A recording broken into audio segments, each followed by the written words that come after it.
All right, we should be back. Check, check, check. Back, back, back. Mac, mac, mac. Stream was over, and now it is unover. You might even say it was restarted. Restarted.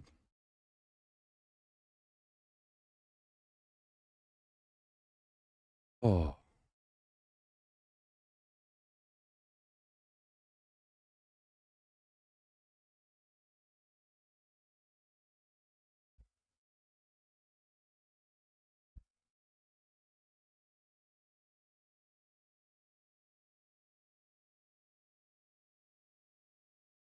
I may be asking too much of this poor laptop.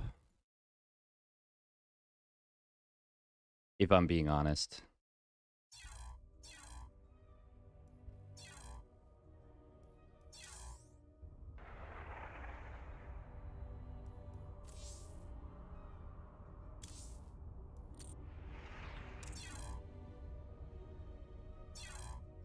Well, the sound doesn't sound like it's vomiting now, so that's good.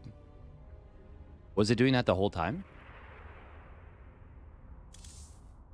In that case, then it was for sure worth it to restart.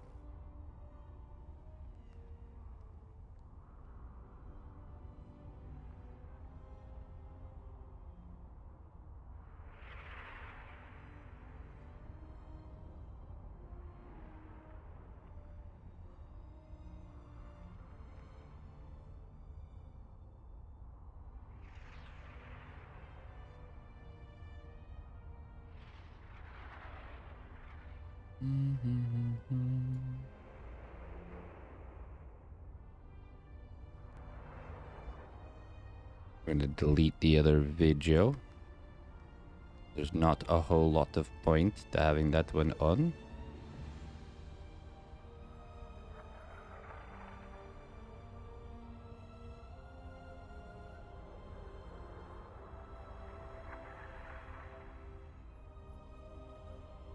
Delete forever. All right, so this is the Lully Cup.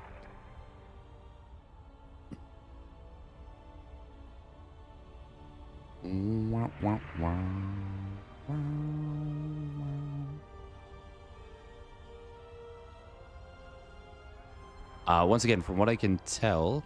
Okay, there we go. There we go. We've got ourselves a bracket remake now. And we've got Shin versus Showtime now. Wow. Wow, that is a match in the first round. Damn.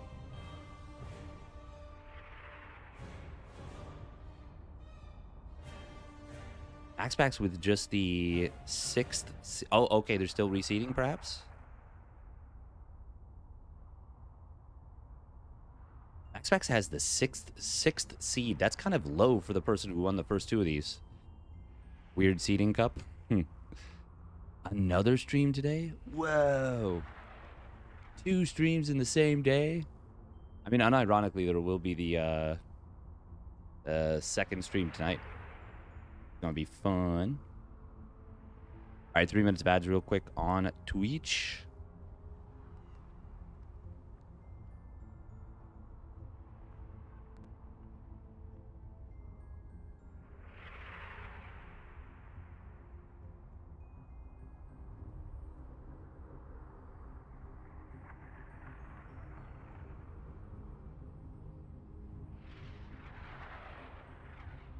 Solar says, I want watch Shin lose to Protoss, and then Shin says, I want watch Solar versus MaxPax. Oh my god. Some absolute savagery coming in on both sides. Okay, we have to go Shin versus Showtime then. We absolutely have to.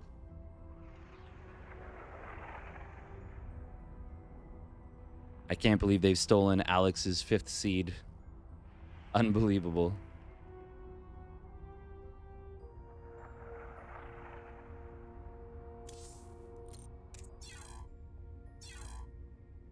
Triple stream? Oh. You're legally obligated to do Showtime versus Shin? Oh, yeah, we are. Yeah, we are. I'm just really glad they reseeded the bracket. That would have been uber cringe otherwise.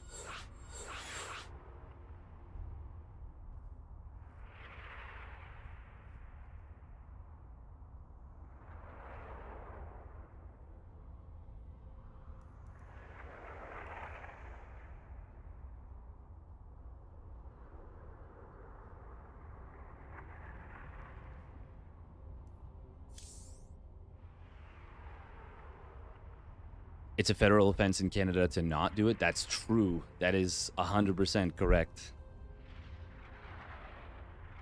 Oh, wow. Percival forfeit, which means that it's going to be Gref MaxPax after all again. That's hilarious. Wow. That was what they were in the previous one. And they're back again.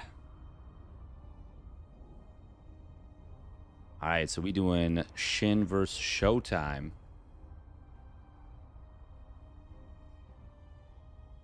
ZVP, best of 3, round of 16. Percival saw a toss and said, nope. Oh, I think he did. I think he did exactly that. I don't even think there's room for speculation. I think that's just fact. Oh, almost just did a pour with the cap on.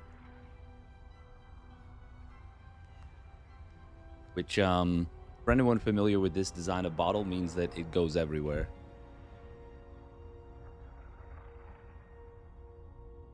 Everywhere. I was going to say, he might have been okay with Gref, yeah.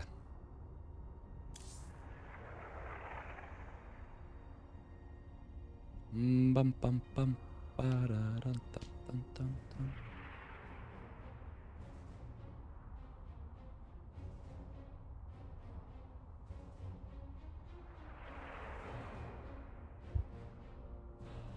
I wonder if... So compared to the last bracket, there might actually be one player who's less happy with it.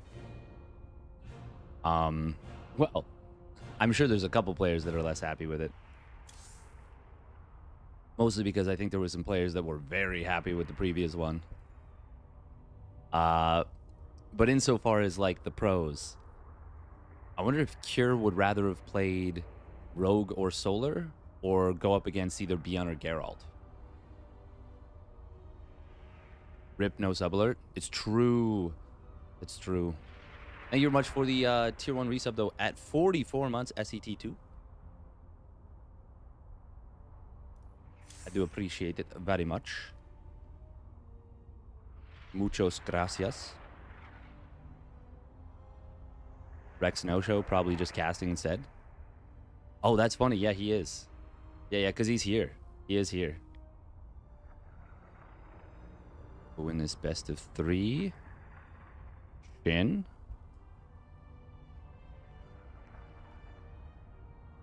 I could make a new sub alert, craft a new sub alert. Honestly, not that big of a deal.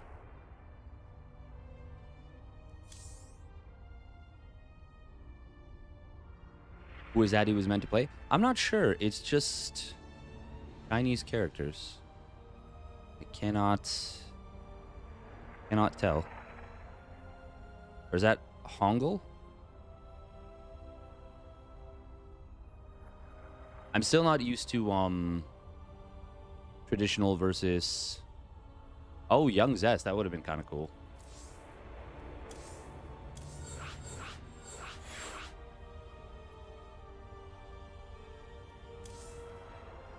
All right, it's going to be Meganatha to start things off.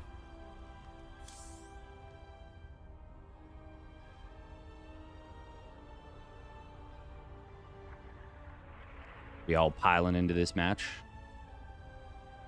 The ABBA song? No, it was Rasputin, which is... Who does Rasputin, actually?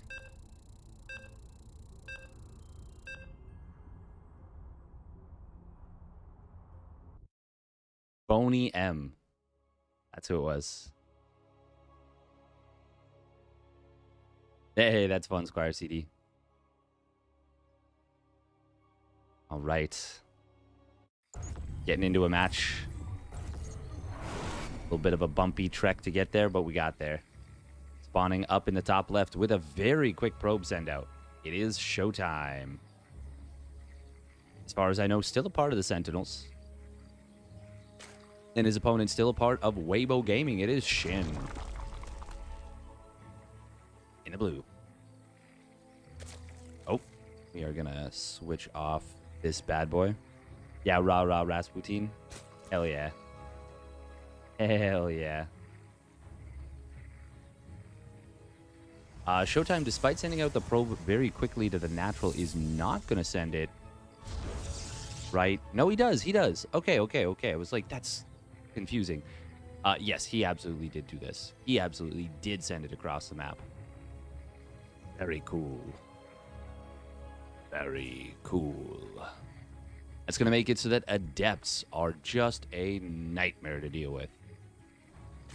And you get good damage with Adepts, you have yourself a good early game. Things can really look good from there.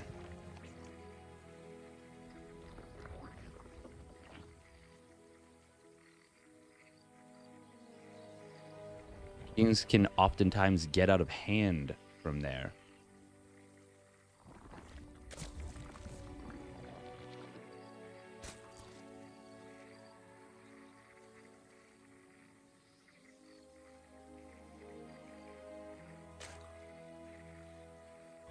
Depends what the follow-up is, obviously. But yeah, there's a lot of opportunities and PvZ on both sides that come from a successful early game. If the Zerg has a good early game, that can oftentimes mean stuff like Hydra busts, Roach Ravager Queen walks / drops come enabled. On the other side, Protoss gets a good early game. It can mean a Blink Stalker push follow-up can be sometimes deadly. It can mean it's a free path into Blink Storm, which is a strong trajectory to a late game that is very powerful. You all know this. You know this.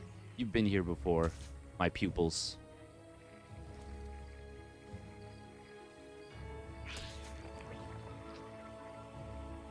Technically, Showtime didn't get vision of that, but he should know. He should know. Here comes his first Adept. He did Chrono the second one. Yep.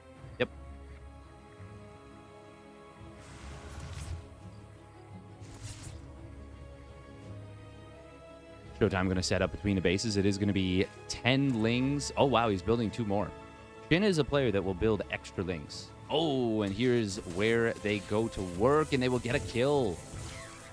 Oh, and one of them even slips out of this round. Oh, Probe gets the kill anyways. Meanwhile, on the other side, Showtime's going to need to find some damage with this. Nice little Evo Chamber more. It was a drone and a Ling so far. Showtime will be forced to shade out. He does shade all the way back. Shin's Ling speed a few seconds late, but I don't think there would have been an opportunity to catch these Adepts anyways. Not unless Shin had been moving very quickly. Overall, I would say it's about a wash. Shin, if he can grab this probe, though, that would be great. Ooh, nice middle walk from Showtime, but still going to be able to get it. Good stuff from Shin.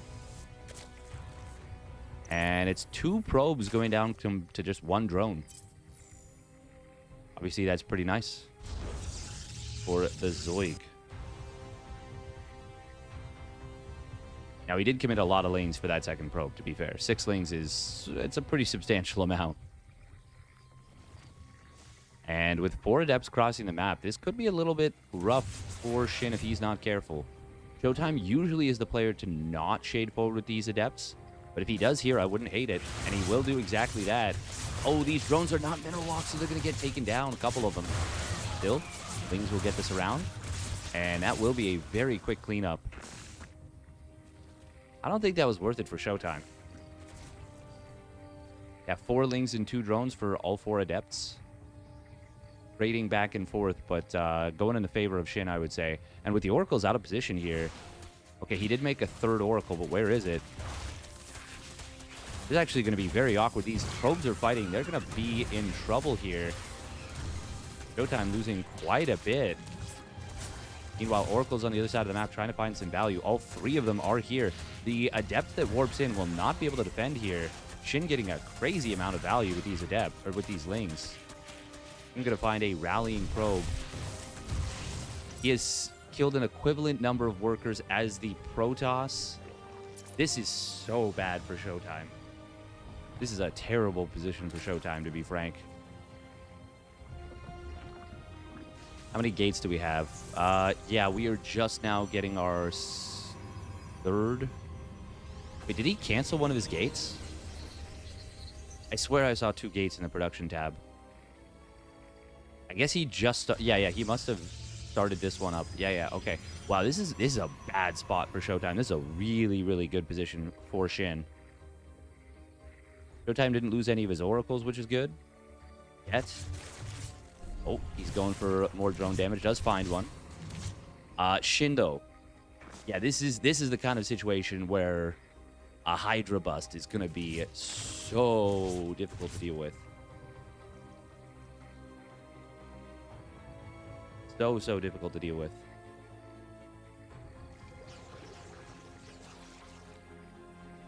You want to see Pupper Tableau?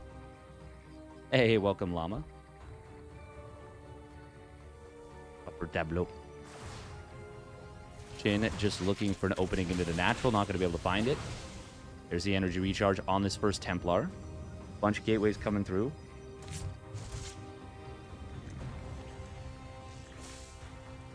Shin is going to pump drones for a little bit here. Surprised we don't see a Baneling nest with this. Either it's got to be a Baneling nest, or we've got to go into more stuff. Oh, this Oracle. Oh, wow. Turning around for 2 additional drones here. No! Yeah. Well, the first little bit was greedy. The second play was just a brutal misclick, and he loses both Oracles. And now the Spire comes through. And that does make sense to me, since he's gone for the 7th and 8th gas here. Oh, man, this is a brutal situation for Showtime now. And he almost even loses this Oracle down to just 9 HP. That would have been 1 hit away from death from those Queens. Shin is going to have a powerful Hydraling timing and a potentially even more deadly Muta transition behind it.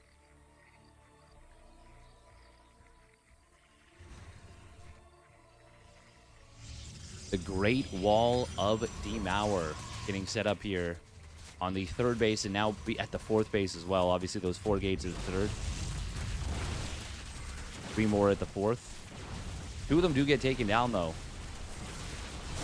Blink forward coming through. Storms, mostly just zoning so far. Not the most effective. 14 Mutas in production behind this. So even if this doesn't kill, this is setting up strongly.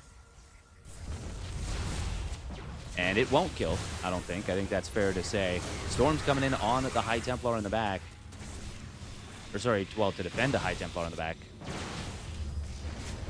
17 kills on this one High Templar. That's pretty good. Shin didn't really need to throw away all those Lings.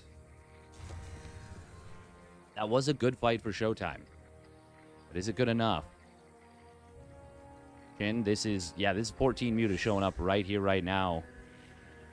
And Stalkers will blink on top of them. But that is blink now on cooldown. That is going to be a lot of probes going down in the natural. Shin doubling back to the 3rd instead of committing further into the main. This is not that bad for Showtime just yet. Actually, it's honestly not bad at all, I would say, considering how bad it could have been. But it is going to still be more damage here. 20 probes is still a lot, but Showtime's still on a good economy. He's got Revelation on the Mutas. It is going to be a transition in towards a Lurker Den and a Hive.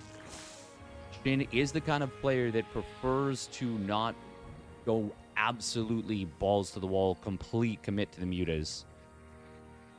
As I say that, I mean he's made a crap ton of them. He's gone up to 23 mutas in total. And this may get a commitment into a double Spire, or a double Stargate Phoenix play. Showtime is able to trade one muta for a Stalker. Or one Stalker for a muta, I guess, is how you would put it if you're talking about Showtime's perspective. It's going to be double Lurker Den, which I actually think is a very wise decision, because the scariest part to me right now is getting caught without the Hive upgrades.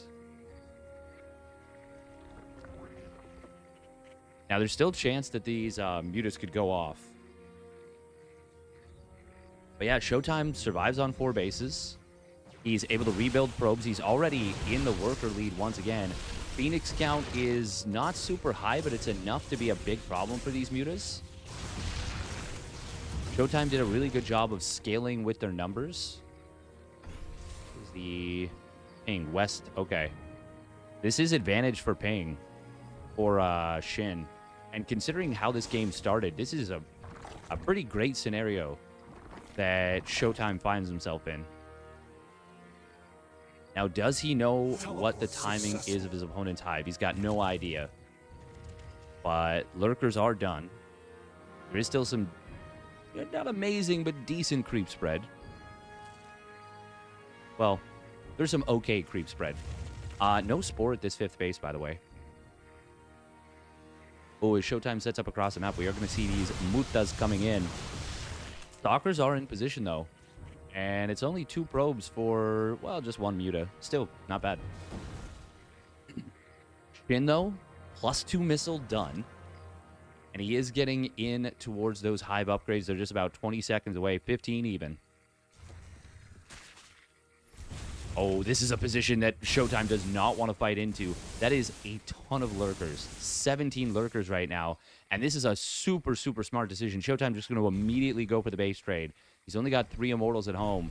And that Tempest transition that he's going for is still about a minute, at least, from coming online. But if you draw your opponent out of position, you can oftentimes get some good work done. Now, Adaptive Talons is done. Oh, this army of Showtime is trying to squeak its way out of a surround, and it will manage to do so. Showtime definitely needs to be kiting back with this. Storming the Lurkers, that was a pretty decent storm. Actually got the kill there. Storm on the Hydra is also pretty nice.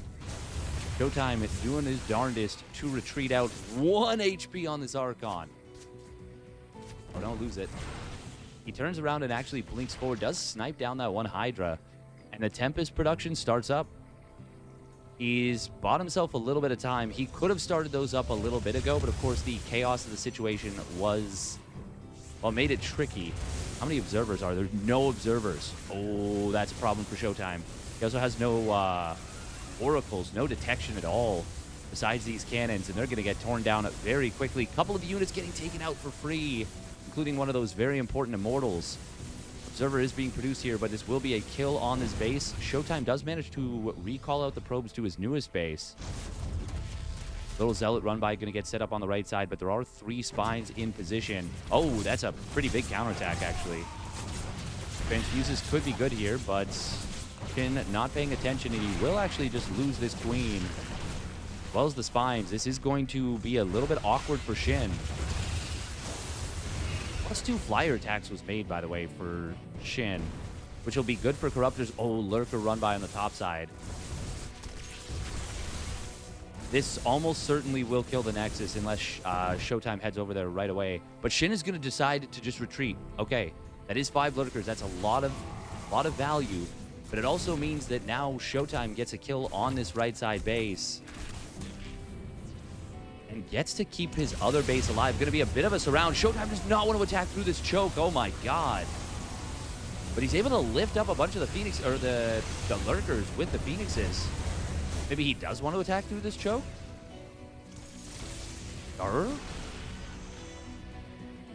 Shin, 17 Corruptors in production. Is that an overmake? I mean, the army on the ground for Showtime is not super strong.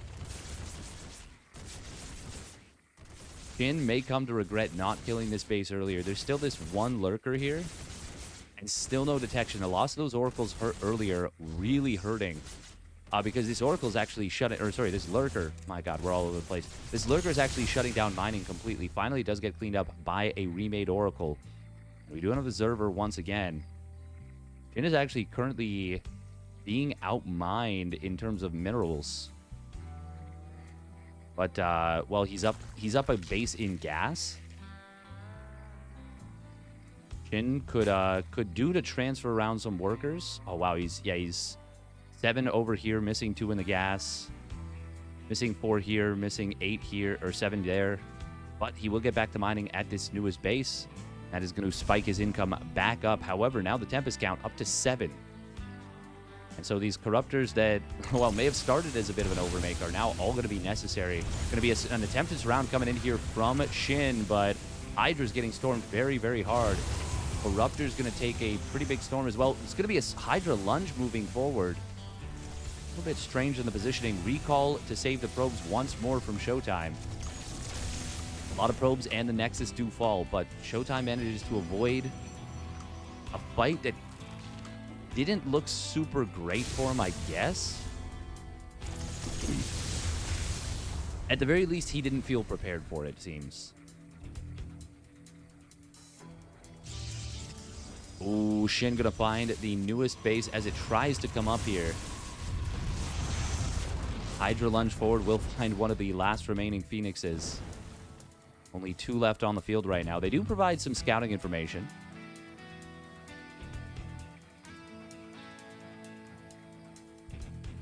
Oh, Shin looking for a little wraparound here once again. High Templar, who drops some big, well, decent storm on the Lurkers, more so than anything to zone out the Corruptors, I suppose.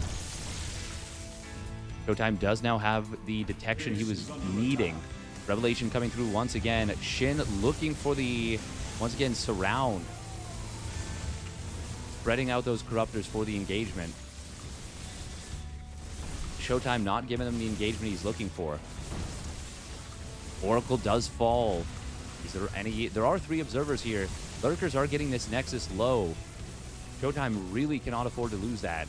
Really great spread on the Lurkers here and on the Hydras. Oh, Corruptors do not want to come in from just one side, especially not with the Archons underneath. Oh my god. Showtime. I mean, if he can clear all those Corruptors, he can just slowly but surely pick away at the Lurkers, but Lurkers do kill his base once more. It's a rebuilt base on the top right and an attempted rebuild in the middle.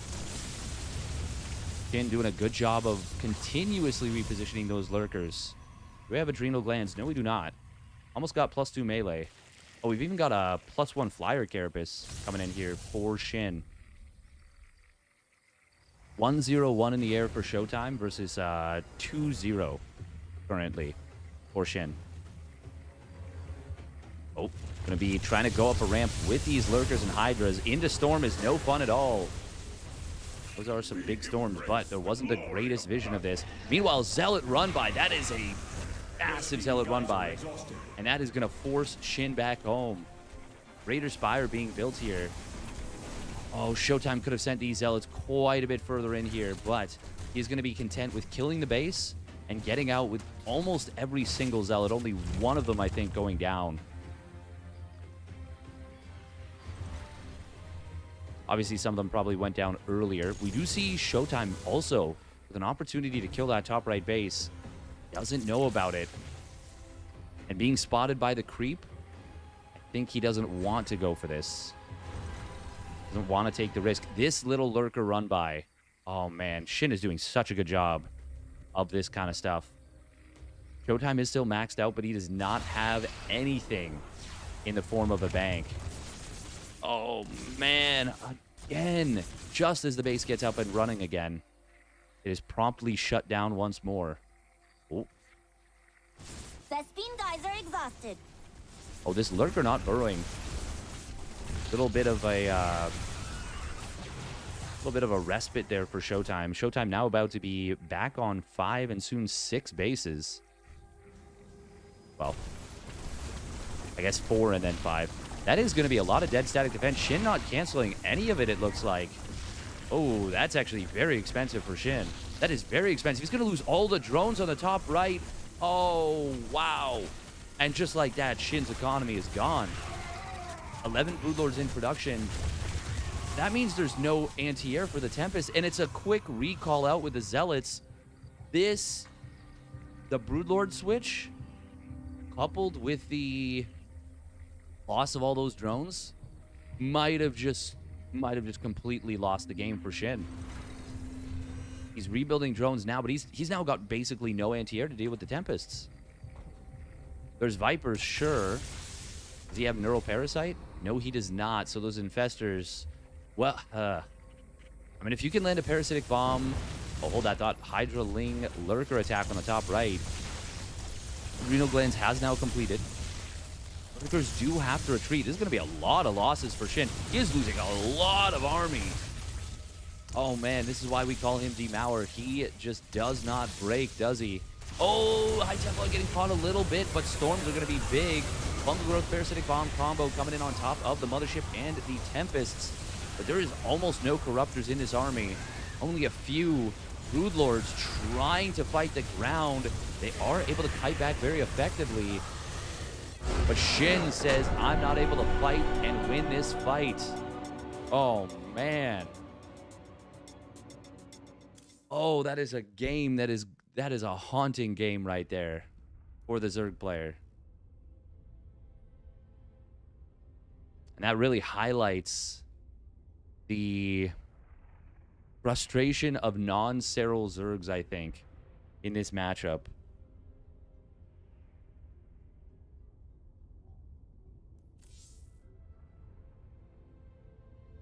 God, I am EP.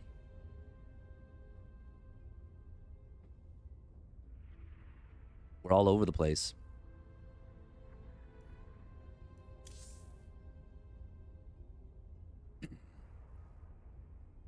Shin was in a very good position in that game.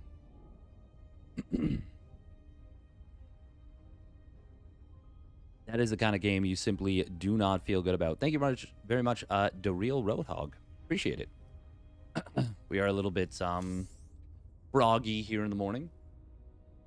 It is early, but appreciate the kind words. I think Showtime did pretty well, to be honest. Nice defense. Yeah, he did a great job of avoiding ever taking a game-losing fight.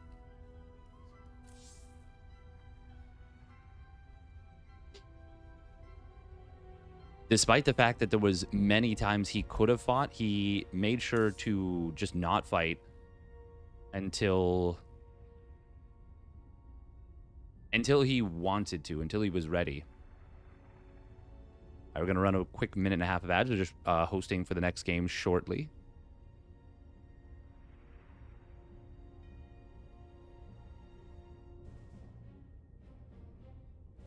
Units should be able to double burrow, which leaves them undetectable. If you leave them double burrow too long, they go into hibernation. That's funny. That would be so busted. Oh, man. That would be incredible.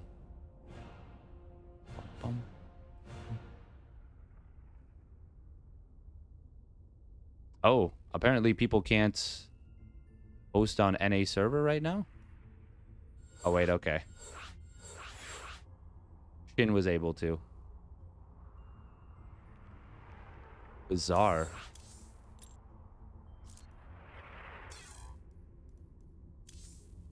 Totally bizarre.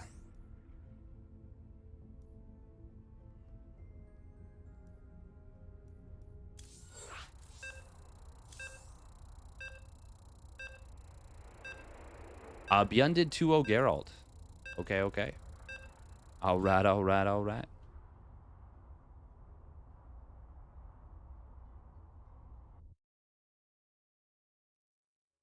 Reclining chairs, which would allow Marauders to shoot up.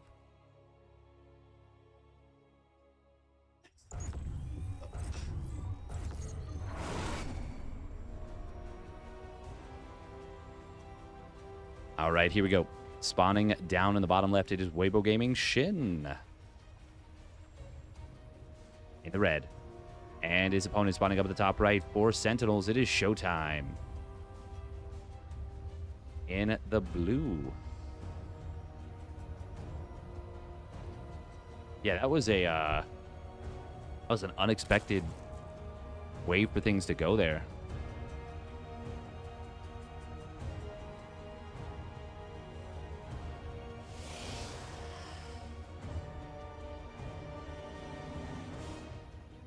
Based on the early game.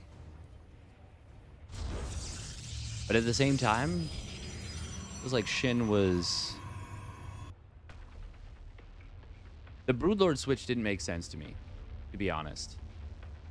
But I do think you can get yourself into a tricky mindset where your lurkers are struggling in fights because they're not able to get the kills. Even though they're not actually doing poorly in the fights, you think they are because you're losing one or two here and there to storms or repositions or whatever.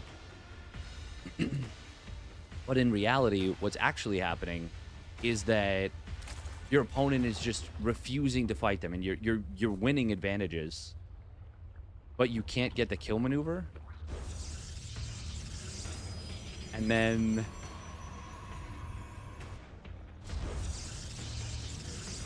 you start thinking like, oh, I need to change something up. When in reality, you don't actually. By the way, this is a gas first, no scout out of Showtime. I do like him mixing this in. This is great.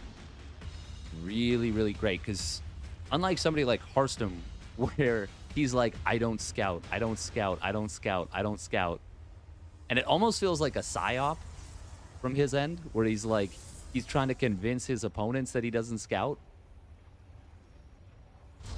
But then he'll play competitive games and he still won't scout, and you're like, oh. When's the reveal going to come that you actually do scout? For Showtime, he does not have a reputation of not scouting.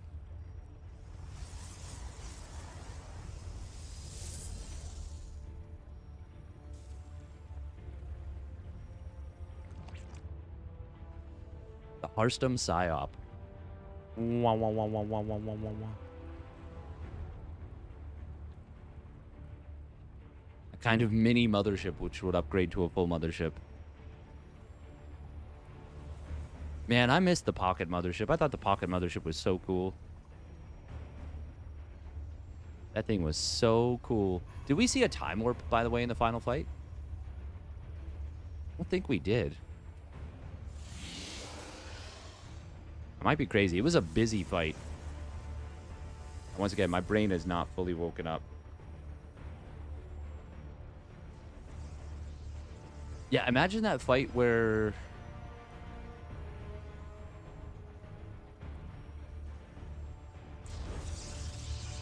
there's just more corruptors, the Tempest all get taken down, and then like a couple more lurkers burrowed up. I mean, you'd have to look at it as a completely different fight. What a weird little thing. I've never really paid attention to this. This is here the whole time.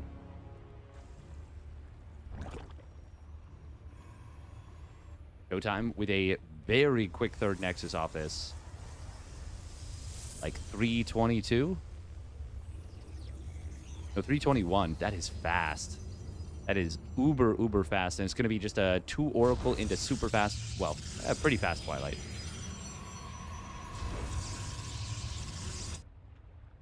No, I'd say this is super fast Twilight. This is fast. Things do cross the map. There is some good positioning here from Showtime. Will still be 1 Adept kill, but not the most amazing. It's cost efficient, but even. Oracles, though, haven't found anything yet.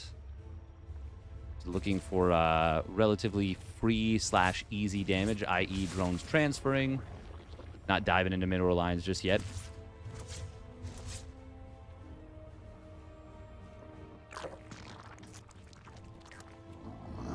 I will say it's probably a little tricky. Oh, Shin way overbuilding Overlords there for a little bit.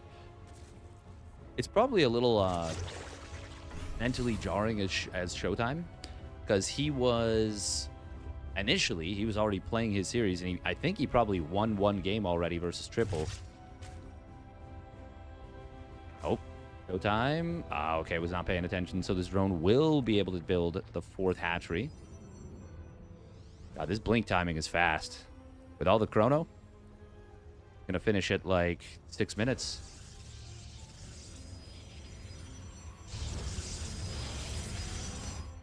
Maybe 6:05 at latest.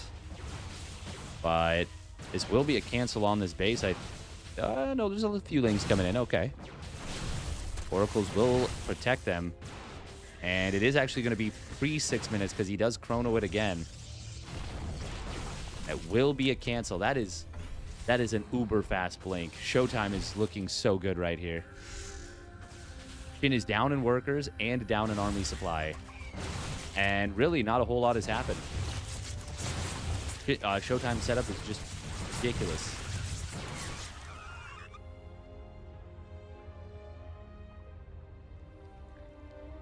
Showtime absolutely cooking today.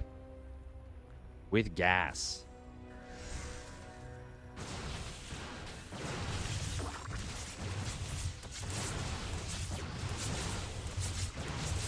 Now, this is just a small little bit of harassment coming into the main base. And it is to, well, kill a few lings. More importantly than anything, canceled the 4th. Storm behind this, getting into his 8 gates. Got charge on the way. His +1 weapons is going to be coming online very shortly. Shin will be adding on these Hydras. He did get Roach speed. This is just going to be a Roach Hydra ling all-in, potentially. I mean, what choice does he really have? Only on 59 drones. Yeah, he is. He's just going to be full sending this, I think, when Hydra speed completes. Oh, did Showtime knock down these rocks? Also, I can't believe this doesn't kill this. Huh. A stasis unit will die when crushed by the rocks, but must have just been separate. Storm and Charge are going to be online for this attack, I'm pretty sure. Well, I mean, if he waits for Hydra speed, they absolutely will be. But there it is. It is going to be an infestation pit. Okay, Shin is, I guess, not going to go all in with this. But in that case, I mean, Showtime just enjoys an eco lead. He gets a tech lead.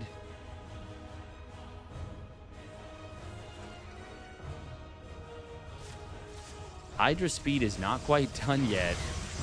Where are the High Templar? We are going to see a blink to the right side. Storm coming in on top of the Roaches. Not the best. It will be a dive with the Roaches on top of these High Templar. He gets... Oh, just barely misses getting that one. It was so low in HP. It gets a Storm off, and it's a good one as well.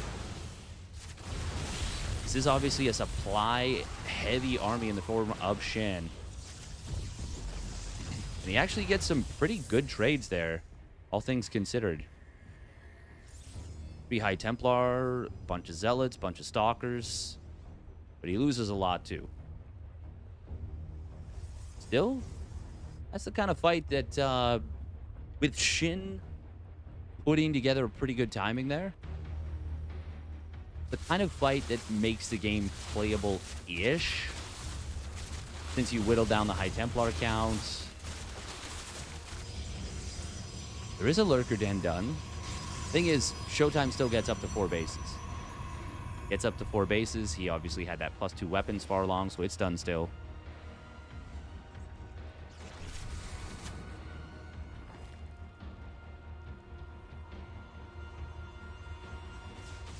Showtime, if I had to guess, will be displeased with how the early game went in the previous game. But this time, things looking obviously a hell of a lot better for him.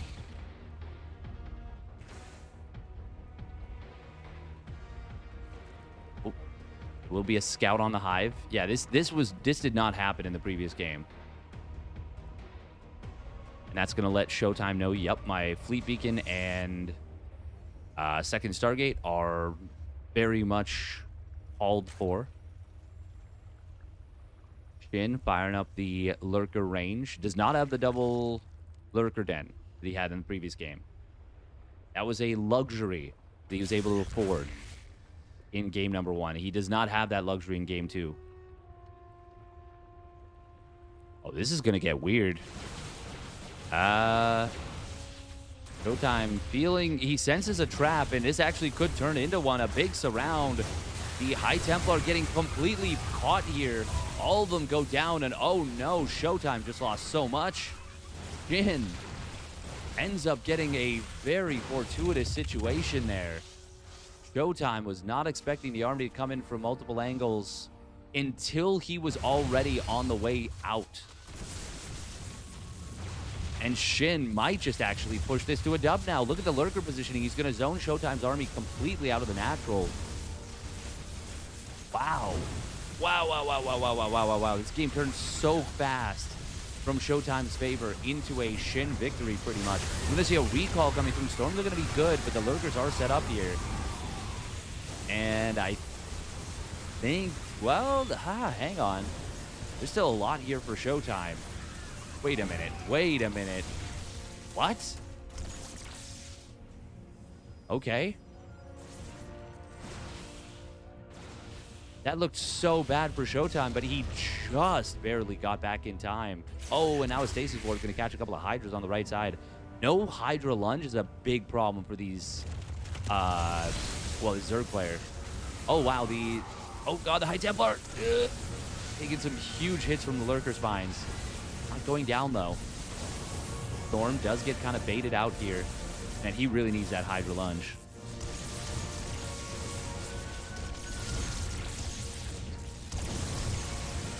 Shin forced to retreat back. I thought this was game over. I legit thought this was game over. But now it is actually Showtime holding and getting a supply lead. This looks so bad for Showtime. There just weren't quite enough lurkers in position on the natural expansion. Wow. Wow. Great hold from Showtime once again. The Mauer. Shin. Oh boy, this... Can't help but feel bad for Shin for this series, man.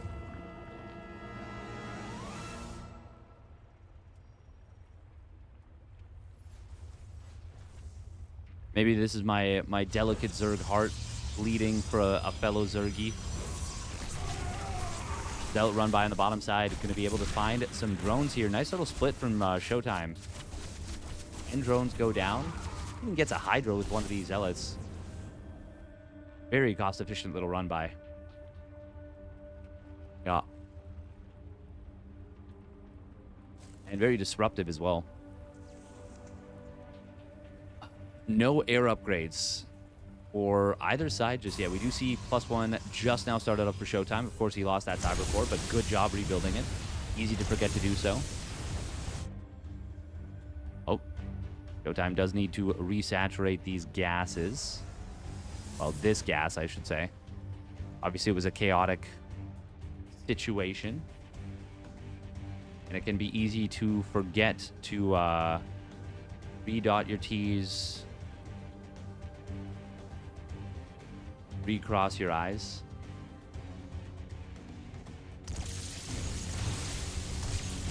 Going to be a sneak up on this left side base coming in from Showtime. He's going to kill that hatch. Oh, and these High Templar are going to be very good here. Time Warp not really hitting anything. Corruptors do pre-spread. Lurkers will burrow up. Do have their adaptive talents here. Shin is kind of keeping a nice spread on his army. Showtime is doing a good job of fighting back with the storms. And of course, the cloaking field making that a little awkward as well. Showtime gets a still cost-efficient fight. Shin, though, you like this move. Just go straight for the gullet. But I think setting up a siege here when your opponent has this many Tempests already is just not a winning formula. But it is going to be tough to win against this anyways. I do like the changelings here. The Tempest count isn't super high, but 3 more in production here. Still no Hydra Lunge makes this very challenging, I would say. Oh, these lurkers try and burrow up. One of them immediately going down. Cyber Core. Oh, wow. Showtime has 2 more.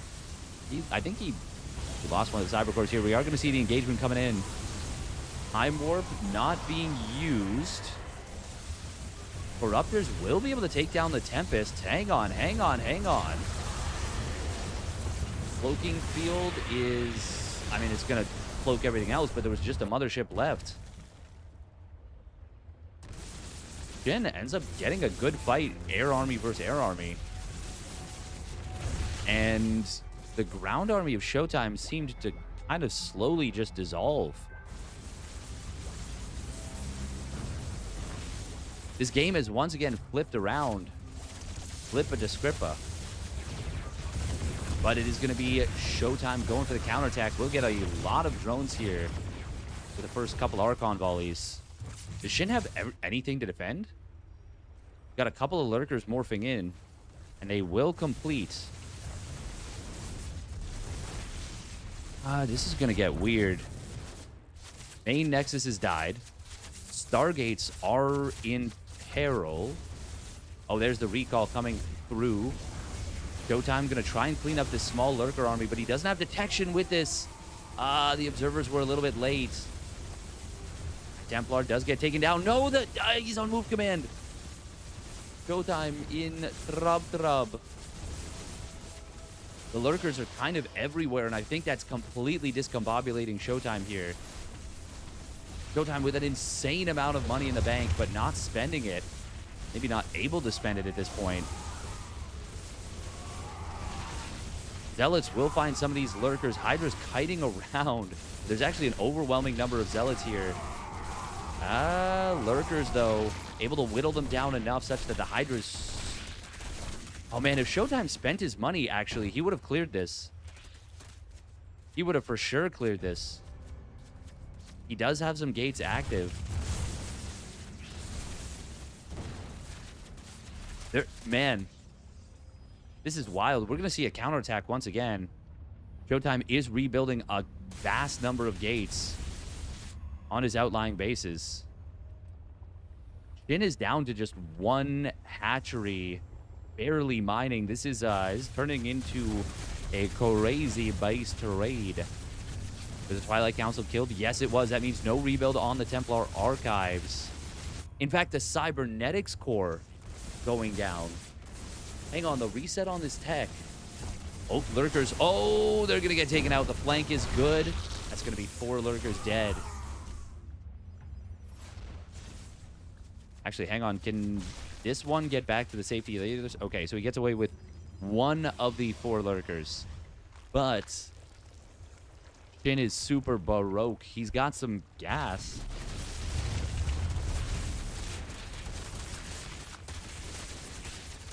I think Showtime's got this game. All he needs to do is realistically warp in. Shin is trying to rebuild bases, but Showtime is going to kill almost certainly both of them.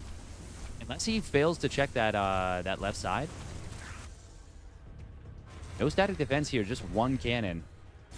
And it's not super well positioned, so it will go down fast. Twilight Council does get denied. We should see a target fire on these pylons, most likely, but obviously this has been a chaotic situation. Lurkers are detected in the natural. Oh, the Observer trying to snipe them. Oh, he gets them, but the Lurker can't burrow in time. Oh, that was so close. A Queen Transfuse from the main would have saved it. Nexus falls, but there is still bases up and running. Are there any Lurkers at home? There are 5 Lurkers, and they're all across the field. Showtime does not have a strong army. Oh, Lurkers burrow. Oh, just that 1 volley. Oh, baby, these drones, though. Uh-oh. Shin still has an army supply advantage, and definitely an army quality advantage. This one... Hang on, there's no robos. There's no detection. Oh, wow, this 1 Lurker is a huge problem. Can Shin still win this game? He absolutely can. Hydras are morphing in. We should... Oh, I think instead of these 4 Hydras, I think I would much rather see Lurkers. Especially since he's building them from the hatchery that is in trouble. One Lurker will fall to the... No, it won't actually. Never mind. Never mind. It was higher HP. And it started than what I thought. There are 49 probes mining from 4 mineral patches right now. Shin trying to zone this army into the corner. Showtime clearly trying to avoid recalling, but he's already used it, and it is on cooldown, and he doesn't have the energy. These Lurkers, they gotta go for the kill here. Hydra Den does fall. That's expensive for Shin to replace. Same with the spawning pool, actually, but he is going to get the zone on all these units, and he kills the High Templar. No Storm. Showtime is still rich. Lurker playing Ring Around the that Archon playing Ring Around the Rosie. Oh my god, this is actually distracting so much. The fact that Hydra Lunge was never made is huge, by the way. Hydra Lunge would be so valuable right now. Showtime is long-distance mining a crazy amount of money. Shin did get this base up and running on the left side. Oh, man. These 2 cannons could actually be huge. What a crazy game. What a crazy game. That is a lot of zealots, by the way.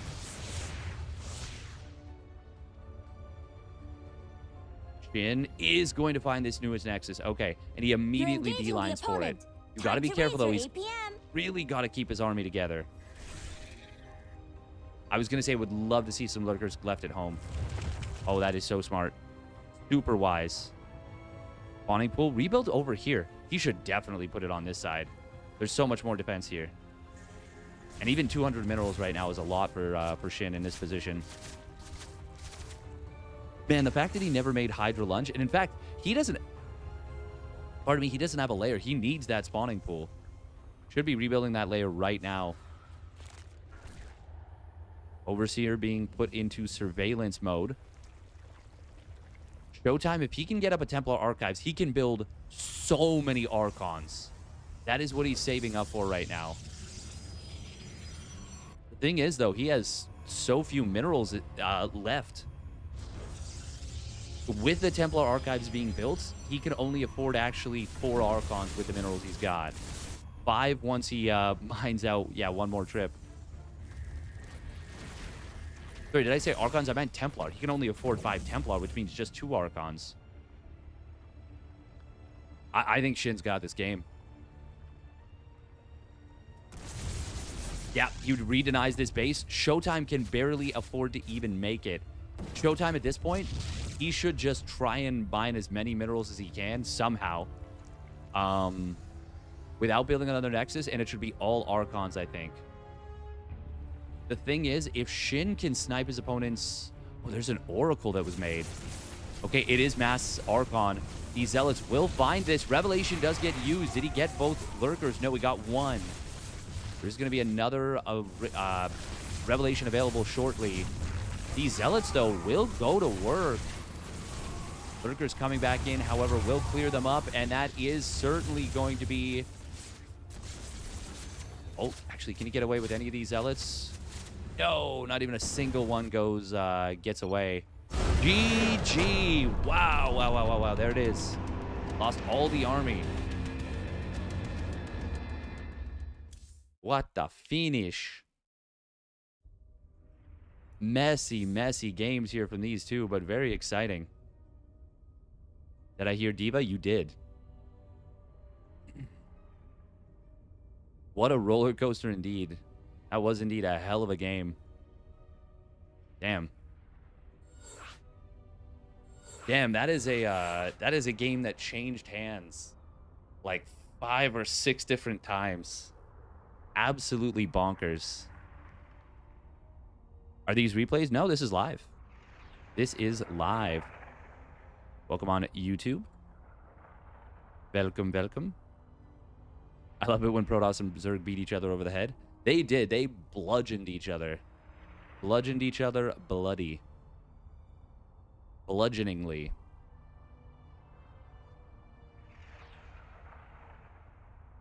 He bludgeoned bludgeonly.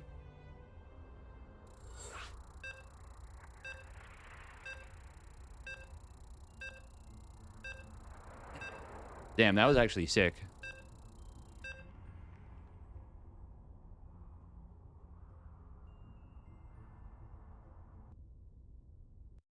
Oh, there's a Zerg player from China called Number.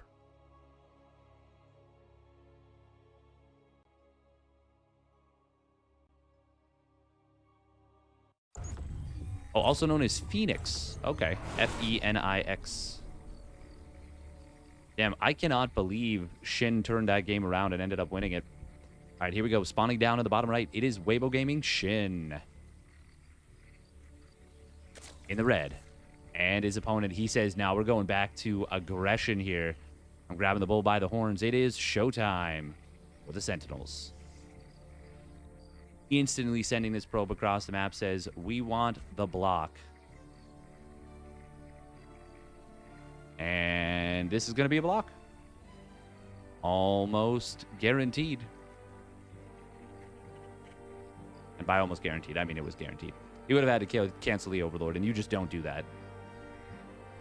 In theory, you technically could. It would just be very inefficient. I wonder if Dark would do that, actually. I don't even think Dark would. This is, by the way, wow.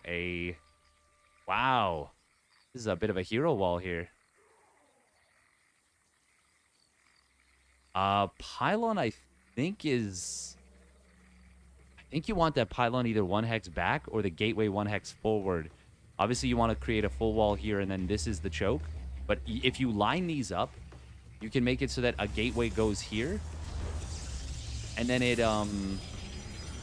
fleshes out the wall. It improves it. Yeah, you could still have the gateway further forward. It's fine, though. It's fine. Realistically, this is actually still safe. It just could be a bit of a vulnerability later in the game. A little bit later on.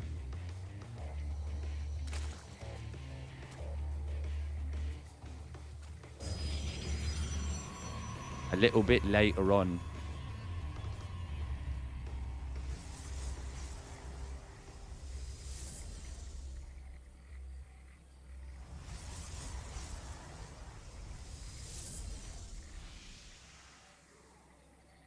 Ooh, All right. Chrono on the Adept. Of course it's going to be. This is a pretty annoying map to deal with glaive to deal with Adepts on. But I would say there's not many maps where it's not annoying to deal with Adepts on. At least there's a ramp at the third. Shin not going to be dropping a creep tumor from the third. Going to drop it from the main. This is becoming increasingly more common. Use the main creep tumor instead of the third. All right, where's that first Adept? Where are you at, homie? Oh, he went to the left side. Oh, he was looking for Lings crossing the map.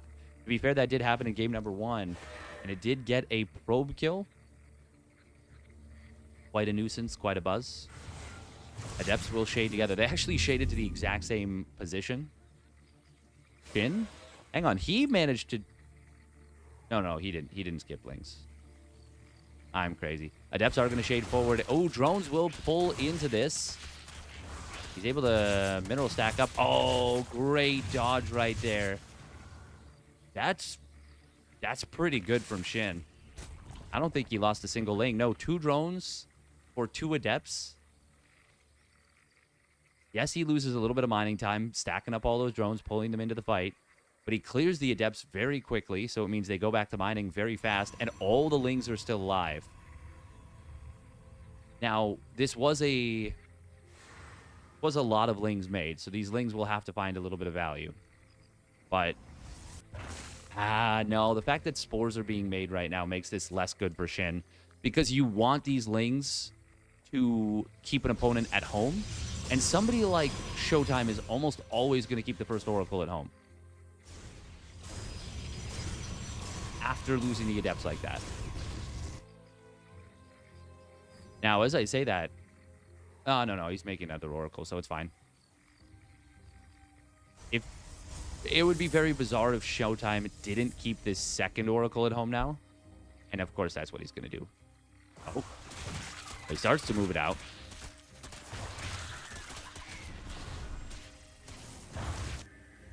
Stasis Trappy in the main. Oh my god. Target is down. Target is down. Ah! He gets 2 queens and some drone. Well, no, just one drone. Just one drone. Second Stasis Trap actually wasn't killed. This Oracle still has a lot of energy. Energy recharge is crazy. It's crazy. Oh, this is... Oh, wow. Oh, okay. So Showtime did misplace the gateway. Yeah, this is... He wanted to, like, have this lined up properly. Double Oracle. Oh, no. Oh, no. Losing 1 Oracle for just 3 drones is a terrible trade. That is a terrible, terrible trade.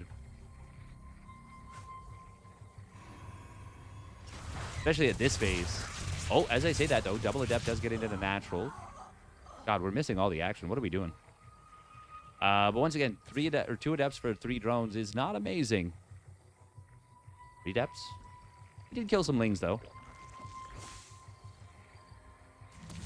Showtime looking for a Stasis Trappy, but not able to find it. Shin droning heavily. He is already on 6 gases, so... Well, he's about to be. He's used the drones for them. They're already allocated. Oh, wow, and we're still droning. Okay. Okay. It will be the Infestation Pit coming on in. 4th base as well. He's going to take the gases there almost certainly right away. Almost certainly. Certainly.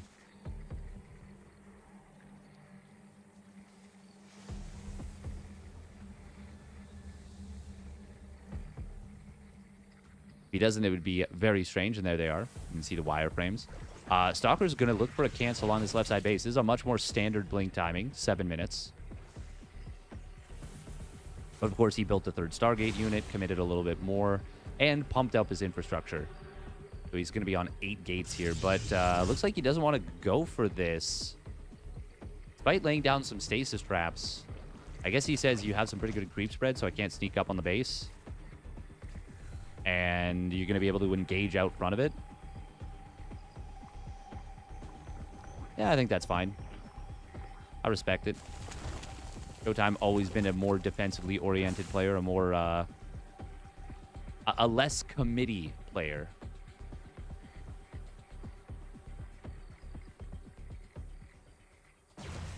Tends to commit less. Oh, Lane's going to wrap around on both sides. Good job right there from Showtime to see this coming and say, oh, nope, I got to blink to the side. And in fact, even going to punish a couple of these Lings. Prevents the creep from being able to make it to the high ground. And that is a fast fleet beacon and 2nd Stargate.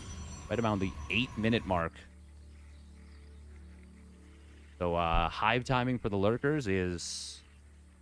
Well, it is pretty much non-existent. Where there won't be Tempests out. But, obviously, Lurkers can still be a massive threat. Even with those Tempests out. Incorporeal. It is a map. Well, this is the famous Seralverse Classic map. Where Seral remaxed on 52 Corruptors. Shin finally putting this creep to on the high ground now.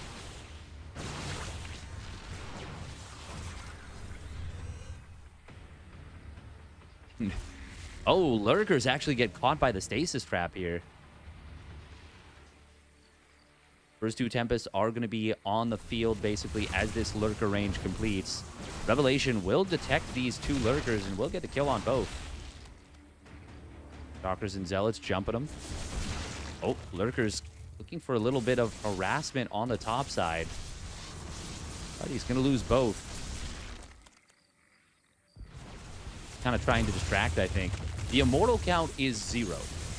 So it's up to Zealot, Soccer, Storm to kind of bridge the time until the Tempest count is a little bit higher. Oracle, since one of them did go down and was forced to the top side, Revelations are not plentiful. However, he has one, and he's able to blink forward. Gets 3 Lurker kills. Shin did not have anything. This was a paper siege. Nothing behind it right there. So he loses a 4th Lurker as well on the retreat. Good job from Showtime to decisively jump on that. Saying, I don't think you got a lot of Lurkers here. You've sacked a few of them already. Very correct assertion.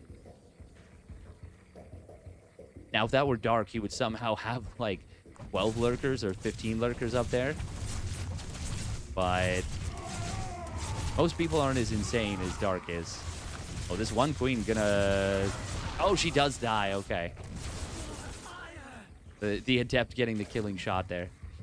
+1 melee instead of +3 missile. Oh, and a second Evo. Okay. Okay. Cool.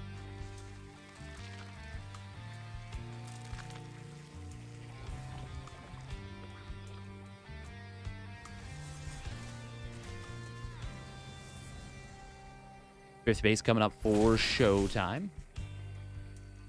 And once again, if this turns into a split map scenario, traditionally this is very favored for the Protoss.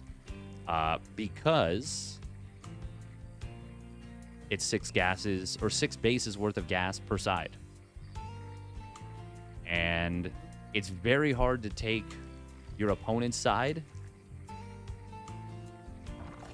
Now, there's a lot of things that can happen before that point, and there's a lot of things that can even happen after that point. But traditionally, favored for the Protoss.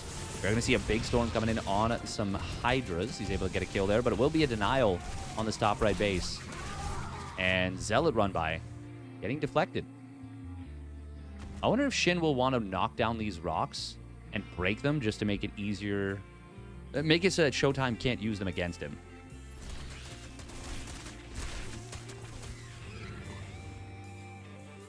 +3 missile is being constructed here. We do see Lurkers trying to kind of siege this left side base here. That's a position that you got to be very careful about. Sitting right on the ramp, it's easy to lose the high ground units, lose vision, and then all of a sudden you got like 4, 5, 6 Lurkers trapped on the low ground with no vision up a ramp. But Showtime didn't want to hard commit to that fight because it's a little scary attacking into a ton of sieged Lurkers.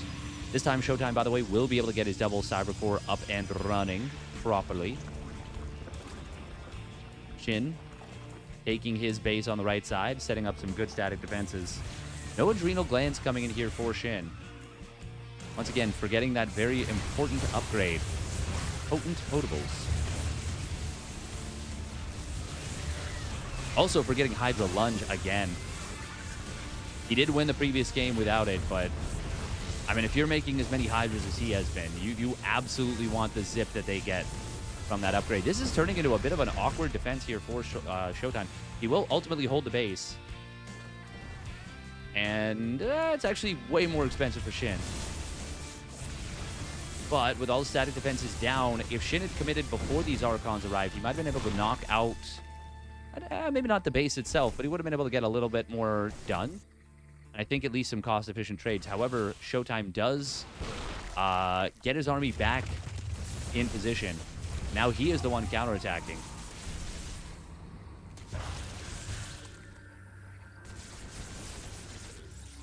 Both players are building a large bank. Ooh, big Ling Lurker attack coming through the middle. Changelings hold the watchtower. Showtime doesn't see this coming. It's going to be an attempted wraparound. This is a cool maneuver from Shin, but Showtime is able to get away from this position. And Shin gets himself a cancel on the 6th base. That's something, but not a crazy amount by any means. And now the static defenses have been rebuilt on this top right. And now the Tempest reposition. Showtime knows exactly where Shin's army is. And yeah, Showtime is more than happy to say, let me dislodge you real quick. Let's take a fight. You were wanting to fight all series long. Let's take a fight. And Shin says, no, thank you. That's all right. We don't have any corruptors. Who told him? Fungal growths are available, but yeah, with no corruptors and the Vipers not yet out/charged up, they're charging up now. Fungaling Tempest does actually not help you that much. Tectonic Destabilizers being made. This is an upgrade that a lot of the times we see, but only when you know that it's setting up for a stalemate scenario, and I like kind of that Showtime did wait for that. Fungal Growth does catch a couple of Archons. Templar getting a nice feedback and a decent Storm on the Lurkers as well. When the Lurkers are all clumped up like this, Storms are very effective against them. Yeah, cannons on this top right, or top left base, I should say, or center left, they're going to help defend against this Lurker drive-by. Cannons are always surprisingly effective against Lurkers. Obviously, the Lurkers outrange them, but you can only bring so many to bear. There's the recall coming through. That's what Shin was waiting on. Did lose a lot of units for that. A lot of valuable units, I would say. Big Corruptor rebuild. Corruptors do have 1-1. They're going to be going up against 2-1-2 for the air, soon to be 2-2-2. And not that far away from +3 weapons and +3 shields. Showtime really diligent with the Chrono Boost here, and he's actually now got a much bigger bank. Showtime adding on a second Spire. Or sorry, Shin adding a second Spire. Showtime adding on a bunch of extra cannons, actually. Really hunkering down. How many cannons have died so far in this game? 21. But just a single shield battery. The sad shield battery. The little engine that couldn't.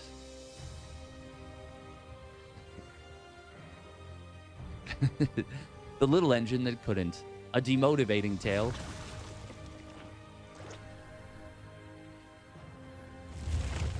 Hey, adrenal glands at some point was made. Nice. Nice job from Shin. Once again, that is so valuable. If you intend to make a Zergling, it is valuable to get that upgrade. We do have a Phoenix kind of acting as a bit of a scout here. There's the Revelation coming through. He will actually lift this Lurker, but it does get dropped back down to the floor. Shin, please pull it back. He's letting you save it. But also on the other side of the coin, Showtime, please lift it. He's letting you kill it. Obviously, both players worried more about many other aspects in this game than a single Lurker, like making sure I don't get fungal and parasitic bombed, or making sure that the Lurkers get pulled back so that I don't lose like 6 of them to Tempests. Man, this cost efficiency is nuts, actually. It's almost double at this point. Only 2 Stalkers have died in this game. Damn. Did Showtime really only make 10 Stalkers in this whole game? Like, I know that it's been a more passive game, but still. Ooh, Showtime can clear some creep here, and he will be able to get all of it, actually. Checking the high ground with this one Stalker is cute. Oh, he actually does have detection, so he's able to clear a couple of these units. Yeah, this... If you're not Cyril, this feels like the game is already over. A lot of the time as the Zerg. It's not, but that can be how it feels.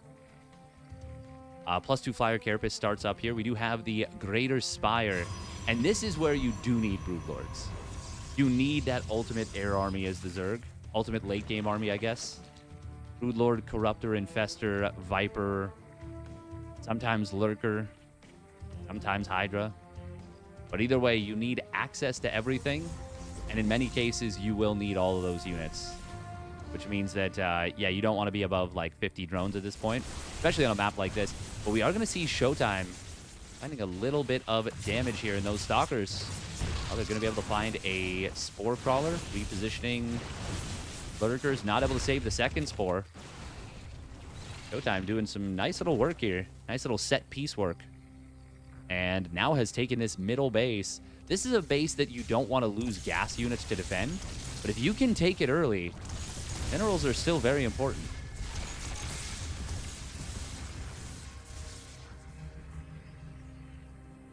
+2 Carapace coming in here for Shin, and he is setting up for the complete upgrade gamut.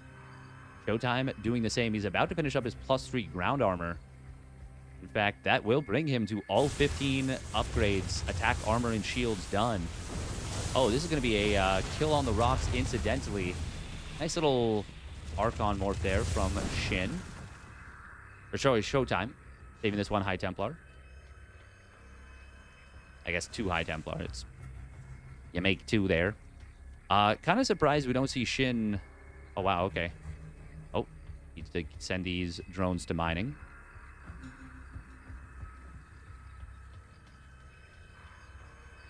Oh, I was just going to say, these gases have to be getting close to being, to expiring. And they literally do. All of them just about expiring almost at the same time. Showtime will have about 100 gas at that 3rd base. Oh, Showtime's taking his opponent's mineral-only base. That is kind of wild here. We do have a bit of an ambush being set up from Shin. I don't think I've seen Shin play a late game in this matchup. Maybe ever. This is intriguing to me. I'm really curious to see how he'll do here. I love the Nidus Worms, by the way. This is something Cyril was doing in the 2v2 tournament and does better than probably anyone. Is the late game Nidus Worms to constantly reposition lurkers. It makes them 1,000 times deadlier.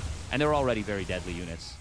We will see a base for a base. Oh, Observer dying to a Spore. A little awkward, but not the worst thing in the world as long as you still have some detection. And he does still have one Observer somewhere. It will be, yeah, base for a base. Base for a base, and the world goes 4.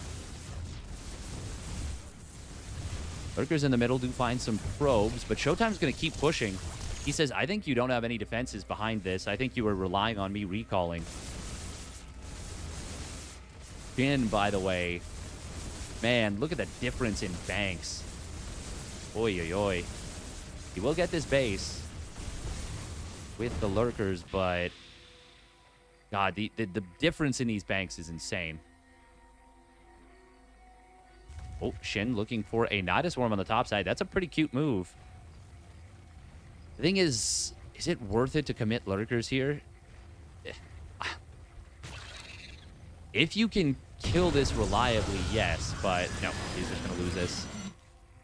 I do think losing Nidus Worms here in what is now a set piece scenario makes this not very good because it's minus 75 gas.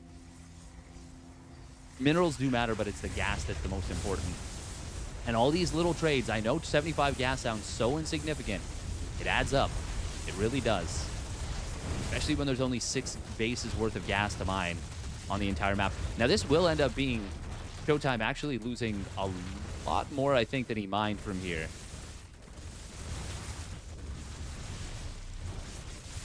Meanwhile, that base on the left side was very optimistic from Shin. This does kind of come down to who rebuilds their infrastructure, or I guess their bases faster. This is a lot of Archons. This is not actually a great army for Showtime to fight what Shin has. There's like... This kind of relies on the Corruptors running on top of all the Archons. Neural Parasite would be amazingly powerful here, by the way. Did he just realize he doesn't have it? No, I don't think he's realized that yet. Showtime, by the way, does not have a unit on this watchtower. Wait, what does he have? Wait, what does he have vision with there? He had the weirdest little pocket of vision that I don't understand what it was. I've never seen that before. It was like a tiny, tiny little pixel, like mini pixel vision. We are going to see a fungal growth coming in. Big feedbacks, though, did find a bunch of these infestors. Broodlords moving forward. They're moving. They're on move command. Broodlords, no! No! Oh, my God. They get blasted by the Archons. Ay, ay, ay. Quite a few of them there. Parasitic Bomb, Fungal Growth combo. Well, actually, I guess just Parasitic Bomb coming through here. The Archons on what? Shin? Showtime does not have the army needed to fight what Shin's got. The thing is, losing those Broodlords is actually so important because they are important against the Archons, and even just 1 or 2 going down makes this a fight that Showtime can take potentially. Now another Broodlord goes down. Fungo does get avoided. Ooh, there it is. Now it lands. Corruptors trying to spread. This is not what you want to do with the Corruptors against the Archons. They all disappear on the right side. There's a few of them on the left still. That was a lot dying for Shin, but can he keep going here? There's a lot of lurkers on this ramp.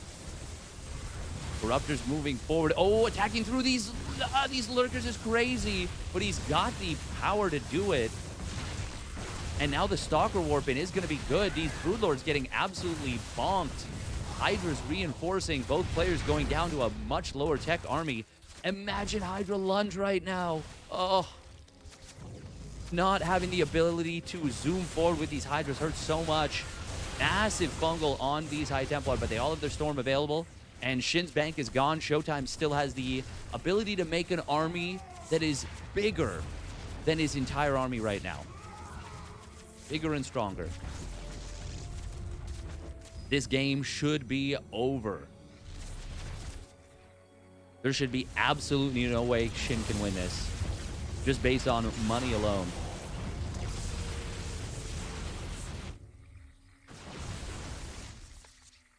God, all the Corruptors dying in the main base. Shin is... he is dead. There it is, GG. Showtime. We'll take this one down with an economic victory. Economic and cost efficiency.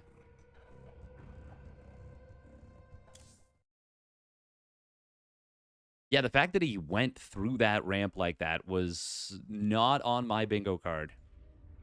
Here, by the way, is already into the semifinals. Wow. Oh, Hero and Rogue. Ooh. Ooh, has that started already? Hacker is top, took a game off Rogue? What?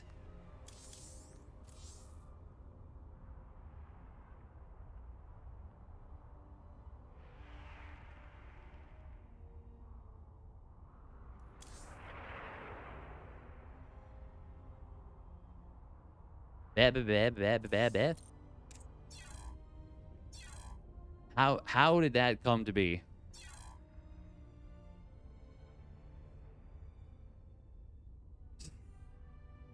Zerg wins these, says you thermal. Thank you for the donation from Steadfast Right Butt Cheek. Interesting. Thank you very much for the Ko-Fi dono.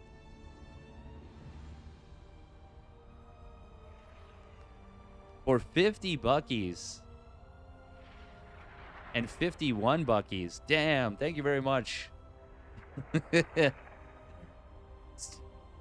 Steadfast right butt cheek. And the left. Left, right, left. Oh. MaxPax and Solar went quickly, didn't they?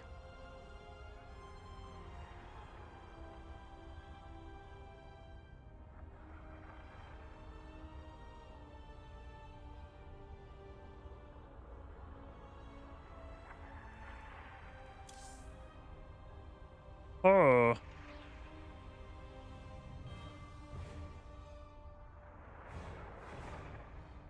I think we want... do we want Hero versus... you for the dono from Steadfast Buttcrack. Jesus Christ. Oh my god. MaxPax said, or Liquipedia says MaxPax played Terran versus Graf. Ah, okay. That's kind of fun.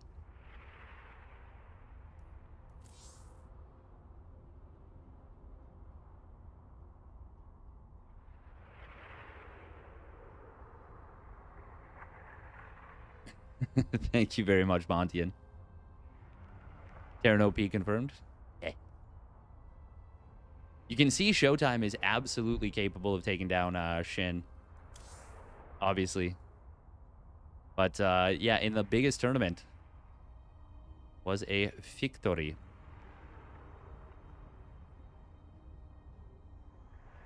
Was a fee for victory. All right, 3 minutes of ads real quick.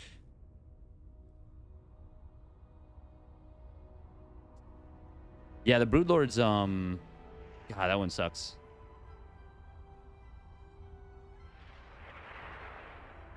Ever since I got the new bug where your units just ignore the collision boxes of the terrain and walk over rocks, I haven't never seen that one. I have not seen that one at all. Keep spiking to 7K ping on an A and your internet is fine. Is there a DDoS attack? If there very well might be. Hey, thank you for the 5 buckies. Thank you very, very much for the support. All the memes happening.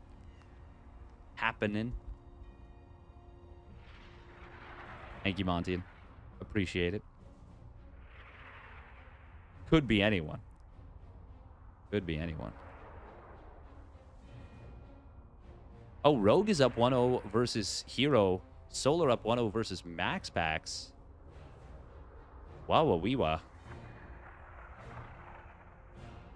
Okay, let's take a look at Hero versus Rogue.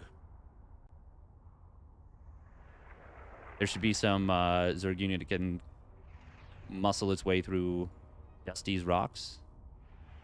That'd be kind of cool.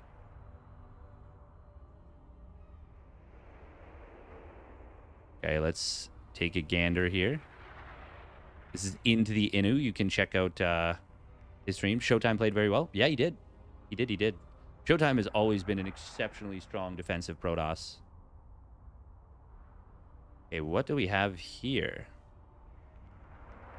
What do we have here? We've got Hero on the other side of the map. Rogue going for a cancel on his opponent's third. Ravagers being used for the defense here. This will be a cleanup on these Adepts. Rogue seems to be going for an all-in with this, like completely balls to the wall. 6 drones do fall. That makes this even more all-in. There is an Immortal in production. Hero's in some trub. We may very well get into a game 3 with this. But Rogue could potentially just win the game right now. He is up an army supply. Oh, getting the catch on that Immortal is really nice. I mean, I guess there's nothing the Immortal does well against, but it is just a very tanky unit. Especially in a situation like this. And, I mean, the ability to juggle it is very powerful as well. Hero so far managing this pretty nicely.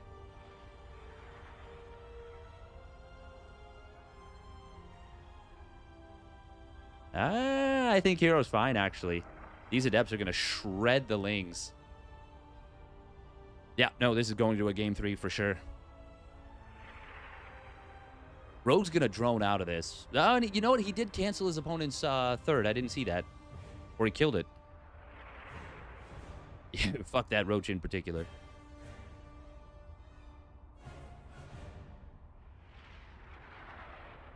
Roach is being built defensively, but the numbers are not big for them. Oh, nice split target fire there from Hero. Even with the transfuse, he kind of split that up perfectly to kill the Ravager and the Roach at the same time. Rogue has droned up a little bit here, as you can see. Warp Prism on the third base location. He does manage to get a warp in. Queens were not able to prevent that. And now drones are starting to fall in different locations. He recalls those Adepts. Huh. I might have called this game too early. For some reason, I mean, I'm not in the game, so that's probably why. But I didn't think that the third base... that the third base was canceled.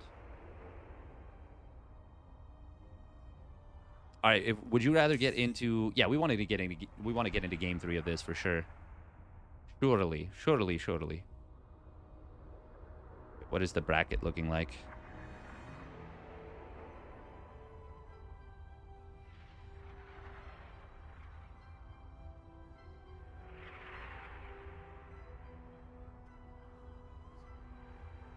Oh, nice target fire on these drones. Good job. Hero is so good in these scrappy games. He is so good in these scrappy games. I'm impressed that Rogue's alive. But is he really? Is he, though? Now the hero's got a third base up and running proper. Well, this game is uncomfortable, to say the least. For Rogue. Yeah, and Immortal's being added on. Finally has a Forge. These games just seem fun. Hero just always makes the games fun.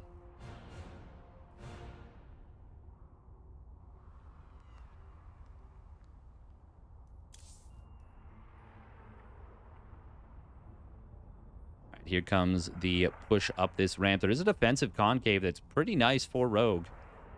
Attacking into this is not the most fun. Corrosive Biles actually don't kill anything. They wound up a lot, but Hero kind of reads the situation right. Says, I can actually just go up here. The Shades forced you back. Force Fields will make this a little bit uncomfortable. And a huge set of Corrosive Biles kill the Prism. Yeah, is that enough to actually defend, though? No reinforcements into the fight, but another Immortal shows up. Corrosive Biles. Ooh, it's going to be a drone pull coming in here, but I think there's probably still going to be too much for Hero. Yeah, the Immortals are just too strong. The drones don't do enough, and this will be a game number 3. Forced out. Yeah, I can't do the game volume exactly.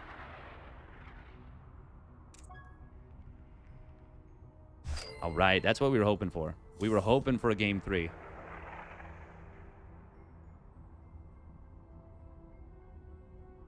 By the way, definitely make sure to check out Into the Clan. Into the Inu. Thank you very much. Mandrake 8000 for the Prime sub at 19 months. Okay, there's going to be Hero versus Rogue. CVP best of 3 round of... This is round of 8, right? Yes. Yes, it is. Yes, it is. All right, let's get a prediction for who will win this game 3. Hero or Rogue? We're just going to do 2 minutes on the prediction on this one. Just a quickie little 2-minute prediction. Sorry, you just joined? No worries, no worries. Appreciate you explaining Count Shadow, though. Makes things easier. Welcome, Haume. Jozel, Gunner. Setsuna Mayu. ENM7, good to see you here as well.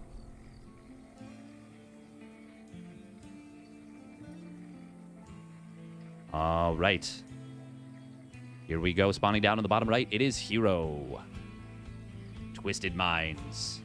And his opponent spawning up at the top left. It is Rogue.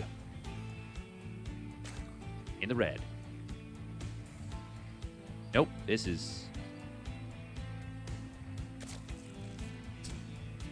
That is my window capture. Well, we'll do this again. Spawning up at the top left. It is Rogue. Or Falcons. And his opponent spawning down on the bottom right. It's Twisted Minds. Hero. Well, now you guys know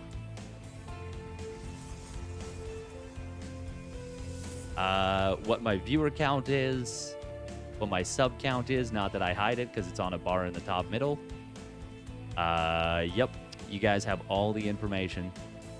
You know that I try and clear all the notifications on my sidebar on Twitch, but there's one notification I can't clear because that's just how it works.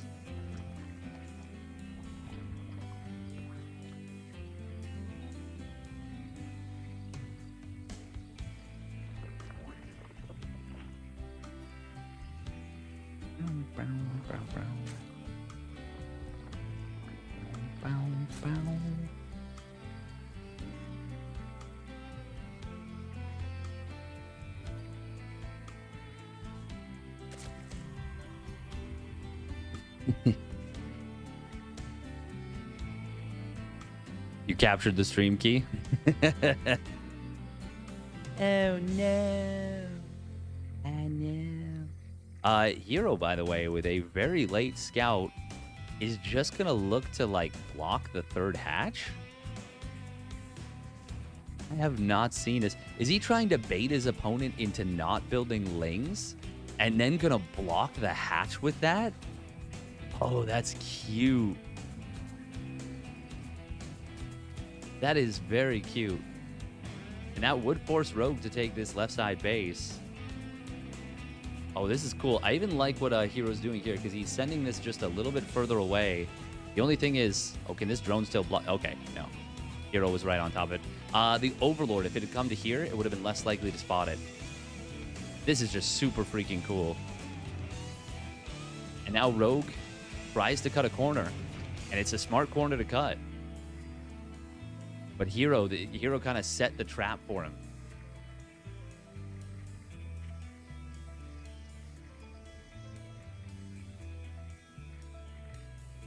Stalker first is always super interesting.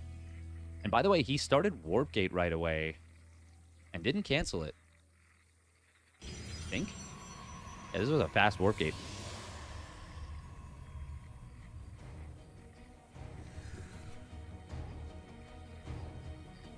Rogue looking for this third Nexus. Oh. And the Queens defend this Overlord. I actually don't think so. It kind of took an awkward route. One more shot and it's dead. Yeah, he will get it. But Ling speed is done. And so is this Stalker. It's dead. You're not getting out of here. Oop the... Is that worth killing an Overlord on your opponent's side of the map to lose the Stalker? I mean, it did supply block Rogue for a little bit, and Oracle into the natural going to grab 3 drones. That ain't bad. That ain't bad. But, once again, was that worth it? Specifically the Stalker play, no, but paired with the Oracle getting 3 drones, I would say probably yes. Oh, and now double Adept into the main. Oh, wow, Hero. Agent of Chaos. Oh. Can you get another drone with this? Oh, of course he can. He's Hero. Of course he can. 7 drones going down in total for the 2 Adepts in that little Oracle drive-by.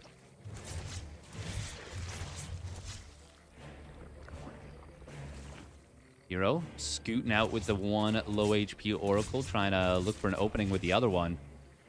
And, oh, he's going to drop the Stasis Trap. He should cancel that. He should cancel that and get out.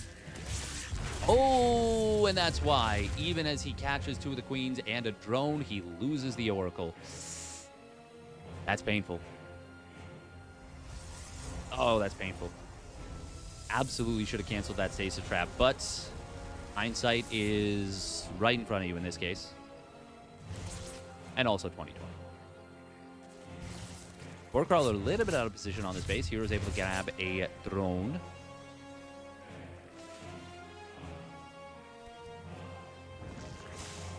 Who do I like this better for?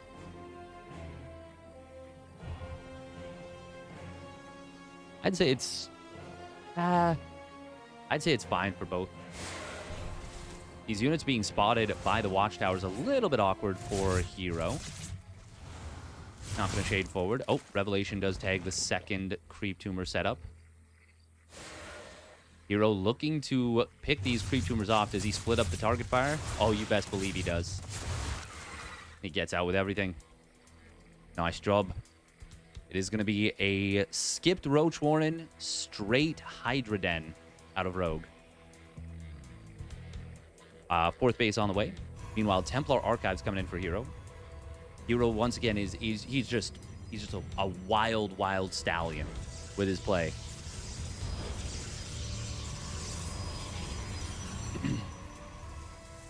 Can't be tamed. Does stop nicely though, right at 66 probes. Obviously ideal for 3 base, 6 gas saturation. Rogue has done the same thing until his 4th base completes. Oh, Ling's going to try and jump these Adepts in the middle of the map, but the Adepts are very well positioned. There's 1 Adept for 8 Lings. That's pretty good for Hero. Meanwhile, behind this, it is going to be a Spire. Hero has not yet scouted the 4th base of his opponent at all.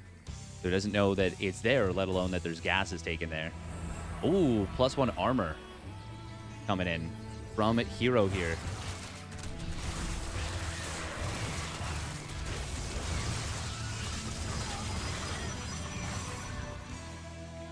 Is a cool little nuance of Korean Protoss play that has sprung up recently.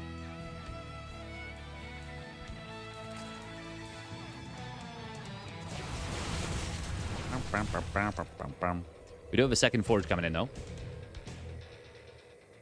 Oh, drones getting picked off. 4 drones. That was the 2 adepts from earlier. Damn, those adepts got a lot of lings in total. Even got 4 lings with that as well. Rogue does have the Spire done now. But I think he wants to go for an attack before he transitions into the Mutas. Oh, no. Oh, my God. He just lost both Oracles F2ing. Oh, no. No, Hero, not like this. He's revelated his opponent's eggs. They will fade well before the Mutas complete. And now there's no way to actually find out about these Mutas until they reveal themselves. Now, Blinkstalker Storm with this number of storms, it's actually going to be really scary to deal with. Charge is done. There's a fast reinforcement point on the right side. Not as fast as a War Prism would be or a Gateway right here, but pretty darn fast nonetheless. Oh, first 2 storms are not going to be effective. He's going to dive the High Templar with the Mutas. That will bait out pretty much every storm. And he didn't actually even get all the Mutas here. Hero going to be in an awkward position to force the retreat. He's still got a couple of High Templar. They don't have Storm available yet. Oh, target fire on that 1 High Templar. No, it gets Storm just barely in time. Meanwhile, 2 more High Templars show up. Not the best storms from them, but okay. Hero is still trying to go for this fight. He's 2-1 versus 1-0. He blinks forward aggressively. The Archon does actually complete its cocoon, its metamorphosis. But there's enough Hydras here to hold. Zealots will show up and will turn the fight back around. And this is where these upgrades really come into play. That +2 weapons on the Zealots gonna double swipe on these Hydras. But Rogue is able to hold. And Hero will have no choice but to retreat back home. Pretty exciting little skirmish. Not a skirmish, that was a full-on war. But back and forth. Hero getting close to 2-2. And even has +3 weapons on the way. This double forge feels so strong in these scenarios.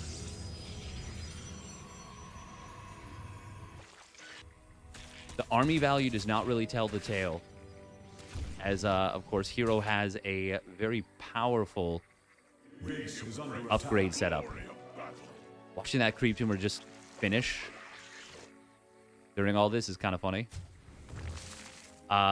Rogue not continuing to tech up. Okay, 8 more Mutas being added on against 2-2 Stalkers.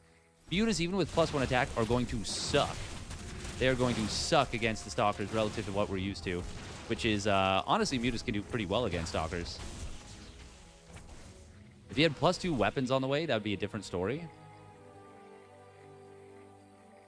We even see a robotics facility coming in for Hero. There is an insane amount of creep spread from Rogue. He is so good with the creep spread.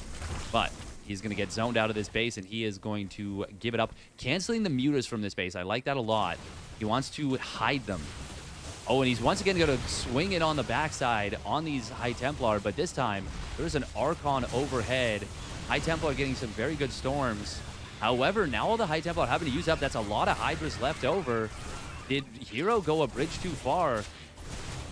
Archon gets taken out before it can complete. Charge is going to come back off cooldown for these Zealots, and they will be able to get into the fight. God, these 2-2 Zealots are really doing well.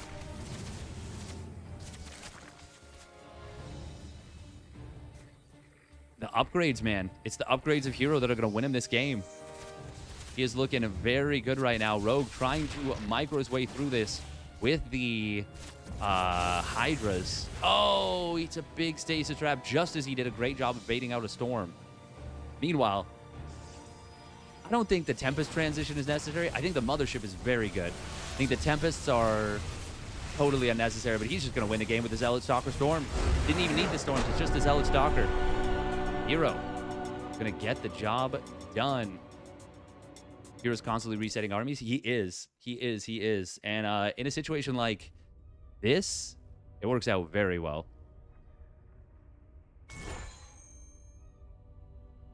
Hero only knows one direction, and that's forward. Onwards, upwards, and throughwards.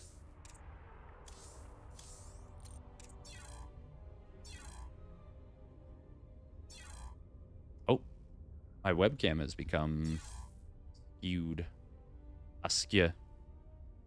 Hero's one of the most fun players to watch. Oh, he really is. Always, always, always fighting. Always looking for a fight.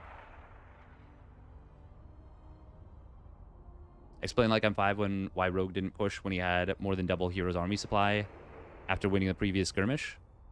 If you're talking about pushing into the right side 4th base, that would have been pushing up a ramp and into cannons.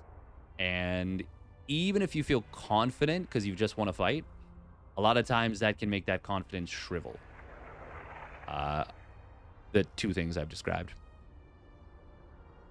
Catch yous on the flip sides. That makes sense. Thanks. Yeah, no problem. No problem. Yeah, at this level, chances are Rogue saw the upgrades and was like, come on. You struggle in ladder in ZVP? I would say I struggle in ladder in all matchups. You know what I'm saying? I would say that,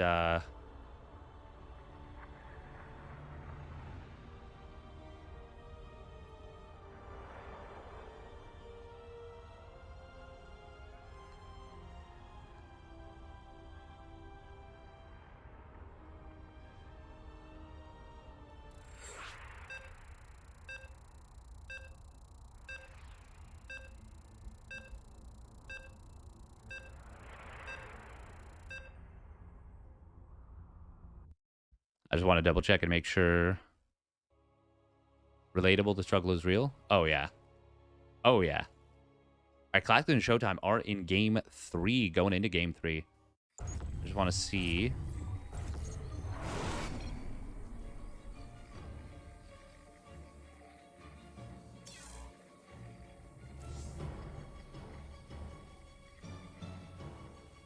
Shoot. If I check my messages, I think I can use Battle.net.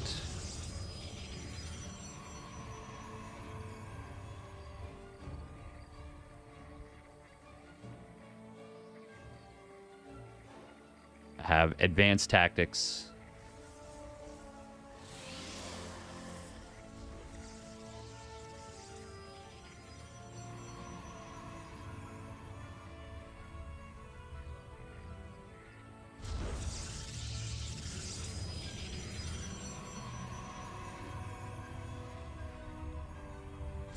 Okay, perfect. All right, so yes, we do not leave this game then. This is the game we are sticking with. Cool. Winning against Terrans 200 MMR higher and losing to Zergs 200 plus lower. As a Protoss player? Really? Wow. Okay. That's interesting. Spawning up at the top left, it is Showtime. In the red. And his opponent spawning down in the bottom right. Second place at the EWC. It is Classic. Or Virtus Pro. Virtus Pro. Both players sending probes all about the map. All about. All right, just 1 second. We're going to update the title. Showtime. Classic. Versus Showtime. PvP, best of 3, round of 8. Very quick prediction. Classic. Showtime. There we go. Cool. All right, we're all caught up. Oh. Oh. Oh, spicy. Spicy, spicy, spicy stuff. and they both didn't scout their opponent. So they're both going to show up with their probes at a weirdish timing.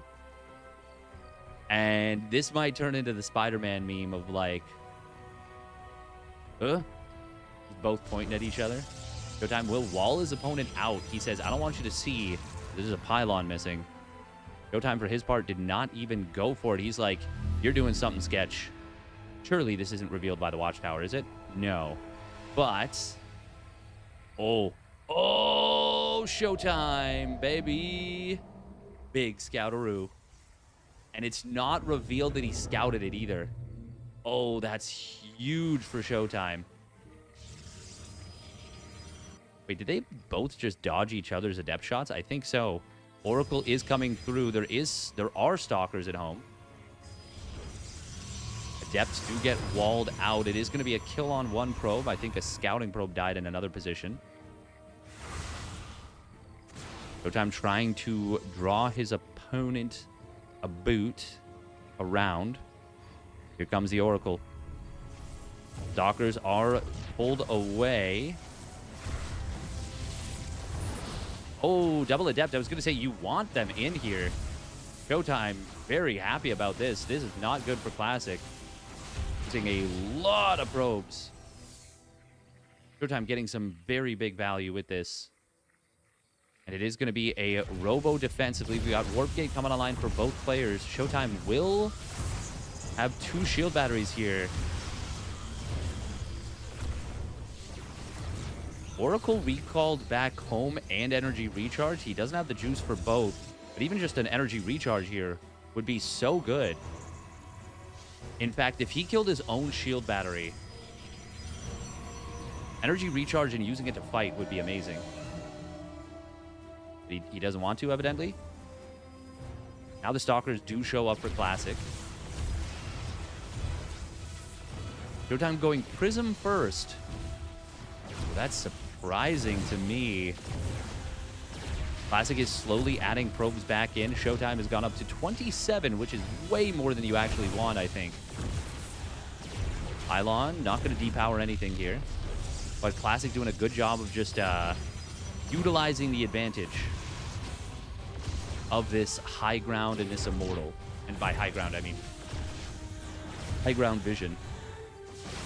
Oh, Force Field comes through. It's not perfect, though. There was a prism here anyway, so he could have picked this up. Still, that feels bad when you're like, I missed the Force Field. Dang. Phoenix being produced. That is going to allow for a lift. Would not mind a cheeky little stasis ward right here. Trying to force a retreat into it. Force Field on the ramp getting, I guess, forced out. Oracle was not energy recharged. He's just sending it across the map. There's a Stalker and a Sentry for defense. Oh, got to be careful with the Prism. Be careful with the Sentry as well. Lift on the Immortal. Will be able to get a kill on it. It's going to cost him a Sentry, but he does drop a Force Field. Nice hot pickup there from Classic. Barely saving that one Stalker. Oracle on the other side of the map. Going to drop a Stasis Trappy in the natural. I do like that. There's a good usage.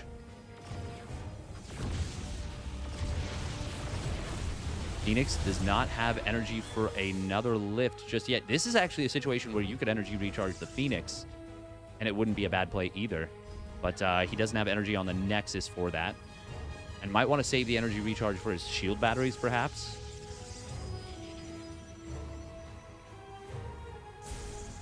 Oracle. Oh, darts into the main base, gets 2 probes. Little MaxPax Classic. Getting a couple probes during the... I mean, I guess there wasn't action right now, but that's something MaxPax is maybe better than anyone at. Portal taking a lot of damage right there. But it's all shields. Barrier and shields just getting blasted through. It's actually Classic that loses a lot of real HP on this Immortal. And this is, of course, the power of Defender's advantage, having those shield batteries at home. Showtime just now getting back up to a 2nd and 3rd gateway. Classic with the Adepts. Oh, not shading forward, but forcing his opponent out of position. The Force Field will allow him to breach and kill at least 1 shield battery. In a situation where they're both mining a very finite amount. This is a cool little play. Oracle for Showtime being brought back home once again. Oh, Classic is going to try and force his way up the ramp, but the force field from Showtime is good on said ramp. Lift on the Immortal coming through from the Phoenix. Classic. Oh, does he lose the Immortal? Just barely as it's dropped back down to the floor. Stasis Trap was dropped and then canceled. Oracle turns on its Pulsar Beam. Immortal being force fielded out for Showtime, but two of them are still attacking. There's a third one that just got dropped back down as well, surviving on 3 HP. Classic is really trying to force his way through, and I think he's got enough to do it. There's just more regular units left for Classic. Prism Micro is still very good on both sides. There's a great lift on one of the Immortals. Classic, oh, finally kills one of Showtime's Immortals. The Warp Prism will get a big warp in of Adepts, and that is going to be probably just enough to tip it in his favor. Classic finally, Showtime finally kills that Prism. Oh, that Immortal's barrier for Classic is huge, but it's not actually going to save that one Immortal. Well, even if Showtime does clean this up, he's lost so many probes. Oh, and he loses that Immortal. Unfortunate. If he had not dropped that one back down, he would have kept both Immortals alive, and the counterattack he has to go for now would have been a lot stronger. Actually, hang on. If this Prism gets spotted... Okay, it's going to be recall. Yep. I was wondering if he had energy for it. He does. And Classic has to know that he killed a crap ton of workers. Now, because they're both on one base, it's not actually that big of an eco lead for Classic, but Classic has 2 more mineral patches still up. Well, 1 more now. But more importantly, he is able to mine long-distance mine from the natural with a pretty decent number of probes. What is that? 4 probes is actually not crazy. Oh, okay. This is going to be GG. Classic will get these... Oh. Hang on. Okay. Showtime going to be able to recall. There's no Warp Prism here, and... Okay, never mind. It showed up. It showed up. Sentries. Sentries galore for Classic. And this becomes checkmate if you can't take your natural and your opponent has one. I mean, you just can't win.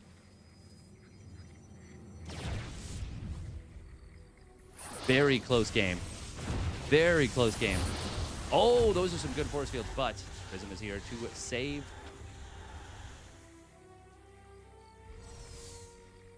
And no way to prevent that either. Okay, counterattack. I like that. Hallucinated Colossus. He's trying to draw his opponent's sentries forward so that he can force field them. Is there a recall available for Classic? Not yet, but in about 12 seconds. Classic is walking back home. But he is, well, he's starting to mine now from this natural. Showtime going for the pylon. I don't think that moves the needle.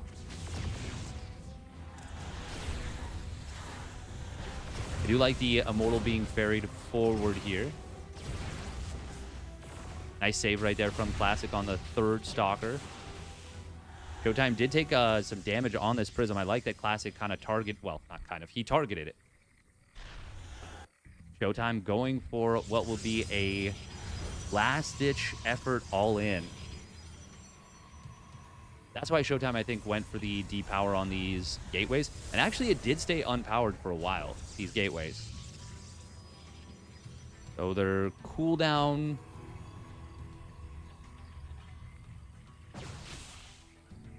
It didn't continue to tick forward. There are a lot of Immortals here. Power-wise, Showtime's got a powerful army. It's just, can you breach 3 shield batteries? And the answer, of course, should be no. But Classic using a lot of force fields here. Oh, wow, a lot of force fields getting used. Immortal for Classic has popped out here. A second one being produced as well. He's obviously rebuilt this Robo at home. Classic will not be able to kill that one Immortal of Showtime's. Showtime able to get the save. But it is just a number and attrition game. Showtime cannot rebuild. Classic can. MaxPax has got these shield batteries. He's got the defender's advantage, and he has got this game in the bag. And it was a cool battle. Classic just barely edges him out. This close. Thank you, Esquire SE2, for the tier 1 resub at 46 months. My man. Where am I? I am in my home as opposed to my studio. Gotta turn webcam ever so slightly. Gotta make sure the puppers are properly framed. Very important. Thought he was dead after taking worker damage. It's...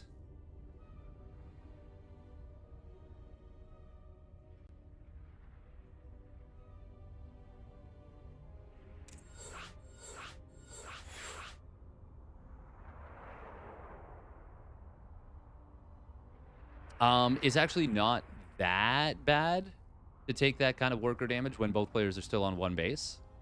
And there's, like, not a lot of options to kill.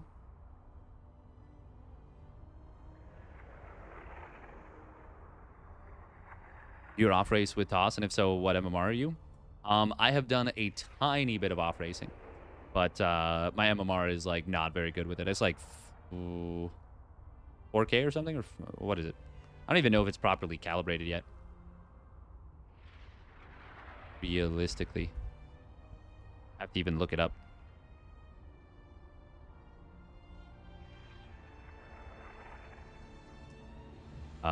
No, it doesn't even show up on...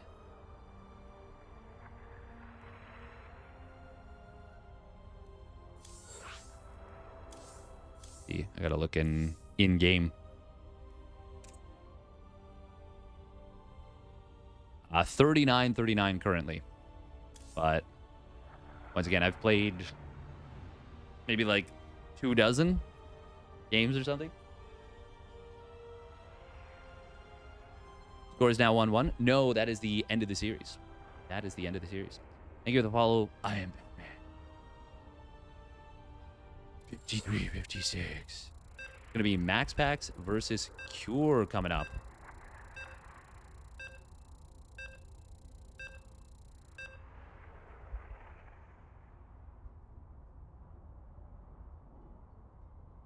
Is this live? It is. It is indeed live. Almost always, the games are going to be live here.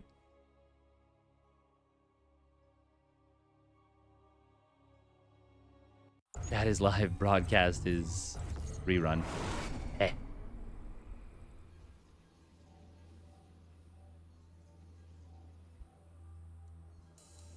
Actually, no, you got it backwards. Broadcast is live. Chat is a rerun.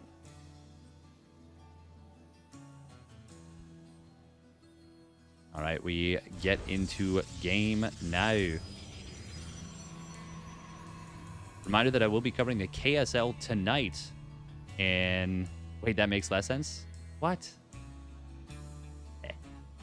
I will be covering the KSL tonight. Yeah. All right, here we go. Lining up at the top right, it is Sidestorm Gaming's MaxPax.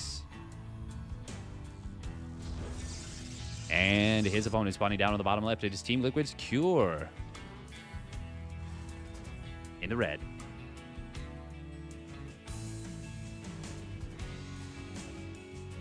MaxPax, of course, a bit of a demon with the Blinky Boys. Absolute master with the Blink Stalker play.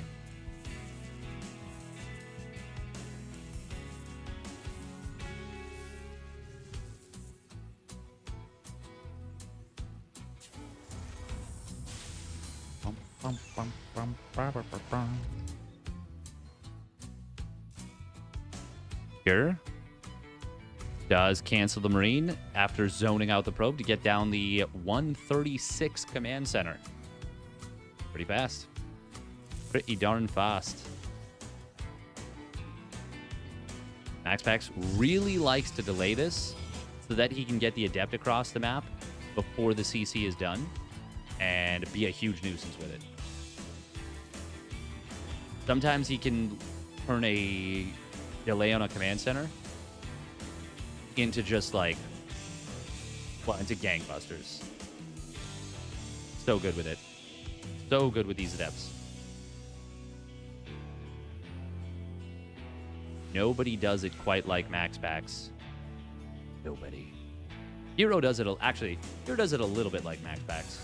It is going to be a very quick Cyclone. Now, will Cure, after completion of the command center, go back up to the high ground with the SCV?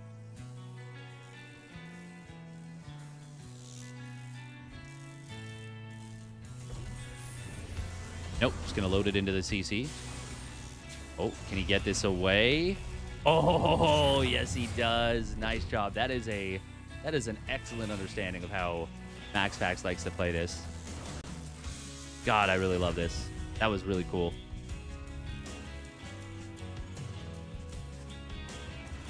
Play the opponent. Play the opponent.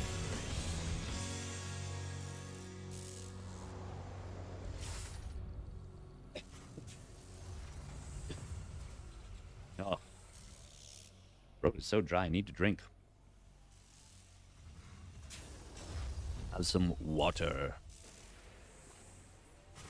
MaxPax does like to avoid building the sentry a lot of the time, which means he doesn't get the best scouting information. And yeah, he doesn't know about this second Rax. It's going to be a very fast stim. And it will be a 4 Marine Cyclone drop to pair with this. God, this is a great looking build order out of Cure. This is, he'll add a 3rd barracks with this, and he will do most likely an SCV, Marine Tank SCV push. And it's strong.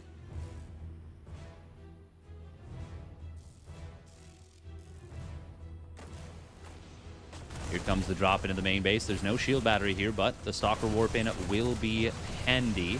We're going to see a big commit coming in from Cure. And this is not worth it.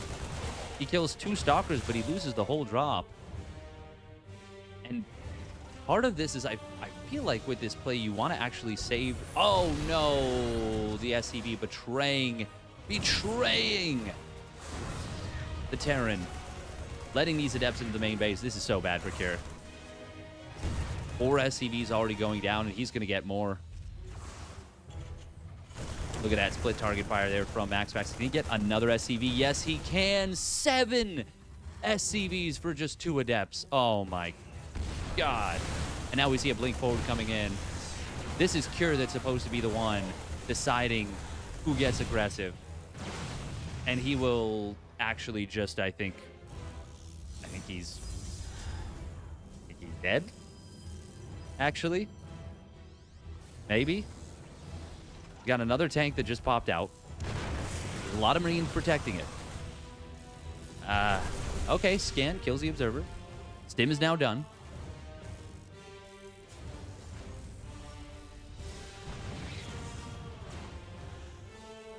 No, Cure's not dead. Cure's not dead. But he is in a very uncomfortable position right now.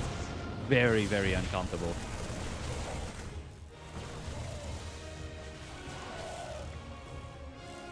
God, just a brutal position.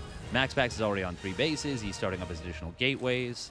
Charge is almost halfway done, which is a very good setup against this.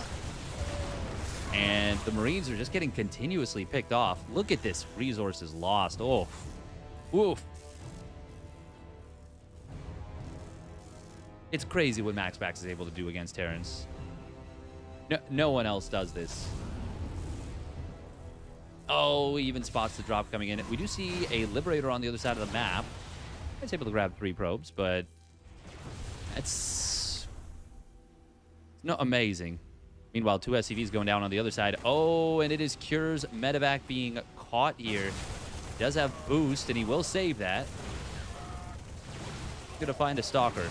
for his troubles. But, yeah, that's 7 Marines for a Stalker, which, for anyone doing the math at home, is once again a good trade for the Protoss. MaxPax going up to a 5th gas? Or?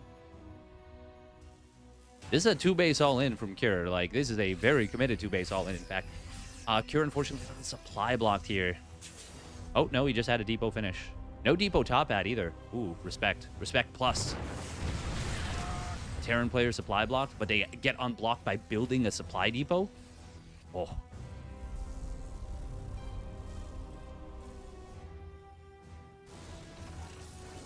Storm starts up, and that is a hard timer on this game. If Storm completes, and there is any number of Storms available, and this push hasn't already basically killed MaxPax, or the tanks get into an insanely good position. But unless those things have happened, that Storm is the GG timer on this game. Do we see a big Zealot warp in here? You could potentially... Oh, hold that thought, actually. We do see the Prism going to get taken down. This is +1 weapons done. This is a lot of Marines here. Force field's not perfect, so the Marines are able to slip back through this little crack in it. But Storm is done. The tanks are not in this position I was talking about. Can Cure turn me into a liar? I hope so. I want to believe. That would be very impressive to me. If you were able to do anything here. But, oh, that Storm is big. And there's still 4 more behind it. At least 4? 4 and counting is what I would say. Zealot's going to move in on this army. Not enough Marines to protect. Not enough tanks. GG will get called.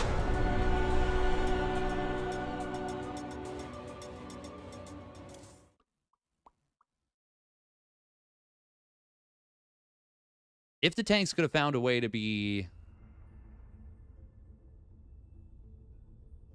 15 instead of just 5, maybe he wins.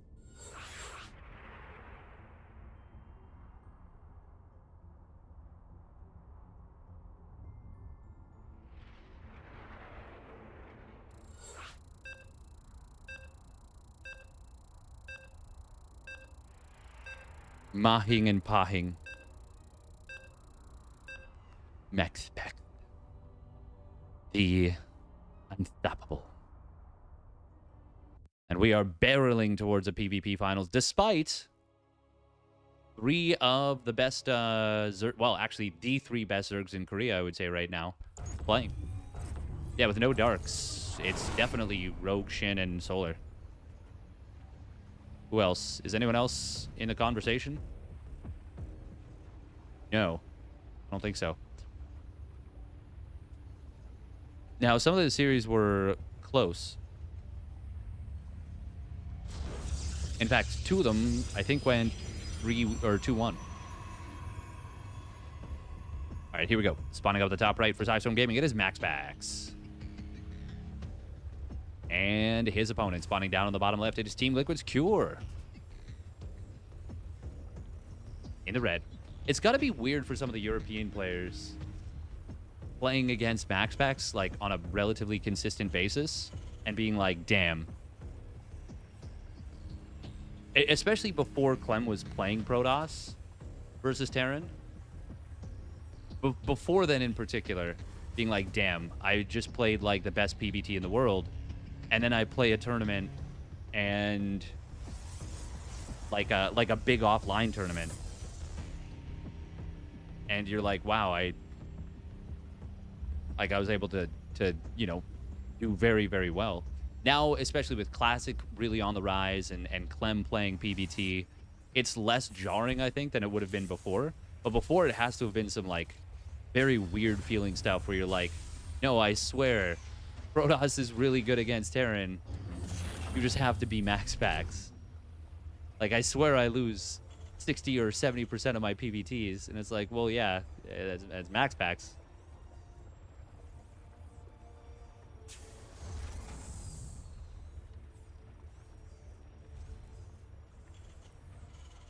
Bop, bop, bop, bop.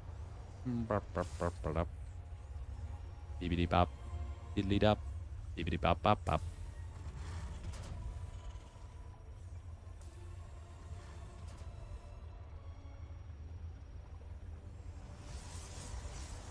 It's just crazy too, because like Cure has this game plan, right? And MaxPax just completely dismantles it. Oh, the MaxPax 3 gate. We're gonna see a chrono on the warp gate as soon as this Nexus completes. Don't ask me how I know. It's just a feeling. I just have an idea that that's what's gonna happen.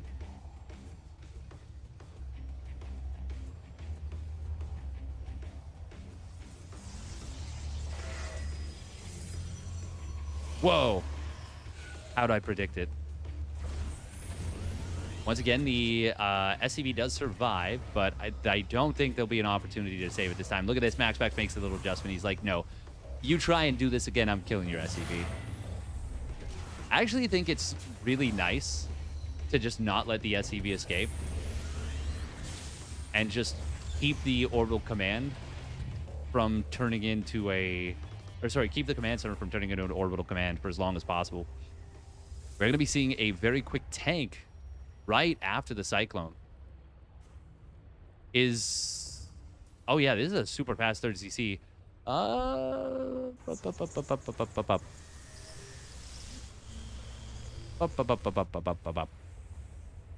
Cyclone looking around. Oh, he will see these two adepts coming. He's going to be able to get a kill on... Whoa, does he get a kill? Yes, he does. And he will be able to save this Cyclone. Siege tank will be out. Does need to be well placed. Not a lot of Marines here. As weird as it sounds, a big commitment coming in would actually be really, really difficult to deal with because there's so few Marines. Of course, MaxPax doesn't know about the 3rd CC. So he doesn't know that Cure has cut some bio production for this. Even still, MaxPax gets a couple SCVs. He denies a depot. And he still comes out of this, I would say... At the very least, he's fine. If not ahead. Obviously, MaxPax with Blink can make... Like, he can make some pretty special stuff happen. Ultra Love is a good map for this, by the way, from Cure. This is a good choice to do this on Ultra Love. He is not a player that oftentimes through CCs, like very, very rarely, I would say, in these matchups. This is the kind of thing that may come as a surprise to MaxPax. Do we see a sentry made? Yes, we do, and that will be a hallucination, and that will be able to provide vision for a blink into the main base if he is so inclined, but he's actually just going to go for the scout first. We see another hallucination. Yes. All right.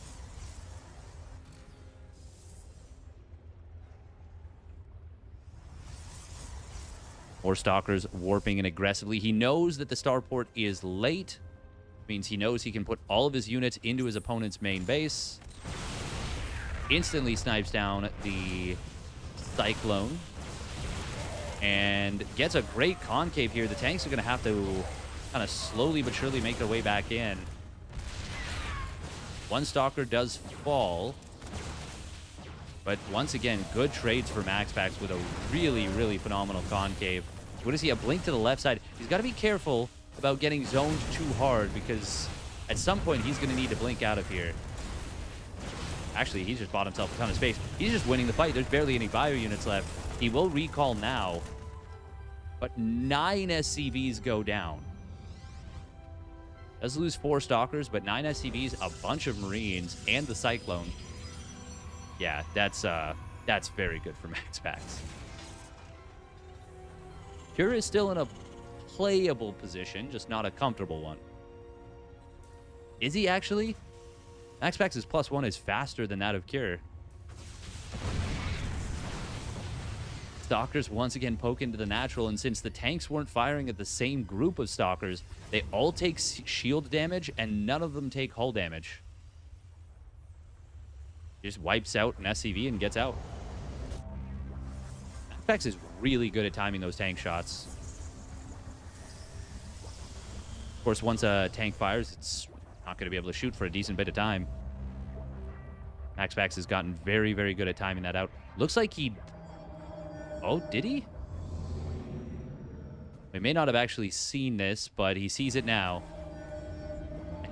That's funny. It actually fired a shot into the medevac, so Kier's like, wait a minute, what? How did you see this? The answer is he didn't. He actually just was checking for it, basically. Was just thinking about it.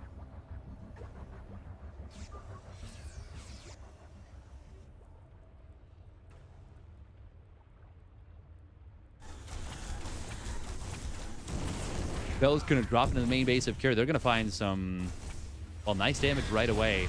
Zelts also find a tank at the third, but the Widowmine did, that was out front, did get a decent connection. MaxPax, though, is already getting Storm behind this, an Immortal being added in. He'll even kill one of the main gases. Just putting pressure on Kier in multiple locations while getting even further ahead economically as this fourth base is about to complete, and defends the drop on the top side. Losing no probes. Not just now, but in the entire game. Meanwhile, double Robo Colossus coming in for MaxPax. He says, okay, if you're not going to attack me, if you're going to sit at home for a little bit, I will tech hard. Here has rebuilt this gas. He's really diligent about this kind of thing. This is wild, too, because MaxPax went into Storm and then immediately started the transition towards double Robo Colossus. Knowing what you can get away with in this matchup as the Protoss is worth a lot. Zealots, once again, running by into the natural, warping in into the main. Oi, oi, oi. I think, no, sorry, they were dropped into the natural, then dropped into the main, and warped into the main. MaxPax being a big nuisance here, and he has killed 31 SCVs in this game. Cure, he's just gonna pull the trigger and go for it, but I mean, he decides he can't. He scans, he says you've got enough, starts rebuilding SCVs. It's not that it's a bad decision, it's the best decision in the under the circumstances, but MaxPax is absolutely run away with this game now, completely and totally. 80 probes, up a base, up 36 workers currently. Sorry, 33 now. And Kira's, oh man, he's going to tap out without a fight because there isn't really a fight to be had. Oof. Oof. He is in a great place. Yeah, yeah. PvP is definitely in a place.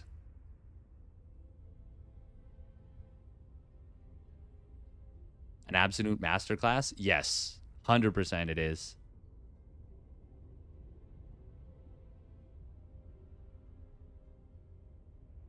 MaxPax is good till he isn't. The funny thing, I mean, you could say that actually legitimately for a lot of players in PvT. But MaxPax has played so much that, hey, you're too kind. Zouse. The crazy thing is that MaxPax used to actually be the kind of player that would overcommit sometimes. I think all players do that, but MaxPax just kept practicing and kept getting better and better. And then eventually he kind of, like, I would say, fixed pretty much all the mistakes.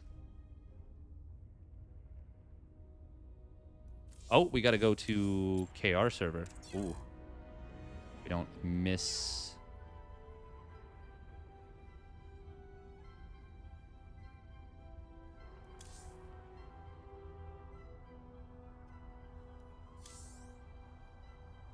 Oh, okay.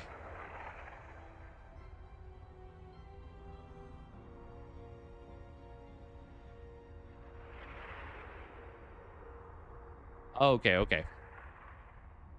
So they started already. That's fine, that's fine.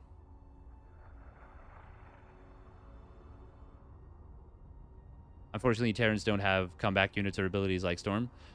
I think the main problem is that Protoss gets them, I think, too early is the big problem. Right now, with energy recharge. That has been and that is and has been the biggest problem, I think.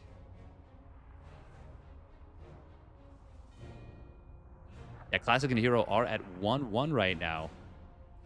By the way, if you guys are enjoying, make sure to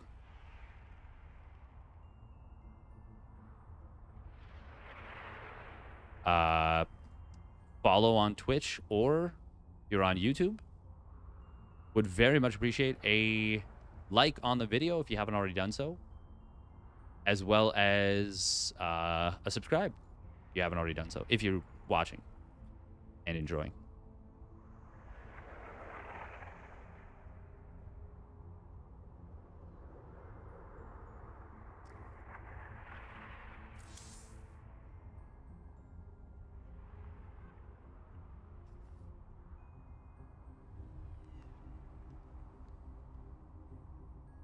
I do think MaxPax played better there. I think MaxPax deserved to win that game. But I still think TVP is in a rough spot for sure. Both things can be true.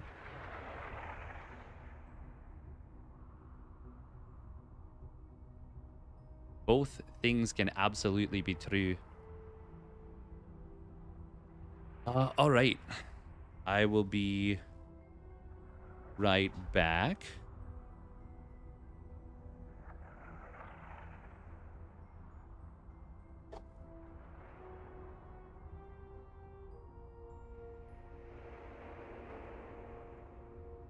Yeah, I don't really care if people get timed out in other chats for, you know, being annoyed at balance.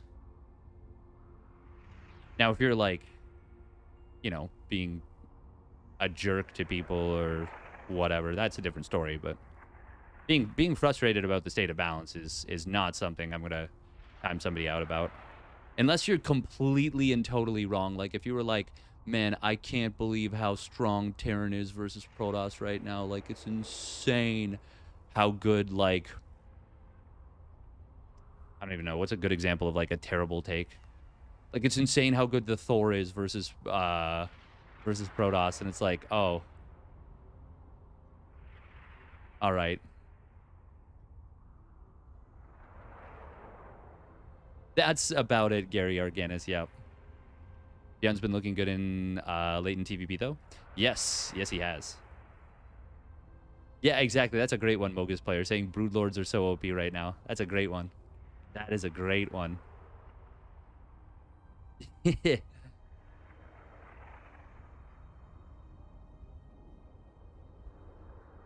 You're just memeing about the streamer. That's different. Memeing about the streamer is totally different.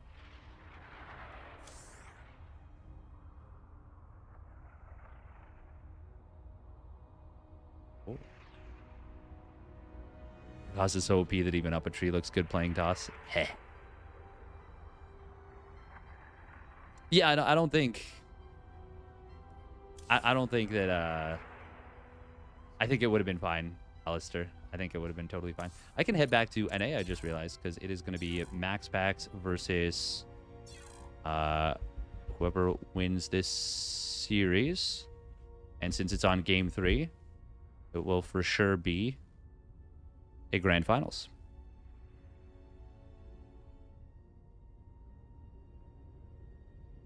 Oh, Terran absolutely has some comeback mechanics, for sure. For sure. All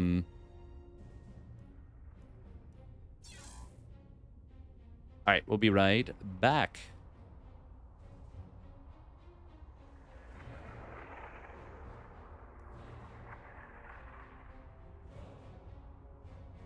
Thank you for the follow, Blue Hydra.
Oh, looks like they just wrapped up.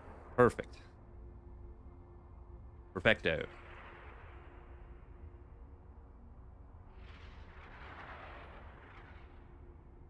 Ooh, Hero won. Okay, I was kind of hoping for Hero. Hero's just, I mean, he's just such a wild card. He's so fun to watch. So exciting.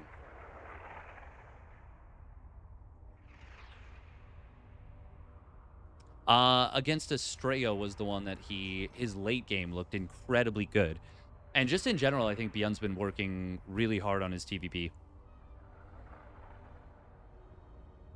We missed Hero vs. Classic? Yeah, it was running at the same time.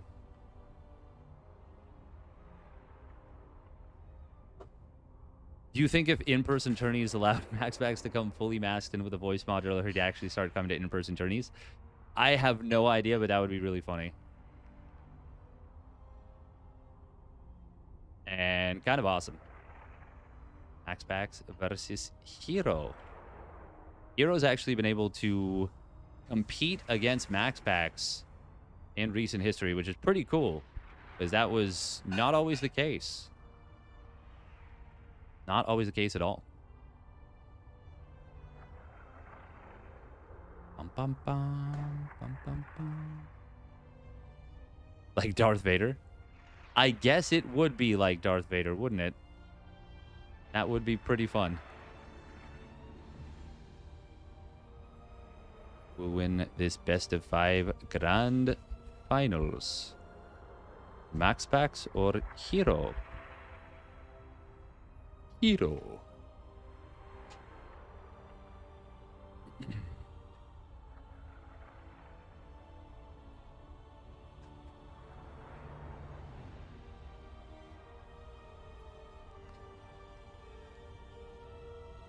Yeah, Hero's just been awesome.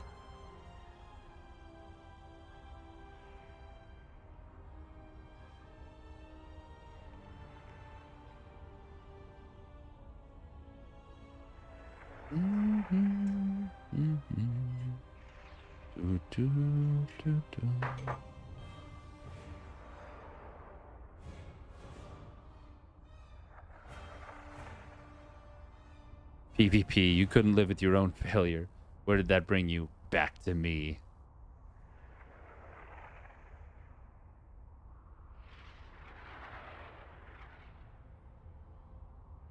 I mean, yeah, Clem's PvT is so ridiculously good. Clem just in general is ridiculously good.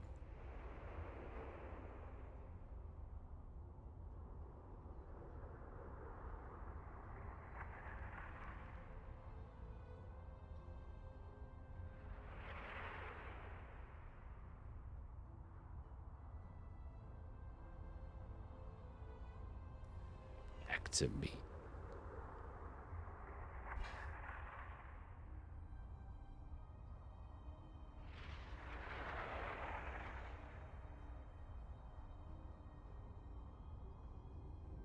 Bum, bum, bum, bum.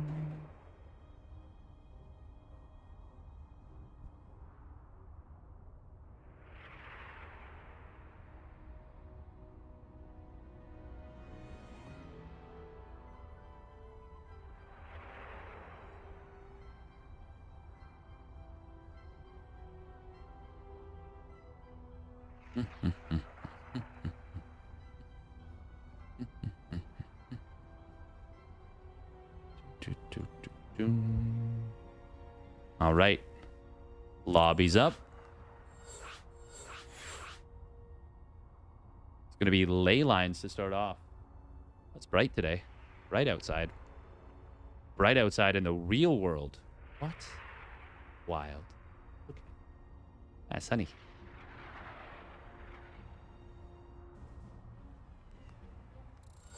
Mm-hmm.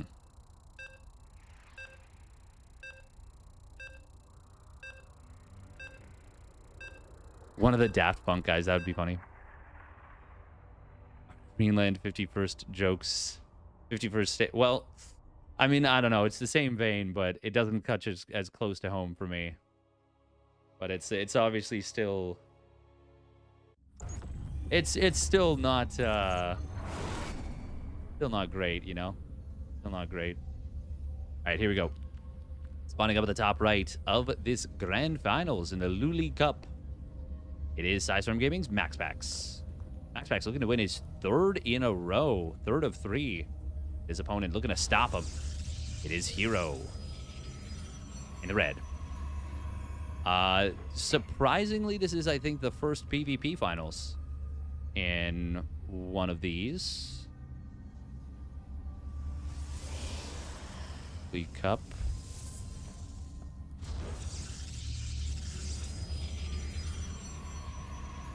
Yeah, I would say quite surprisingly, honestly.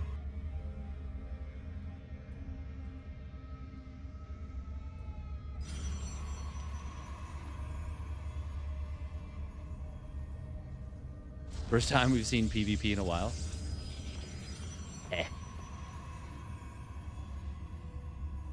What happened earlier? Cure. Oh, yeah, Cure and Beyond. Very surprising, actually, that the fewest players we had in the round of 8 was actually Terran players. We had 4 Protoss. No, never mind. 4 Protoss, 2 Zerg, 2 Terran. Well, still, they were tied for second least. The big story is that it wasn't the fewest number of players being Zerg in the round of 8. None in the round of 4, but both series went to game 3. Hero ultimately defeating Rogue, and MaxPax ultimately defeating Sola.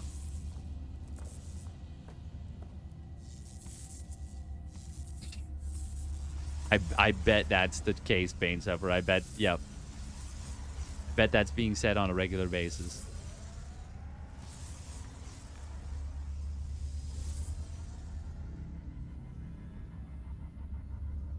Sentry first, just a single sentry to start off. MaxPax. Big story here, of course, is that he doesn't double gate every game now. Not every single game. He mixes it up.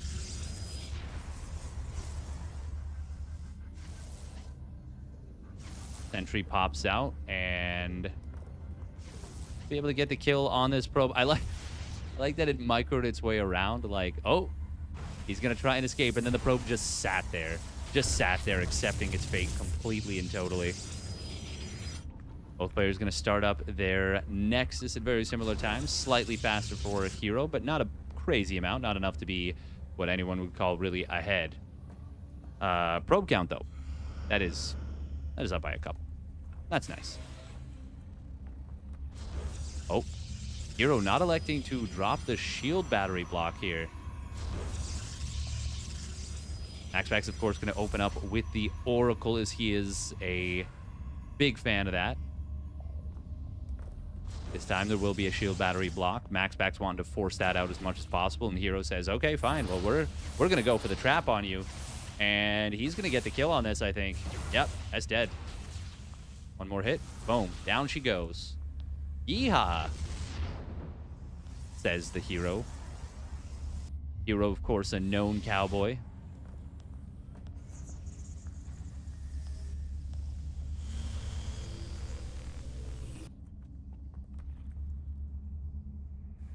Oh. Looks like the Oracle was thinking of joining the fight in an effort to try and win this. What's gonna happen here? Stalkers will warp in. Oh, he does go with the fight now, but it is not a good fight to take. And he ends up taking a lot of damage on the Oracle, not even killing that one Stalker. Ooh, now that Stalker's gonna be able to regenerate shields. Obviously, so too will the Oracle, and the more important thing about any Oracle engagement is keeping it alive. That's gonna become a lot more difficult to do when you take this kind of damage. Stalkers of Hero kind of splitting up a little bit here. Second Oracle is produced, and there is the dive into the main, or the natural mineral line. 3 probes, not bad. Not bad. But, no, he gets out. He gets out. That's pretty good. Oh, MaxPax is going to shade into the natural here with these 2 adepts, and he will actually be able to find a couple of probes. Hero just barely was not able to keep those units from getting all the way in. Oh, Oracles actually do go into the main base now. Hero is committing hard for the counterattack, though. Very hard commit. There is a shield battery done and a second one in production. I don't think that this is good at all for Hero right now. This seems very difficult. Force fields, though, are used aplenty, and he will actually be able to fully drain this one shield battery. Another one is about to complete, and he energy recharges the first one. One more force field available. Not the best, but that second shield battery is going to be just in time. Hero does have Blink now completed, and MaxPax does not yet have his Blink. Hero decided to go for just a big swing on the attack. There's still a chance that this could work. One of the oracles is out of juice completely. Second one is going for the dive. Probes are gonna pull from here, from MaxPax, I should say. Hero continuing to go for this. Blink is completing right now for MaxPax. Oh, Hero blinks out with everything. Oh, Hero leaves the War Prism hanging, and that is painful. Now there's no way that this attack can continue forward. Hero did even up the worker count a little bit, and oh no, he didn't get either Oracle. Oh, they're both still alive. Shield battery has completed. MaxPax is actually not as ahead in this game as you would expect. Enough probes died to make this even. Nibothans died to bring us these probes. The +1 weapons is a big deal. Oh, Stasis Trap coming into the main mineral line. How many probes did he catch? Just 3. Could have been a lot worse. Could have been a lot worse.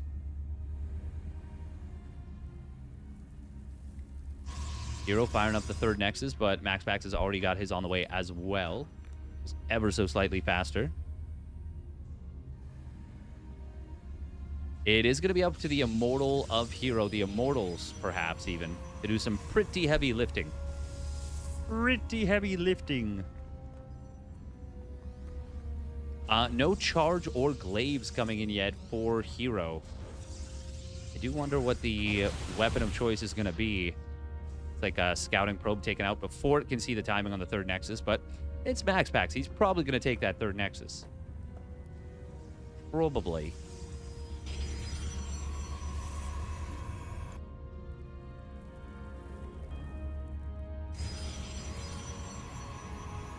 Hero, by the way, did win a tournament earlier this week, Monday morning on his birthday, which is pretty dope. Also, these probes are being dumb. They're going very, very far around this. Not an efficient route, it's fair to say. And yet, they're actually still, because there's 3 of them on that patch, they're still mining it as efficiently as they can. But it means that he's missing a triple stack in the main, or a double stack on one of the other mineral lines. Big attack coming in from MaxPax. He's up a lot of stalkers, and his +1 is done. But gotta be careful. MaxPax doesn't have Guardian Shield, whereas Hero does.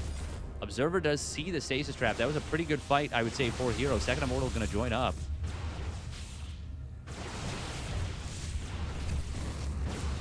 Couple of probes dying on the other side of the map. Revelation keeps the Stasis Trap safe. Double Adept, though. Oh, 5 probes. Does not get a 6th. Not get a 6th probe. That last Adept shot not able to go through. Hero, considering how this game was going, I'm impressed that he's still in this one. Hero sees Stasis Trap links into it anyway.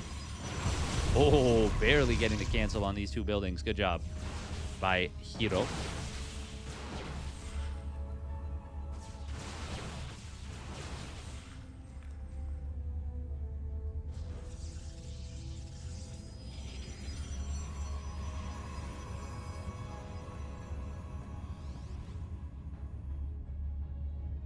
Oh, Oracle will revelate the army of Hero, but Hero's army looks pretty darn strong. 3 Immortals to 1.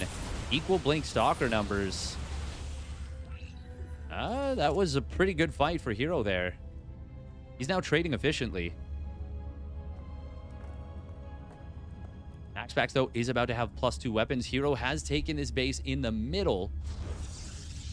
Wouldn't mind him already starting to mine out this one rich gas blocking mineral field. What do you call this? Just mineral deposit? Mineral deposit. Yeah, of course. Of course, it's a mineral deposit. Oh, and there we go. He's doing exactly that now. Ooh-wah-wah. Ooh-wah-wah. A-wah-wah-wee-wah. Huawei? That's the one. Immortals, with their +1, they are able to 3-shot Stalkers. It's a bit of a breakpoint for them. Zealots coming in on the bottom side base. They don't have charge. It just now completes. Funnily enough, just going to provide them the ability to retreat. Oh, probes triggering a stasis trap at the same time a Stalker walks into it. MaxPax is up in those upgrades now. Oh, Zealot's re-engaging on the bottom side. Somehow, oh my god, can he actually keep these Stalkers alive? That would be incredible. He does, but they're instantly going to run into their doom. They do retreat out. Immortals of Hero not getting into the fight just yet.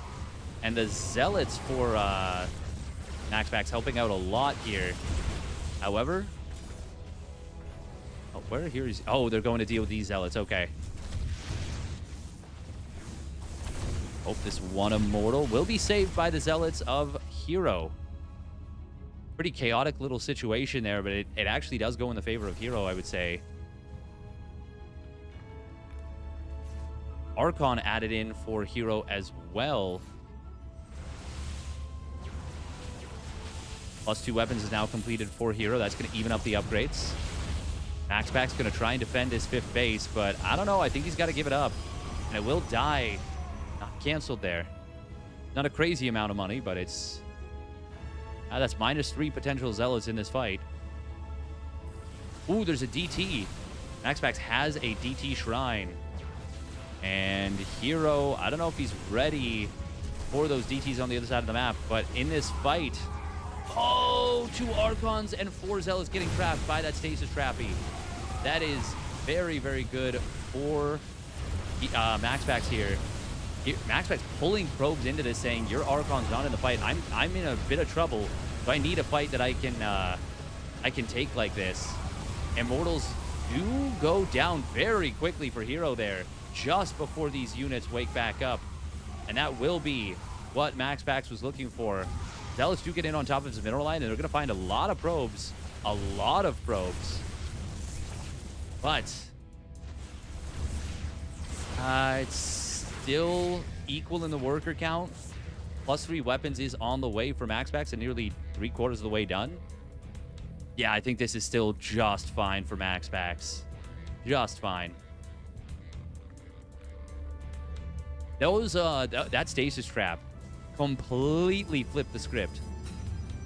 Completely flipped the script.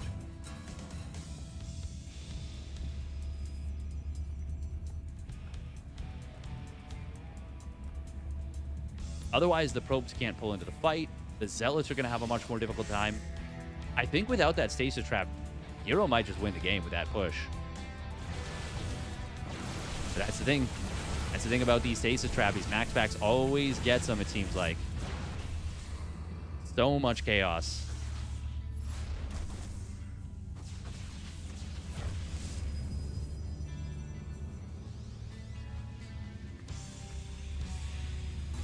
This DT will get taken out. Stasis Trap also going to provide some excellent vision. MaxPax retaking a 5th base now. Hero, for a moment, did have better income. And he's almost mined out of this mineral patch. Force field coming in after the Stalkers had blinked out, so not able to escape that little trap, but mobility of those Blink Stalkers is still very good, even if the Zealots fight technically a little better in terms of raw DPS. Oh, Observer of MaxPax will get taken out, but Revelation going to continue to provide high ground vision. Nice stuff. Once again, I feel like Hero should have been dead a while ago, but He's still kind of, sort of in this game.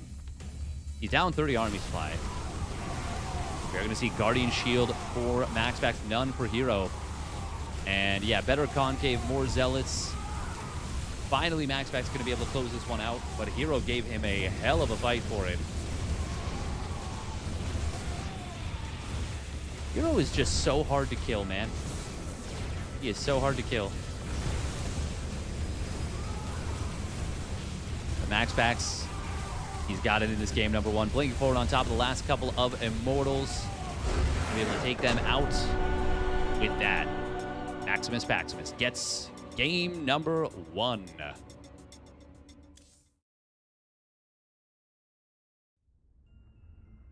Wow.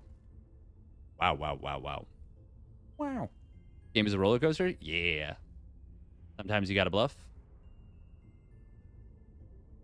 Gotta know when to hold them, know when to fold them.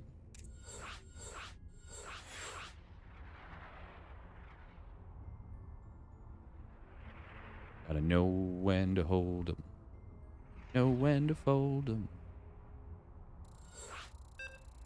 And also the rest of the song. Know when to scold them. Know when you've sold them. Gotta know when to gold them. And to mold them.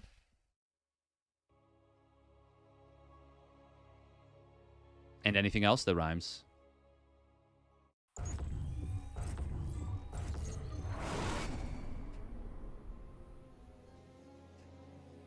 Gotta know when to cuckold them.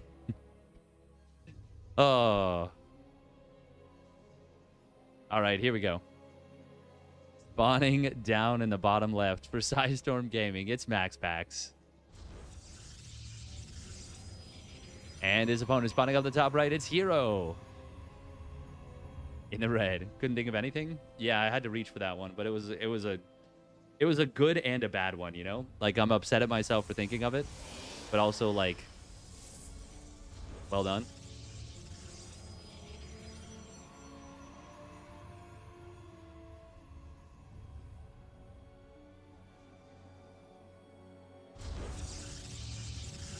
Well, thank you, Devin the Dude. I appreciate it. That's what we're here for. That's what we're here for.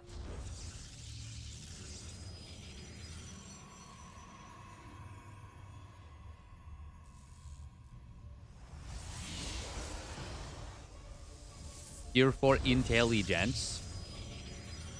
Look, it is the intelligent intelligence.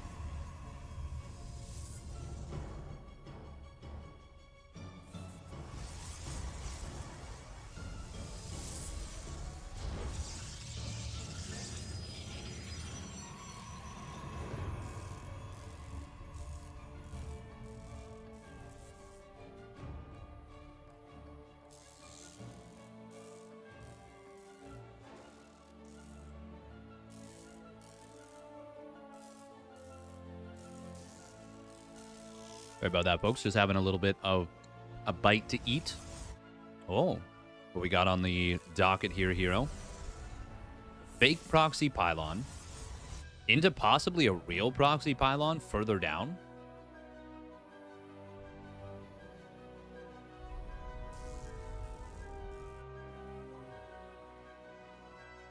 That would be absolutely insane. Okay, he does put the third pylon in his base.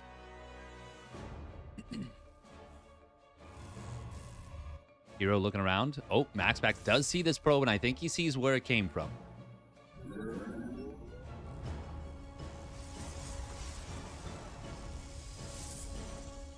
Intelligence score of 4. Nice. That's a -3 on rolls, if I'm not mistaken.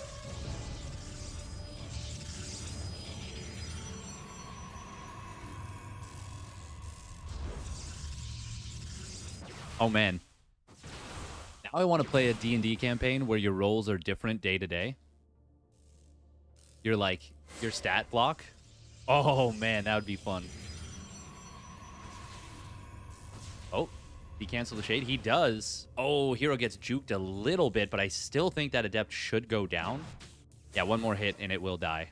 Oh, hello, Hero? Okay, well, that was a bit of an F2, but okay. It's not, but it happens. It happens. Oh, Adept actually does get into the main, but there's a shield battery there. And there were Stalkers to greet it. Hero diving very deep on top of these Stalkers. Ugh, was that worth? Ew.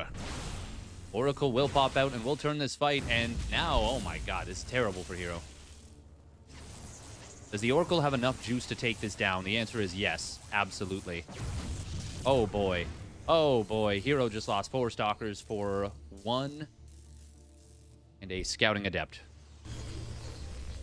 But realistically, the Scouting Adept was not part of that math. You could argue it distracted a little bit, but Hero chose to dive for that. Oh. Hallucinated Phoenix does spot the Oracle, and he's able to divert the Stalkers to go after it. Second Oracle that does get scouted. That's good information for Hero, but the situation is just very bad for him. He's already down 5 workers before the Oracles have gotten any damage. This is, well, I shouldn't say any damage. They killed a Stalker. 2 Stalkers, actually, and completely turned the fight around. Oh, but it's actually going to be Hero getting a good jump on MaxPax's army as it was split up. Guardian Shield going to help out a lot here. Oracle finding a couple of probes in the natural, but, well, no buts. That's actually, even with this little jump, this is still expensive for Hero. And he's still in a very bad spot. Oh, look at that. He's actually able to pair up the Oracles, gets another 2 probe kills. Eesh.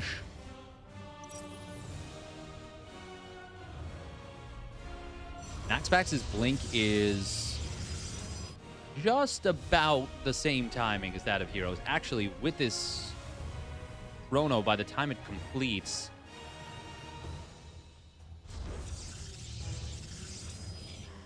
okay, Hero starts chronoing his again. Still, that's going to be like at most a 15-second difference, maybe 20. He gets another chrono boost, but even then, as long as Hero, or as long as MaxPax chrono boosts once more, that will diminish significantly.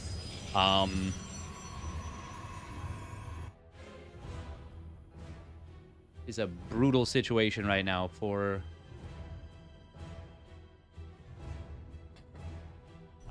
Hero. The cat Mia got caught trying to do something. Oh, with the Seb angry emo, that's perfect. Mia was just doing something on the stove. Obviously, the stove was off, but I am here in the shadows. He's being cheeky. She never used to be like this.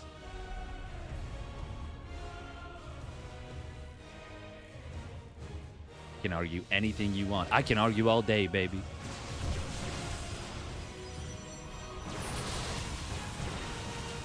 MaxPax. He's going to have a big firepower advantage here, because Hero needs Stalkers in his mineral lines. He's pulled them all to the front, though. MaxPax not sending the Oracles into the main. He is going to use them as a part of the push for stasis traps. And those stasis traps will get down sneakily, at least one of them. Hero does have a shield battery down at this base. MaxPax, of course, crossing the map from all the way back at his third, but he's got the numbers, and he's able to push forward. Energy recharge might be enough to push this back around. Hero's got to be careful about Stacy's, and he isn't. And that is 3 of the Stalkers getting caught. That might lead to the depowering of the shield battery, which, well, that's probably going to be too much. I mean, look at the worker count. Of course it's going to be too much. 12 probes going down as well. Yeah, MaxPax is about to go up 2-0. I've gotten so used to Hero somehow making miraculous defenses that I didn't look at the supply for a moment and was like, you should be dead, but maybe can Hero do something? And then it's like, no, he's down 40 supply. Like, absolutely not. He's conditioned me so much to, like, question the state of the game. Good job on Hero's part. Really just undercutting my my confidence. Great stuff. Not like it's up against Minpin. Well, yeah, exactly. Well put. Minimus Pinimus.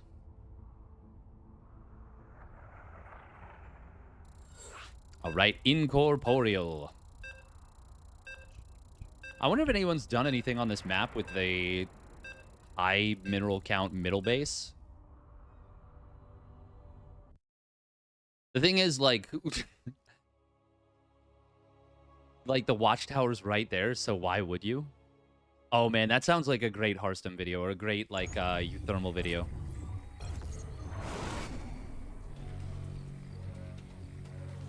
All right, here we go. Game number 3, spawning up at the top left. It is Storm Gaming's MaxPax.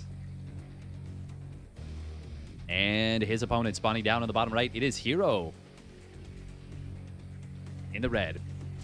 And so far, it seems the Lully Cup truly does belong to MaxPax, as he is now 1 map away from taking the 3rd of 3.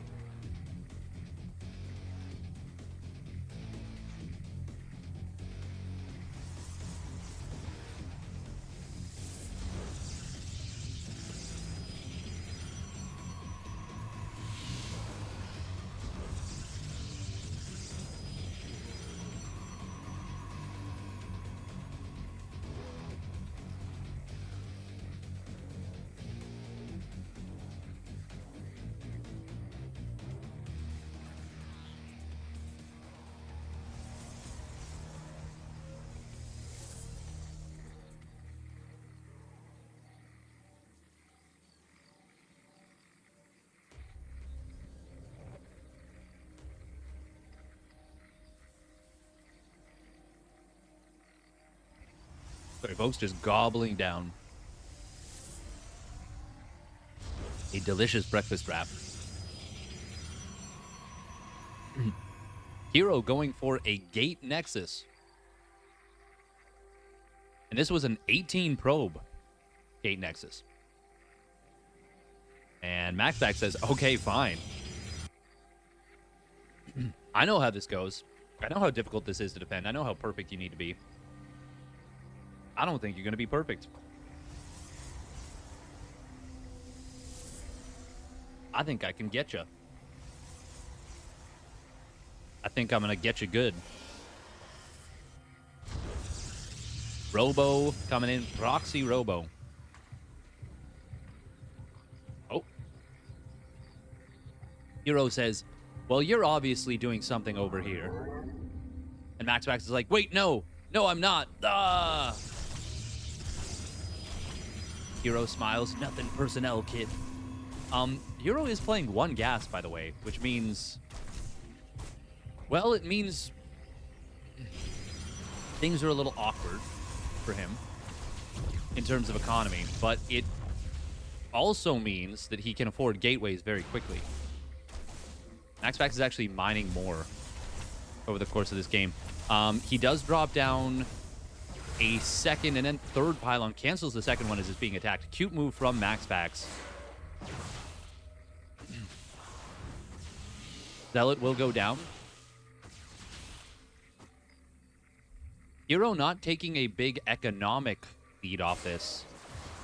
And actually, MaxPax is going to be able to find 3 probes in the natural of Hero. Cancel the shade. Yeah, for sure. Damn. Well, that's very awkward for Hero.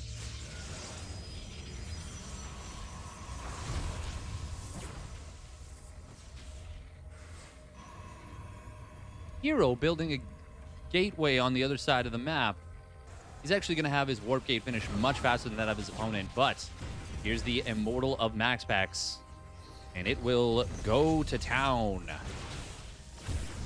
Oh boy, is it going to go to town.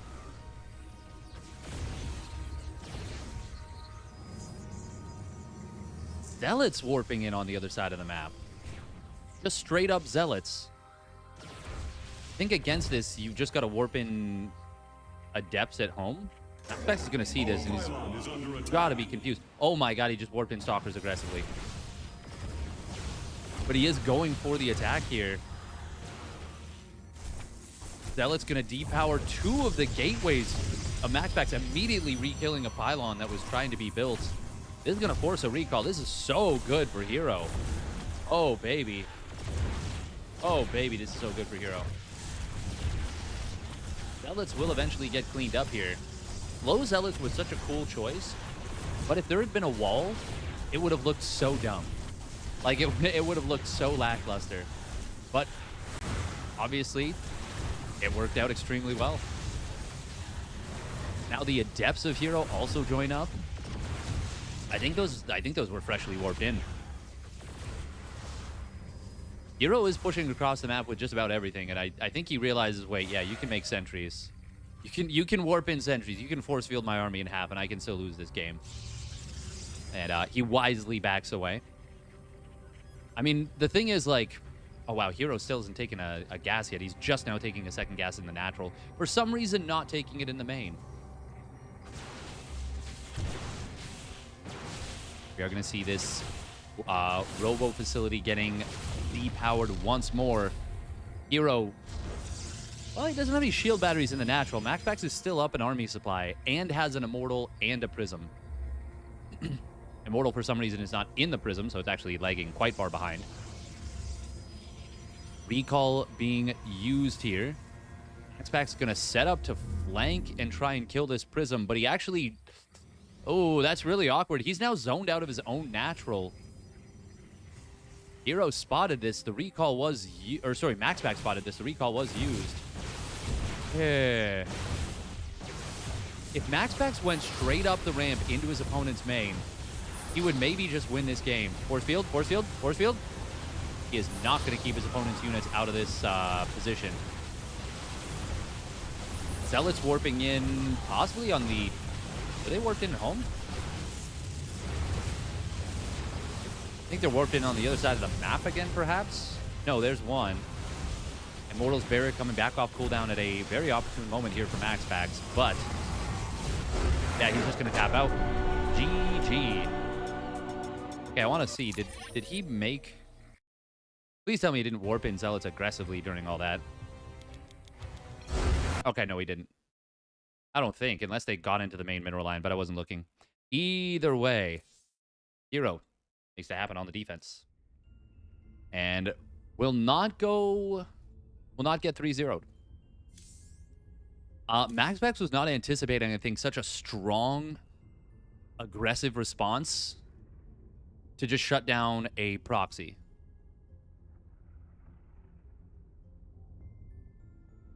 That is why it is so important to not telegraph your moves. Because if you do and your opponent finds your proxy right away, even if it is very difficult to defend a nexus that was made in that manner, I mean, when you get such a big jump on the early attack, it's definitely possible. And the counterattack from Hero was very cool, very clever. The single G, something we almost never see. That's a good point. I didn't even think about the single G. A little bit of frustration, perhaps, showing there. Just a little bit of frustration. I think it was accidental. Could have been. Very possible. It's also possible it wasn't. We don't know. We don't know. All right, here we go. Spawning up at the top left, it is Sizestorm Gaming's MaxPax. And his opponent spawning down on the bottom right. It is Hero. In the red. Is it influencer drama? Oh, of course, always. We're always frustrated about influencer drama. Couldn't possibly be about losing a game. What influencer drama is there this time? Phoenix time? Cha-cha-cha. Time for some phoenixes. Cha-cha-cha. I don't know why cha-cha-cha, but why not?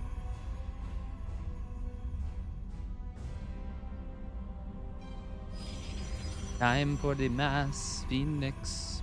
Yeah. Oh, Hero moving out onto the map. Oh, and it's a juke. A cheeky little juke out of Hero.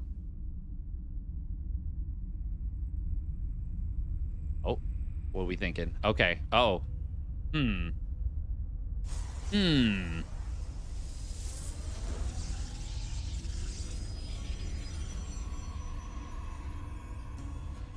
One of the best players that never was. That is a way to put it, but yeah, kind of.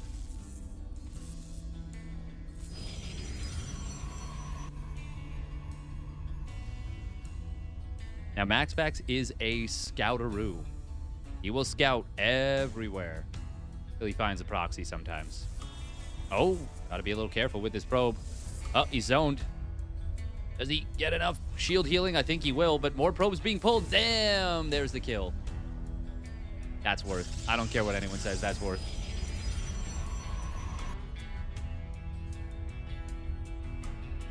Emotional damage.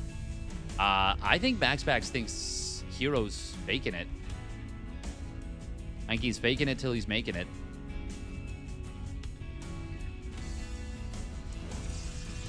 Stargate comes up. MaxPax does not want to take the Nexus before he starts that Stargate here. Doctor will, of course, kill this one probe. MaxPax. It is going to be Quad Adept. Oh, he does see Hero, that is. He's the opponent's Adepts. It is going to be a full wall out of Hero. This is full send. This is full send. This is go time. MaxPax can, of course, cancel the Nexus. And I think he'll have to.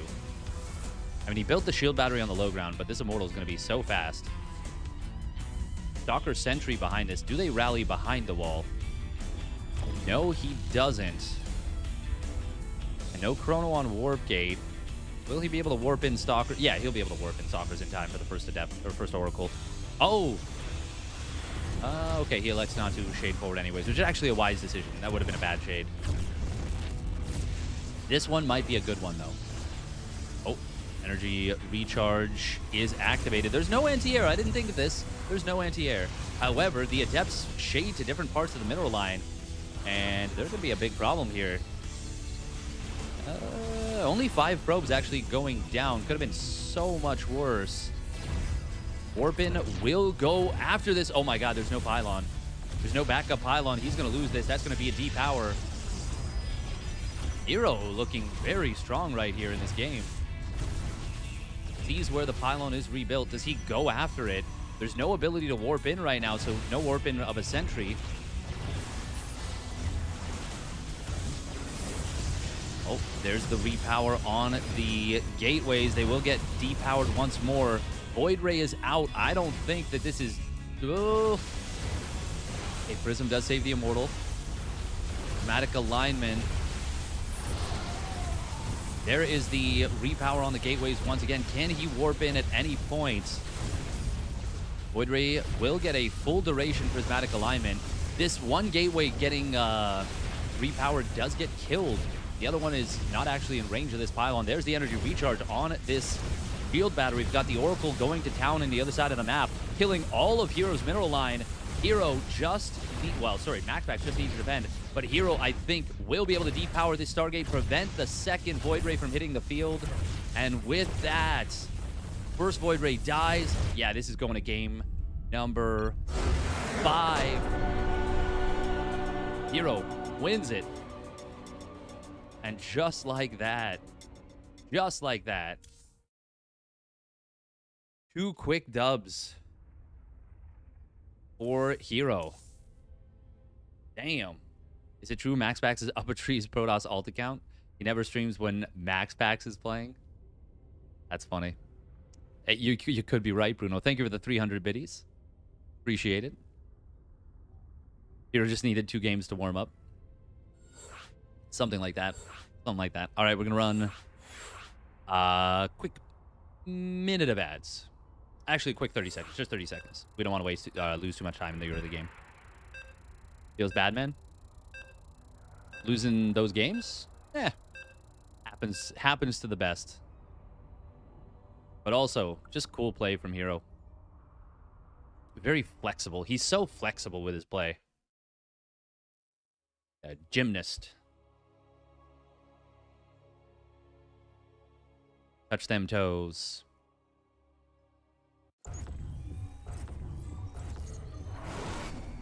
Also, welcome Petit Joe.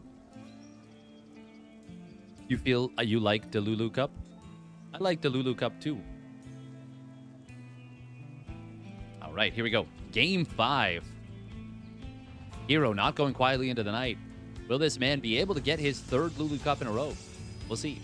Spawning down on the bottom left, it is Action Gaming's MaxPax. MaxPax. And his opponent spawning up in the top left, it is Twisted Mind's Hero. Winning the way he do. Scrappily. Rapidly too. If we ban Word here, how long will it take Steadfast to reach 5.1k? That would be funny. How long would it take me to reach 5.1k if I really dedicated to it? If I had to stream and talk, it could take forever. If I had to stream and didn't have to talk, I could do it pretty quickly. The only thing is if I got like stream sniped a whole bunch, it would obviously become very difficult. And even without having an MMR goal, I feel like there's a fair bit of stream sniping that happens. It's a little weird, but it is what it is. Sounds like an Xmas challenge. 5.1k.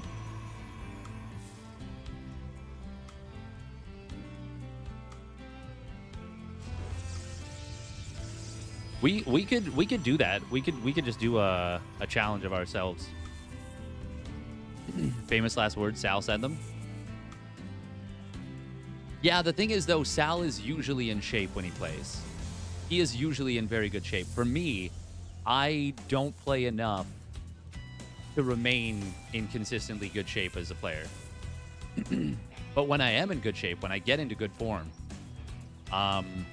my MMR can rise relatively quickly. If that happened, I would personally Q-snipe and build mass cyclones against you, just saying. Oh, thanks. Really appreciate it. Super awesome. What a mensch. All right, what's happening here in game number 5? Stargate versus Stargate. Are we going to see Phoenix Wars in game 5? Probably not, because they're both on 2 gates. And they're both building Warp Gate. Hero will let his pylon finish to block his opponent's Nexus. Oh, Adept baited into chasing. And it will be a dead probe, but a probe for an Adept. Well, usually you're going to take that trade, giving up a probe to kill an Adept. Usually. Now, in this case, he also did lose the pylon, and his Nexus is not actually any faster, so... Well, okay, it's like 3 seconds faster. Very minor. There is the Phoenix started up for Hero. All right. Now, once again, it's not going to be Phoenix Wars, but it will be the ability to deal with your opponent's Oracle with a Phoenix. You missed Pylon Overcharge? Pylon Overcharge was legit so insane. Phoenix, he knows when the Oracle should be popping out, and he will pop right on top of it. Pop on pop. Recall comes through. Meanwhile, Stalkers will get pushed away from the front. Twilight Council and a 3rd gateway. Dimensional strings. Interesting. Tuned. Interesting. It is an Oracle coming out of Hero as well. As you can see or hear, the dimensional strings have been attuned. That is important. Got to attune those dimensional strings, you know what I'm saying? Oracle will get in to the main mineral line of MaxPax. MaxPax was not necessarily expecting this. And he does lose 4 probes very quickly. Oracle finds the sweet spot where it is safe. Revelation. Well, reveals it, but... Oh, it's actually going to be a Phoenix being produced by MaxPax now. But Hero got value out of his Oracle. MaxPax has gotten none out of his. Recall? No, he's just going to fly out, but this is going to die. Womp womp. There must not have been energy. No, there was not. Oh, that's unfortunate. Caught without the recall. Bow, bow, bow, bow. Revelation did tag the Phoenix. Surely he can't kill this, though. No, and in fact, he is going to lose his own Phoenix. Oh, and he's not even going to kill his opponents because the Stalkers were able to add damage. Means that he was short. One shot needed to kill that. Very good for MaxPax, but we look at the income. Heroes ahead. Pretty decently, too. MaxPax definitely wanted to go for 4-gate blink play. Hero says, well, I'll raise you one. I'll go 5-gate blink play. Oh, nice snipe on his opponent's Phoenix, but he still will lose that one Stalker.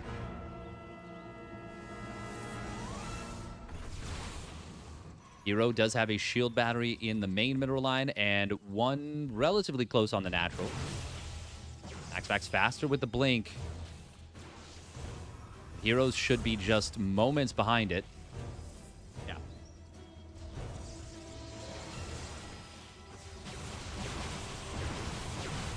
Hero just pulling back in the meanwhilest. MaxPax sees his opponent's gateway, but Hero's like, okay, well, we're still chasing. Oh, that's going to be a couple of Stalkers caught on the corner. Loses 2 of them. And now MaxPax is up 4 Stalkers. It was 2 for a moment. Oracle does find a spot where the shield battery does not cover in the natural. Able to find 6 probes in total. 5 with the Oracle, of course. Shield batteries being used defensively, being built defensively. Very nice force field there from MaxPax.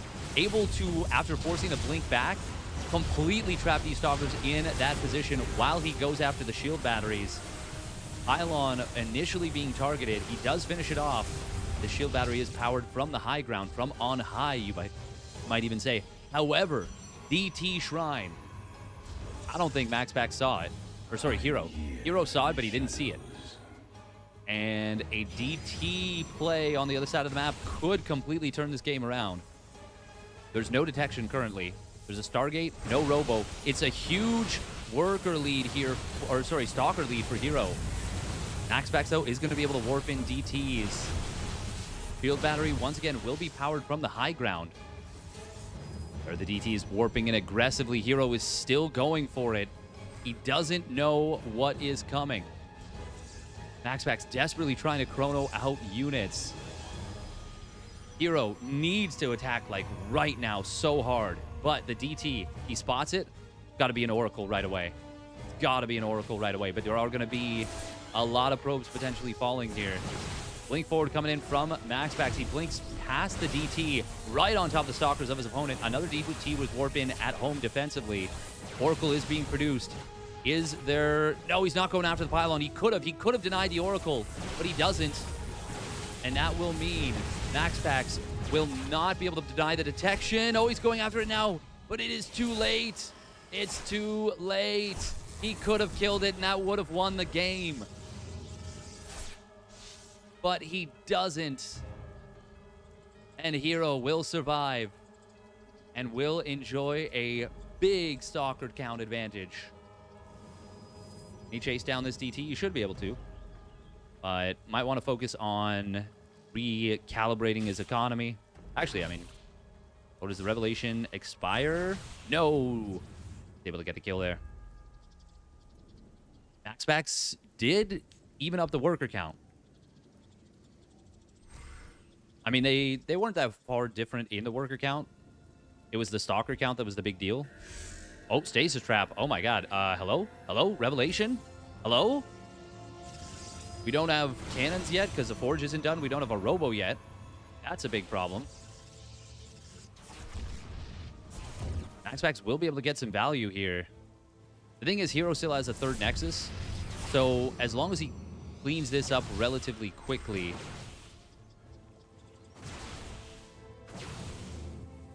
This is all fine here. Although 11 more probes have died. Hero? I don't think we need a shield battery right now. I think we need to build probes. MaxPax is really, really crippled in terms of army. The one thing Hero doesn't need at all is defenses. Like, not for an attack. He needs defenses for DTs. Man, these DTs are still running in. MaxPax is up 11 workers. Hero, oh my god, the stasis trap and the lack of noticing of those DTs has actually put him in a very uncomfortable position.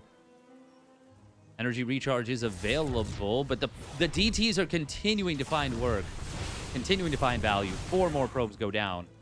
Ay, ay, ay. Finally, oh, hello? Hello? So many DTs have been made and found so much value. Hero is still ahead, even now, but he just refuses to build a damn robo.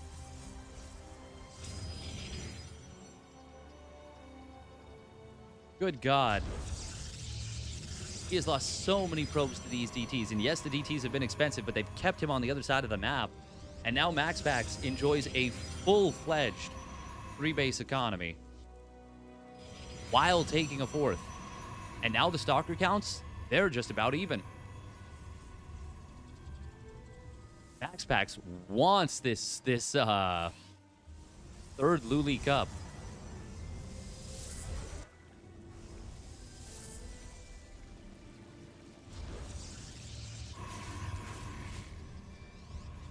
God, if Hero loses this game, that would be very sad for him.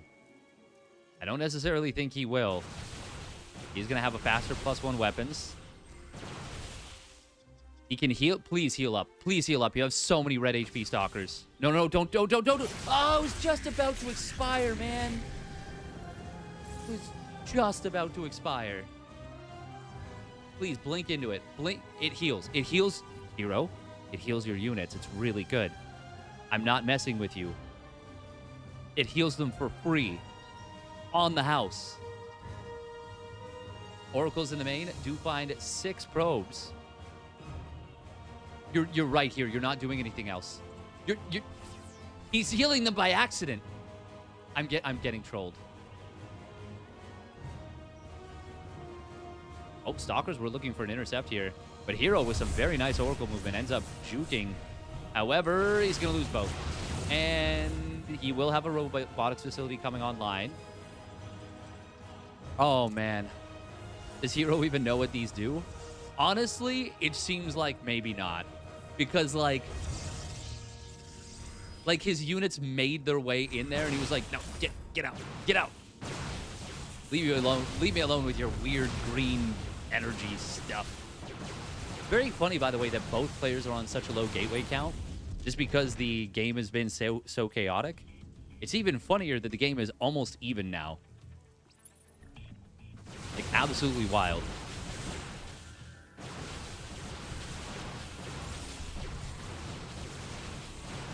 Hero.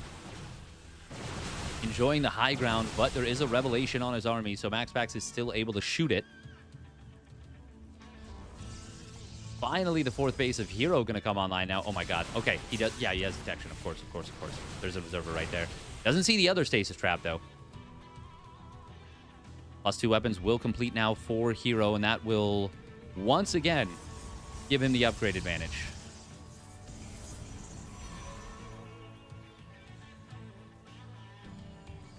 MaxPax taking a 5th base during all this.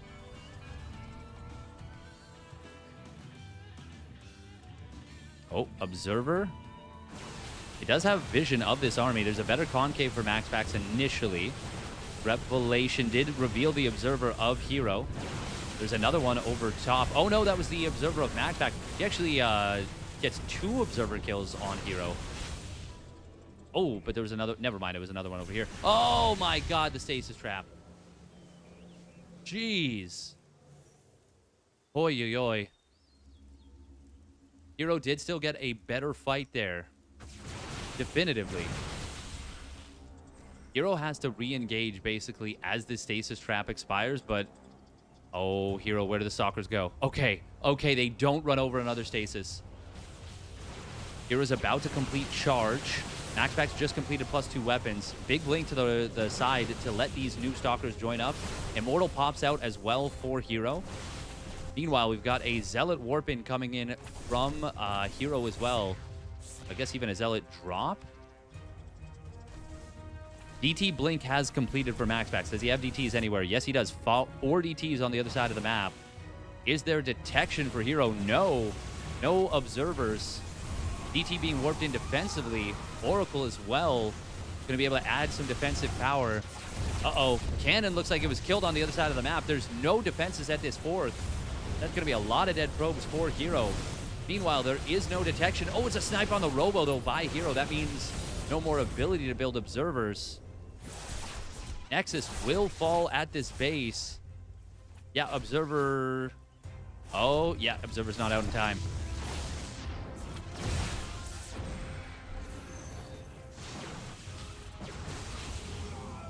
Hero killing... Did he get 2 of those? I'm not even sure. 1 sentry. Oh, barely triggered that stasis trap. It's now an army supply lead for MaxPax, by the way. An army supply lead, and he's up a base. Hero does have his own DT. And Hero will have the much faster +3 weapons. Like, way, way, way faster. These observers are going to be able to clear up one of the DTs. Second one just walks away. MaxPax, he's doing it. He's doing it. Oh my god, look at that income disadvantage. So huge. Hero was in such a good position in this game. I will say the army is a little bit better for MaxPax, or for Hero, in terms of quality and diversity, and also quite a bit better thanks to that +3 weapons. We'll blink forward, looking for the War Prism, not able to find it. Counterblink gonna find a couple of MaxPax's units. Force Field's not quite able to trap those Zealots. Just misplaced this one Force Field. Meanwhile, probes on the other side of the map for Hero continuing to fall. We've got a warp-in of Zealots somewhere. A revelation on these 2 observers. Phoenix kills them both. Oh, and the stasis trap now catching 5 stalkers as well. Another 3 Zealots getting trapped. And this game is slipping so far out of Hero's hands. We do see a blink to the side for both players. It is the better upgrades for Hero, but it's not enough stuff to utilize it completely. Even with that Immortal really wailing away on his opponent's stalkers. Oh, DT in the natural up to 9 kills. Re-engaging. Gonna be able to kill that cannon, I think. And Hero is attacking until he is out of units. But he is just about out of units. 8 more Zealots warping in somewhere. Recall on an observer. Hero forced back once again. The income advantage is even bigger than it was before. Nice blink forward for MaxPax. Finds 2 of the 3 stalkers that went the wrong direction. Hero is not mining gas. Oh, no! And he's got his probes on follow. I was like, man, something doesn't add up. He is actually lower in economy than he should be. Well, he fixes it now, but... Oh, this is a tough pill to swallow for Hero. You gotta assume. MaxPax, though, you gotta hand it to him. Those DTs kept him in the game. Hero was so close to delivering a knockout blow with the stalkers on the other side of the map, but the DT stabilized, and then the constant DT run-bys, punishing Hero's underreaction to those Dark Templar. MaxPax takes the game and the series, makes it 3 in a row. Considering how little pro players use the healing shrines, it must be a gentleman's agreement or something to not use it.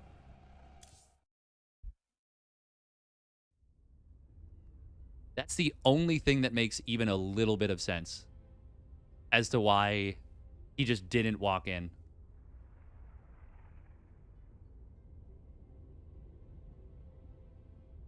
Damn, that is a oh, that is a rough series. Rough game 5. What time do KR Open Cup starts in NA? The well, the Wardy TV Cup that he does starts at 7 a.m. 7 a.m. EST or ET. But the Koreans will play they'll play even a little bit later than that. But if you want to do a Korean-centric tournament, because 7 a.m. Eastern time is 8 p.m. Korean time, you don't want to start it that much later than that. Tim Hortons. Yeah, exactly. Exactly. Oh man, what a clutch game 5 from MaxPax. All right, I think we're gonna play the last campaign mission of the Soviet Red Alert 2 campaign here. We might play. Do you want to play one Zerg ladder game? Do you wanna give that a whirl? We're not gonna stream for very long after this because we do have the KSL.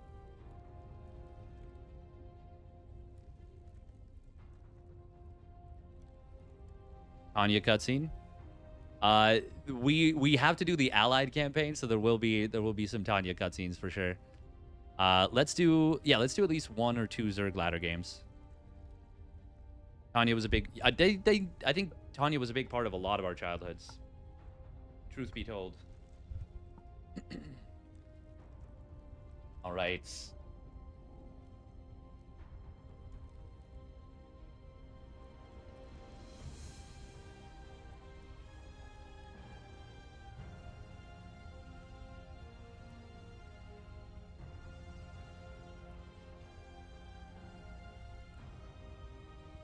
I want to do Yuri's Revenge as well.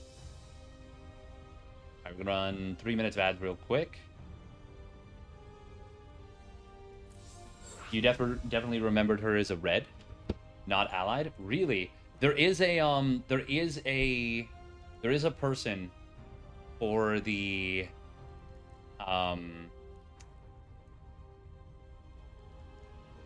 Soviets, and while maybe not the same way Tanya is like, you know,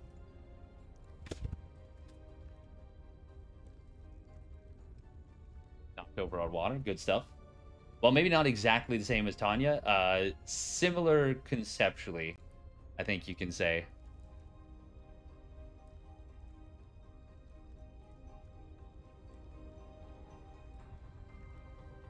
Red Alert actors greater than Stormgate's Amara. Oh yeah, yeah. Who does the voice acting for well, actually, were people upset about the voice acting for Amara? I don't even know.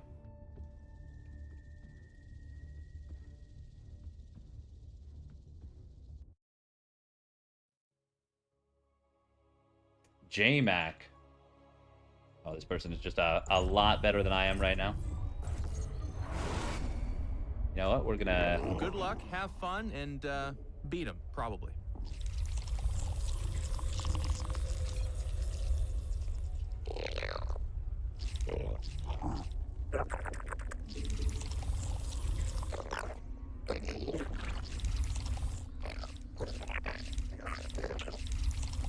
Minerals, now! Get them! Not enough minerals. Gonna hit him with this. They should be able to defend.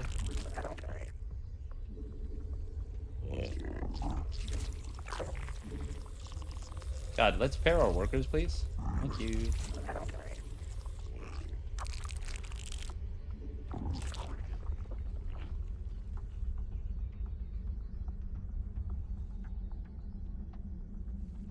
There we go, that's pretty close to centered.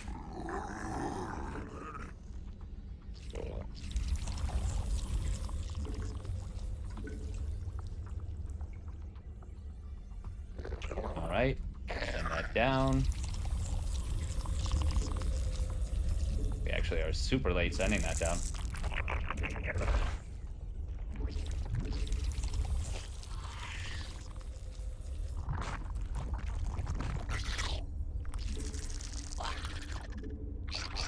Minerals, now! Get them! Not enough minerals.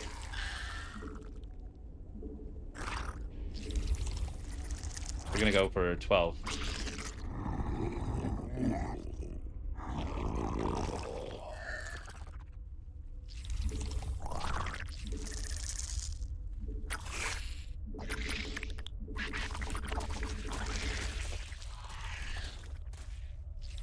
That's a pretty fast finishing hatch rate.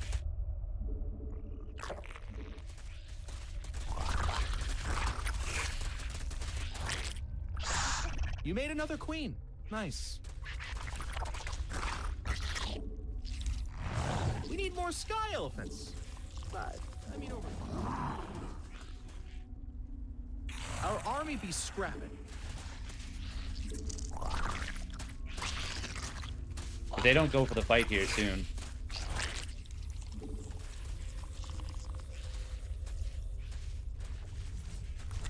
Okay, we can tunnel this.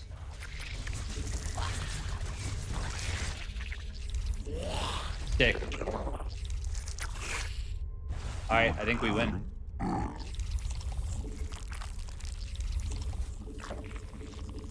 A new queen has emerged.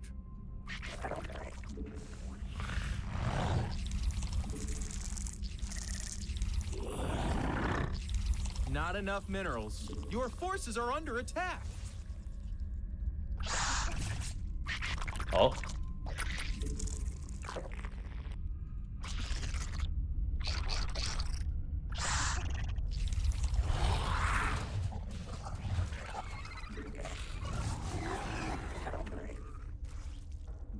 Our army made another queen. Nice.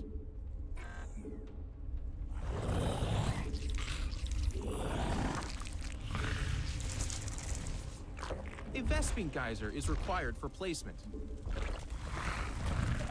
Minerals, now! Get them!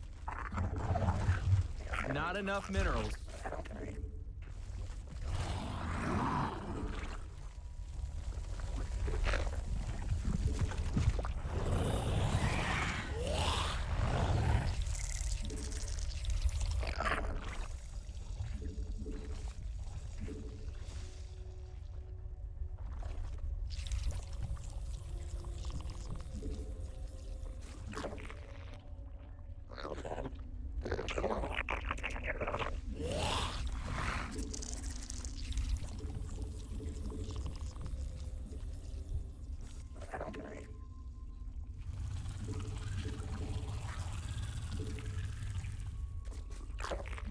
Gas, buddy. Come on, you need gas. Minerals, now!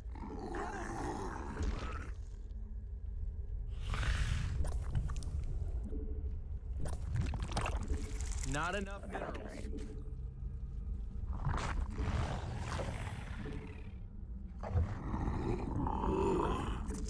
Oh, I should not have added more drones there. I don't know why I just did.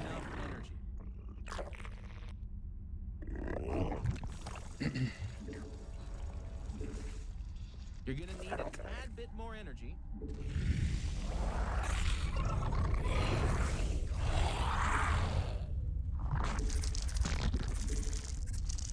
Minerals, now! Get them! Not enough minerals.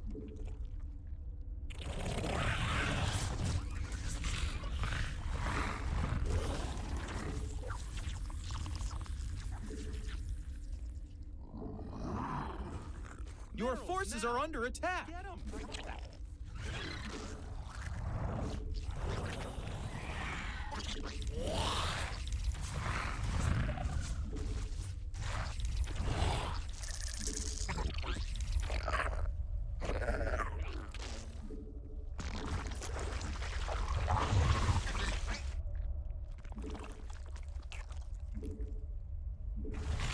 We're doing a not so great job from a pretty fantastic position, but that's okay. Not enough.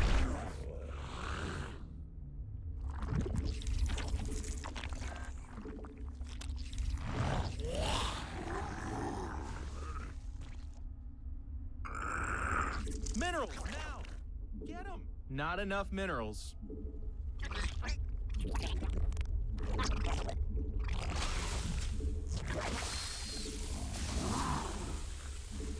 Mutation complete.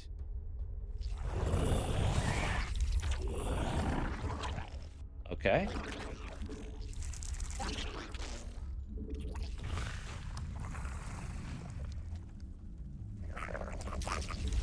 We evolved. Stuff got better. Minerals now.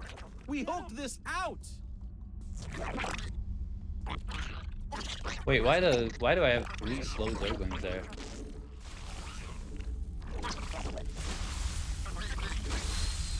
Spawn more over. I have 1-1 versus his 0-0.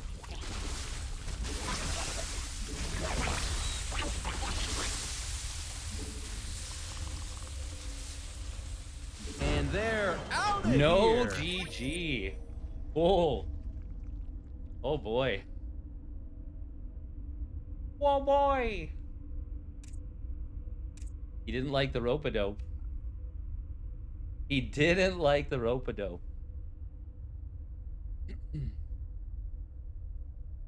12 pool. I thought you were P, so my respect to you just increased quite a bit. Hey, thank you, Darren Zoid. Nice. Nice. Damn, it is so easy when you kill the hatch like that. How many drones did he pull? He pulled a lot of drones. Wow, he pulled 16 drones. That is a massive, massive reaction. Yeah, so here, he tries to, like, fully wrap around on us, but that, you can't really do that. And I know that because I've done this many times and really screwed up many times.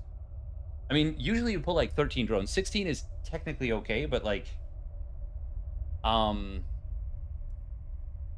you can see right here, they're actually not able to afford to spend all their larvae.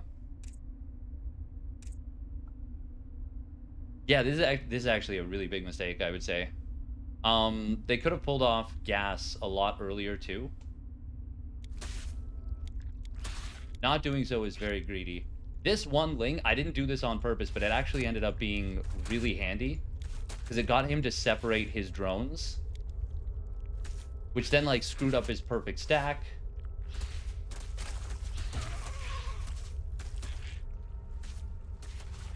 That was nice, but he didn't actually get the kill until the ling showed up. And now when he's stacking up like this, this is free damage for me on the hatch. I've already knocked it down to just 658 HP. Yeah, here he needs to fight. He needs to fight right away. The thing is, he only has 4 lings, and one of them is pretty wounded up. And he's not mining at all, actually. This is so bad for him, yeah. The crazy part is I actually probably could have just fought this.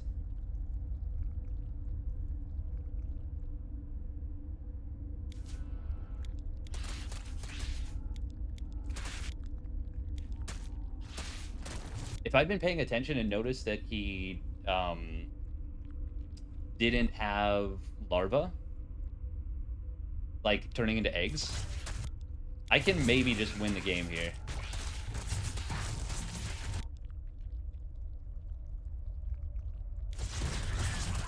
But obviously killing the hatch is, I mean, it is game winning. Oh man, the fact that he still got 1 drone mining gas this whole time, it hurts so much.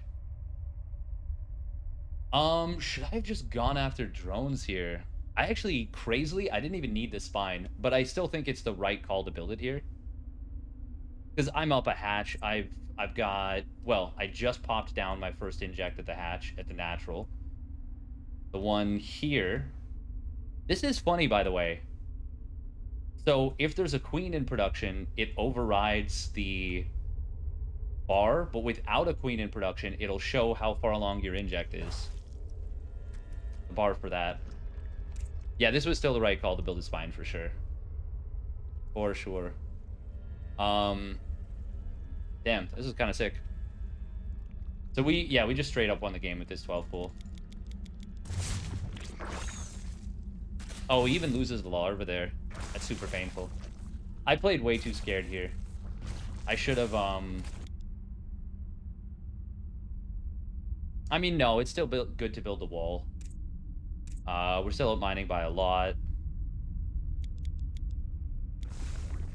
I feel like I should be further ahead than I am. But I think, yeah, this is where it really kicks in. Getting lane speed is a weird choice from our opponent. If he'd gone Muto, would this have been scary? I don't really think so.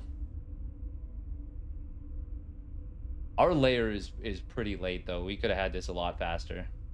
We could have had this. Yeah, we could have played quite a bit more efficiently with our setup. Could have droned better.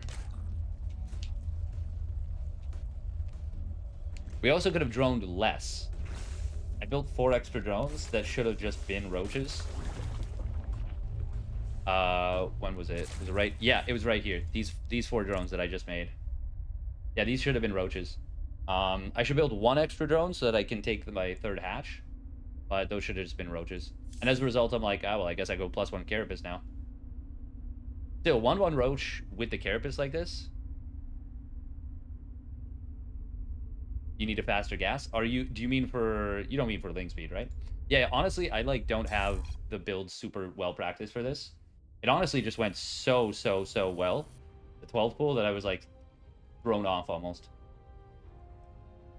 245 gas in the main.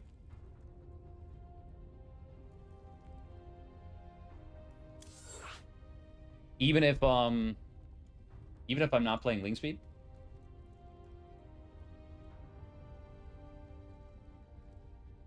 Not much to look at here, bud.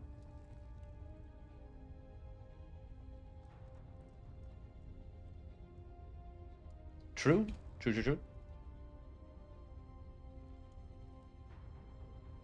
I mean, we don't see 12 pools really at the pro level.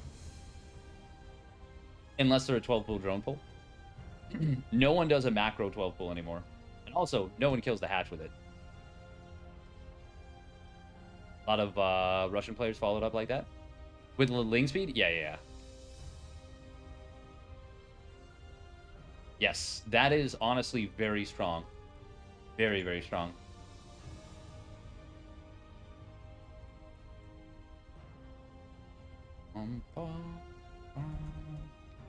I didn't realize JMac was a no GG'er. That's kind of funny.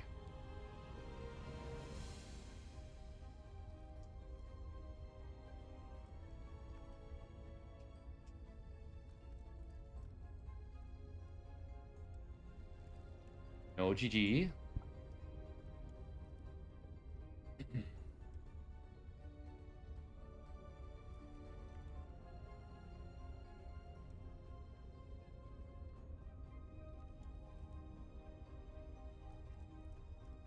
We want to just go straight into Red Alert 2. We'll do one more. Do one more. The like roach speed counterattack push was super weird from our opponent. Oh yeah, 13-12. Yeah. Yeah, that's pretty common. 13-12 is quite strong. Void. I'm pretty sure this is going to be a cannon rush. Minerals, good luck and have fun. You're gonna need it. Although, actually, is this Brazil server? It is Brazil server, so this is not the player that I'm thinking of. Not enough. Still could be a cannon rush, though.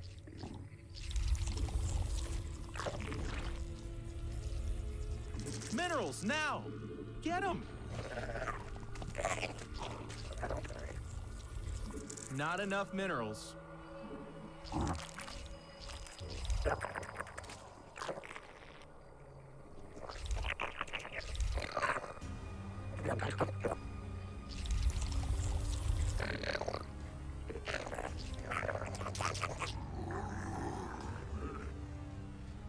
Minerals now.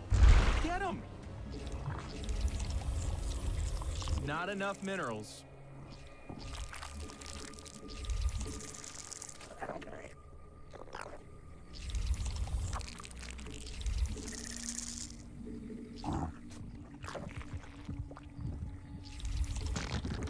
Pam pam pam.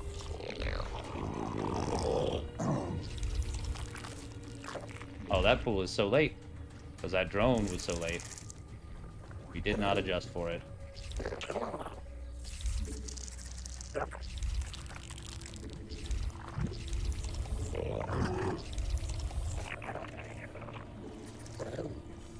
You've already got the ping advantage.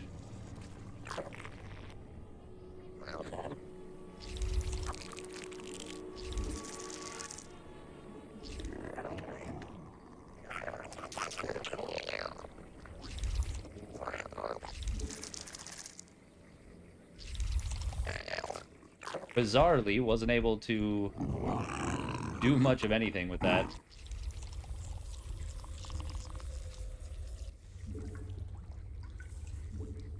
Oh, I forgot my right ear pod doesn't work properly on this setup. Yeah.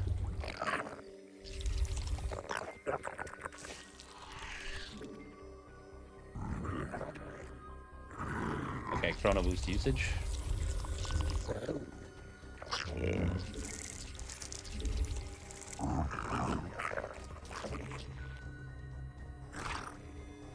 A new queen has emerged.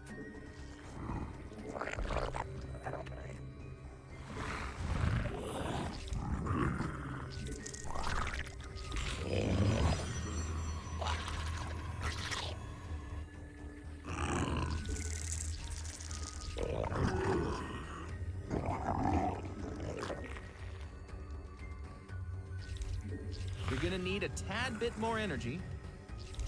Not enough. We need more sky elephants. Hello? I mean overlords. Yeah, you need to put that on the purple stuff.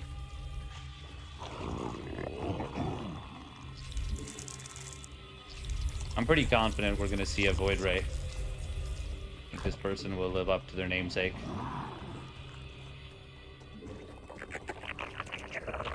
Evolution complete. You made another queen.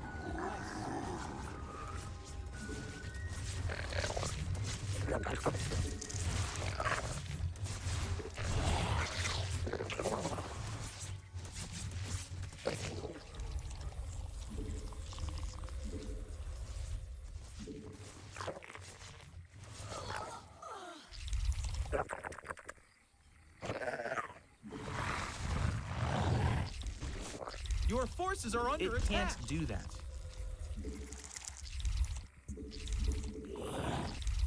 Minerals, now! Get them! Unacceptable command. Not enough minerals. We must place that on creep.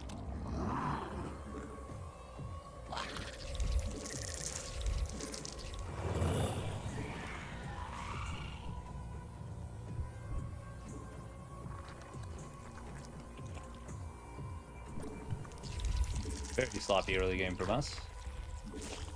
Hey, our army be scrapped. Your forces are under attack. You made another queen. Nice. Spawn more overlords. I do blame the ping though. We must place that on creep.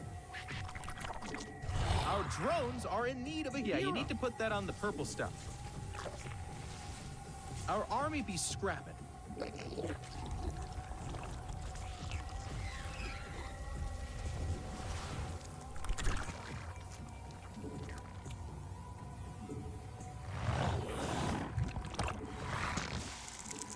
You need a geyser thingy to do it here. Your forces are under attack.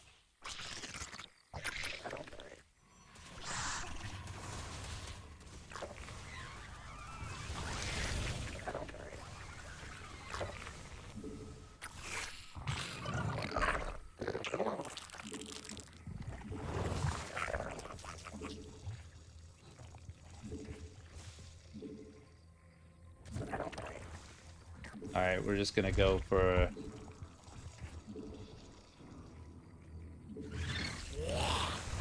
We must place that on creep. a big play with Hydras. Unacceptable that on the purple stuff. And of course, a bunch of money floating in the bank. 'Cause otherwise, we wouldn't be us. It can't do that. Not enough energy. And a late Hydrodent to boot.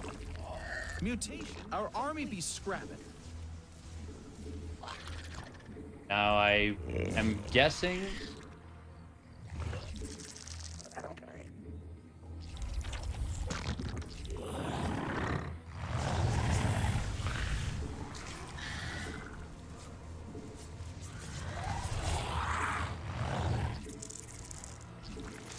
Hey, they're attacking our base. Good God, can we get the thing?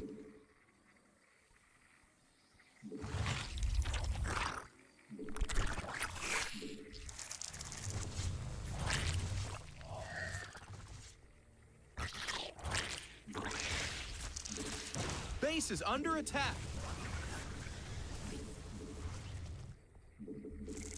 Well, I gotta say, You're gonna need a tad bit more energy. I don't think this attack of his looks very strong.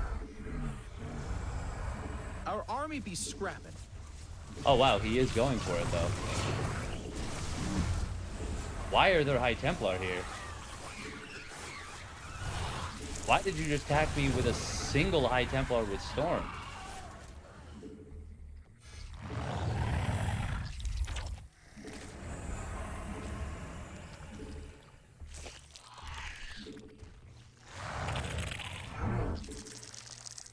We evolved. And why are we Got floating better. a bajillion monies? Unacceptable command. We must place that on creep. Yeah, you need to put that on the purple. Your forces are under The minerals attack. Have up and gone. Mineral field depleted.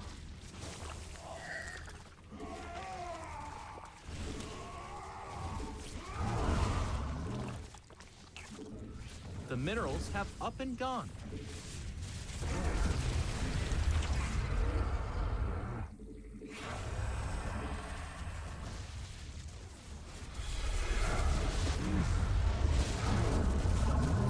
Our army be scrapping.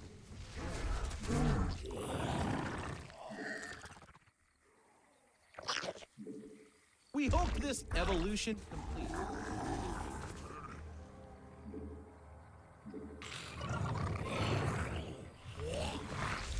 We must place that on creep. Yeah, you need to put that on the purple stuff.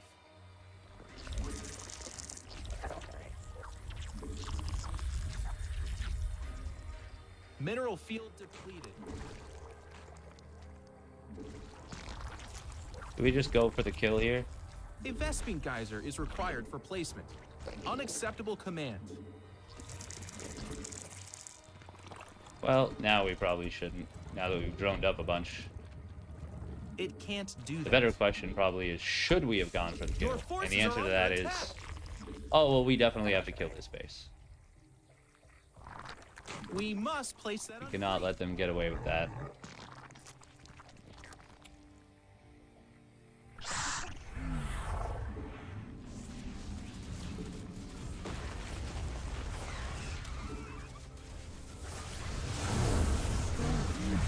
Your forces are under attack.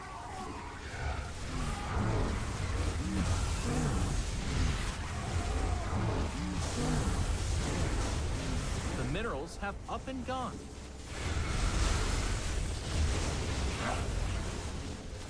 And yet, very bad fight from us. Our army be scrapping.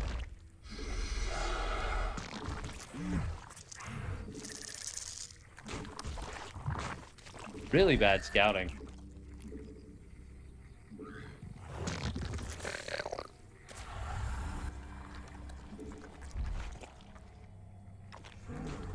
I don't think this is necessarily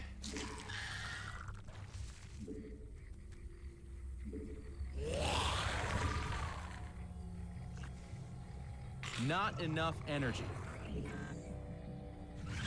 I don't think this has necessarily cost us the game, Your mutation but complete. it's cost us a lot of our lead.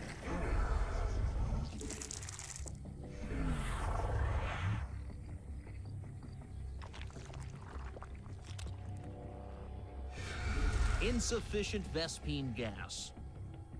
It can't do that. Unacceptable command. We're kind of Yeah, trying you need to put to that on the purple stuff. learn Your late forces are under game attack. a little. It can't do that. Gas, buddy. Our army be scrapping. We evolved. Stuff got better. Okay, we'll get that. Or not?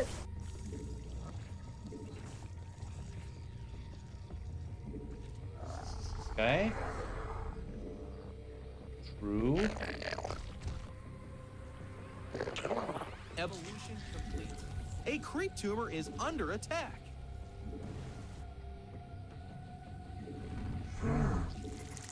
Oh my gosh, they're attacking our creep tumors.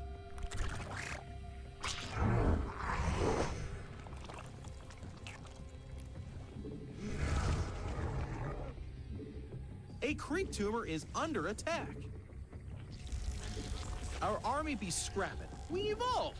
Stuff got Your forces are under attack.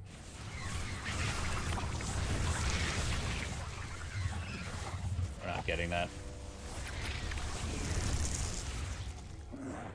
Mineral field depleted. The minerals have up and gone. That's funny. Hey, they're attacking our base.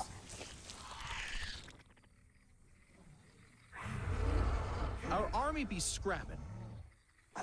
Evolution complete.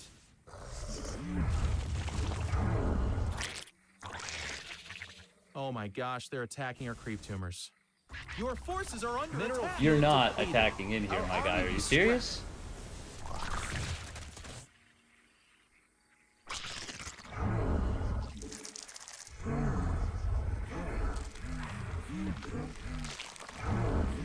We hulked this out.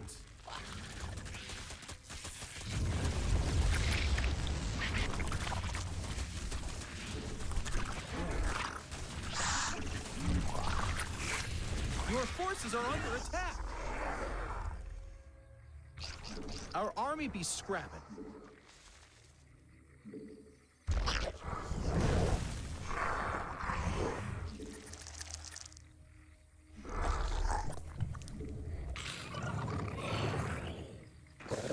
Unacceptable command. It can't do that. You're maxed, buddy. No more stuff. Mineral field depleted. Your forces are under attack. You're gonna need a tad. The minerals have up and gone.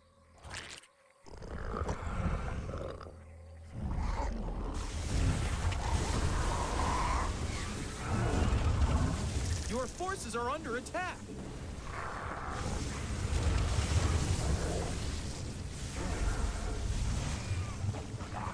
Mineral field depleted.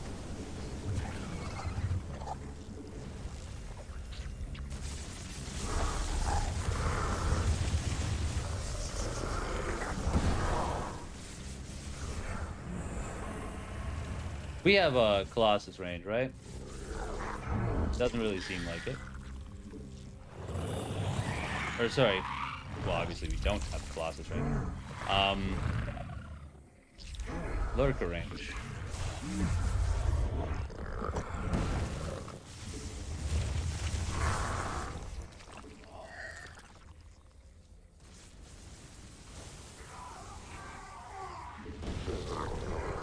Your forces are under attack. There we go. Now the Lurkers finally do what they're supposed to do.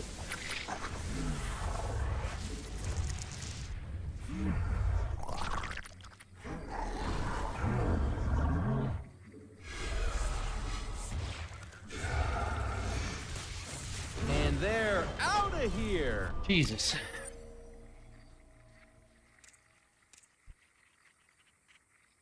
Zerg has Colossus range now. Yeah.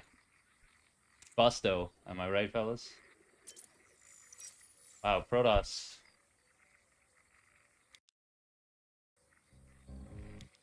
I must have just missed what was happening here, but this feels bizarre. Super funny that I didn't kill this base like 4 times. Just really bad stuff on that one. I mean, lurkers are obviously very good in a situation like this. I should have been looking for more Ling run-bys like into the main. I was like so tunneled on killing this base. It was just not smart at all. This guy is playing maximum troll. Immortal Colossus High Templar. Oh boy, he got blasted by those lurker spines. Absolutely blasted. That was so dumb. That lunge forward. What a dumb move that was. I killed the one, so I was like, okay, I'm already killed this Colossus, and I switched targets completely, and actually killed the other one, and didn't get the first one initially. This feels like somebody's off race playing Protoss, honestly. They're like, just make the Imba units.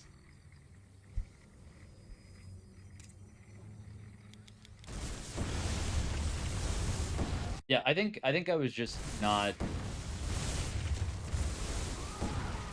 because yeah, I did have lurker range, and we had +3.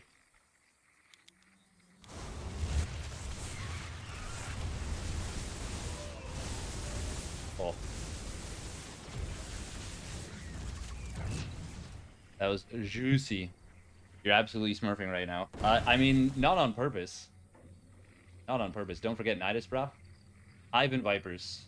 I mean, we got the Hive. This was not smurfing on purpose. We just matched up against someone lower MMR. I mean, they got a bunch of damage with their early adepts.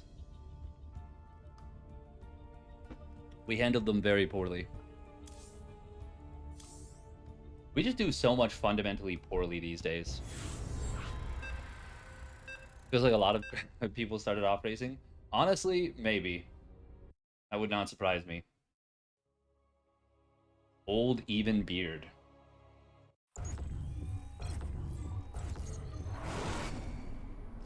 Not enough. Good luck and have fun.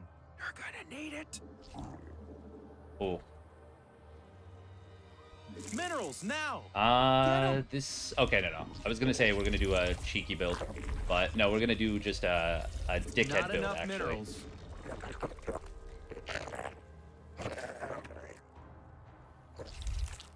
Minerals now. Get them. A jerky McJerkface build.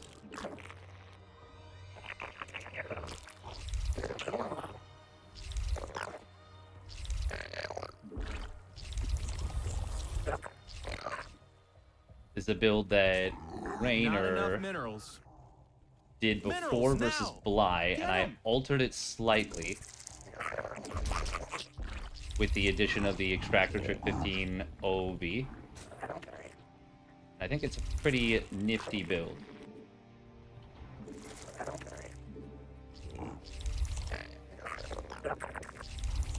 But I'm a little biased. Not enough minerals.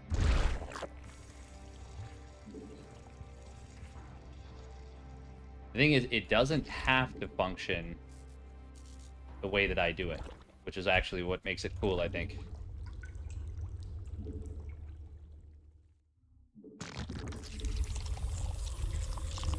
And it honestly, it opens the door for a lot of Minerals really now. funky stuff. Get them. Not enough minerals. Okay.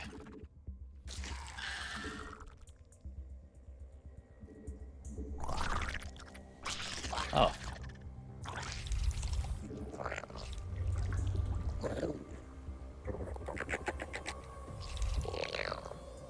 Spawn more overlords. Oh, no, we want to go around. We also wanted to do this first, but we... Get them. Oh.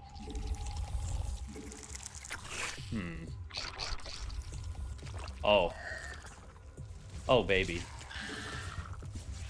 Hello? Or not? Interesting. Very interesting.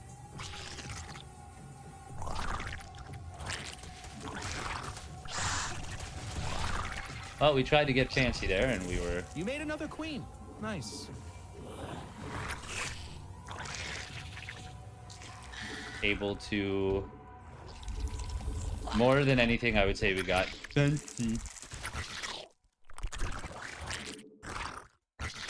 Person's Ling Micro is... Our army be scrapped. Evolution complete. more advanced than I would expect. Oh, wow, he's doing the same build I am.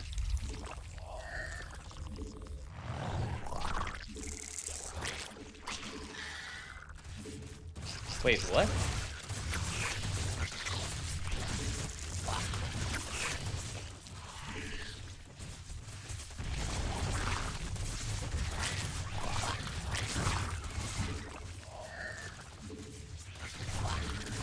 I want to kill that before it gets to transfuse.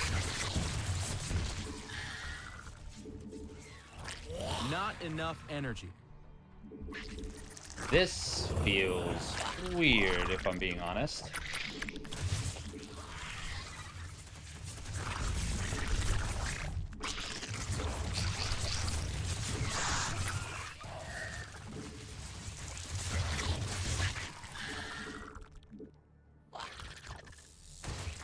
If I didn't know any better, I'd say that this was blind countering my build for some reason. You're gonna need a tad bit more energy.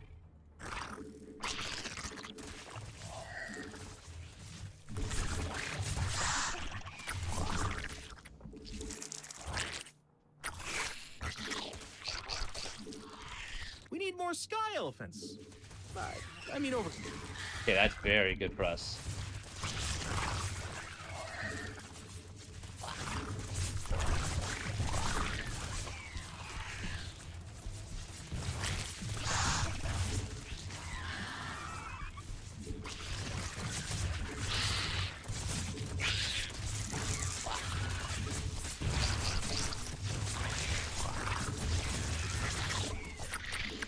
We should be dead.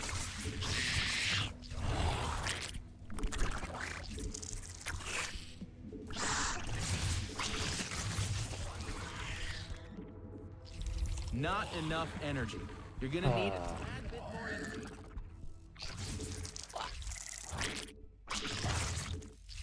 Not enough energy.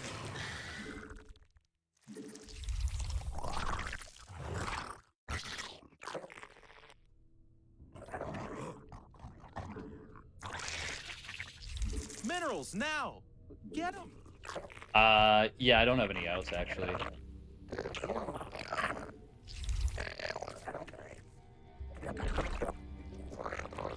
Not enough minerals. Minerals now.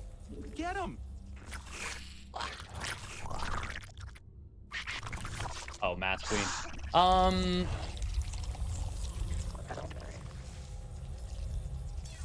Game. Yes. Tactical pause. Probably. Thank you, Lion the Lion, for the Prime resub of 26 months. Thank you, thank you.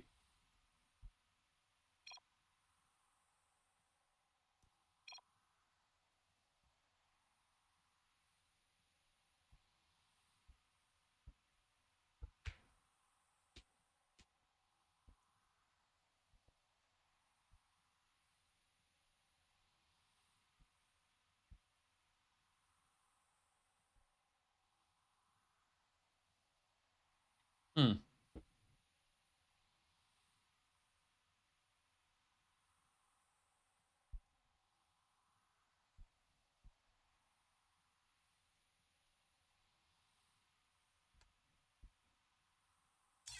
I'm not sure who this is.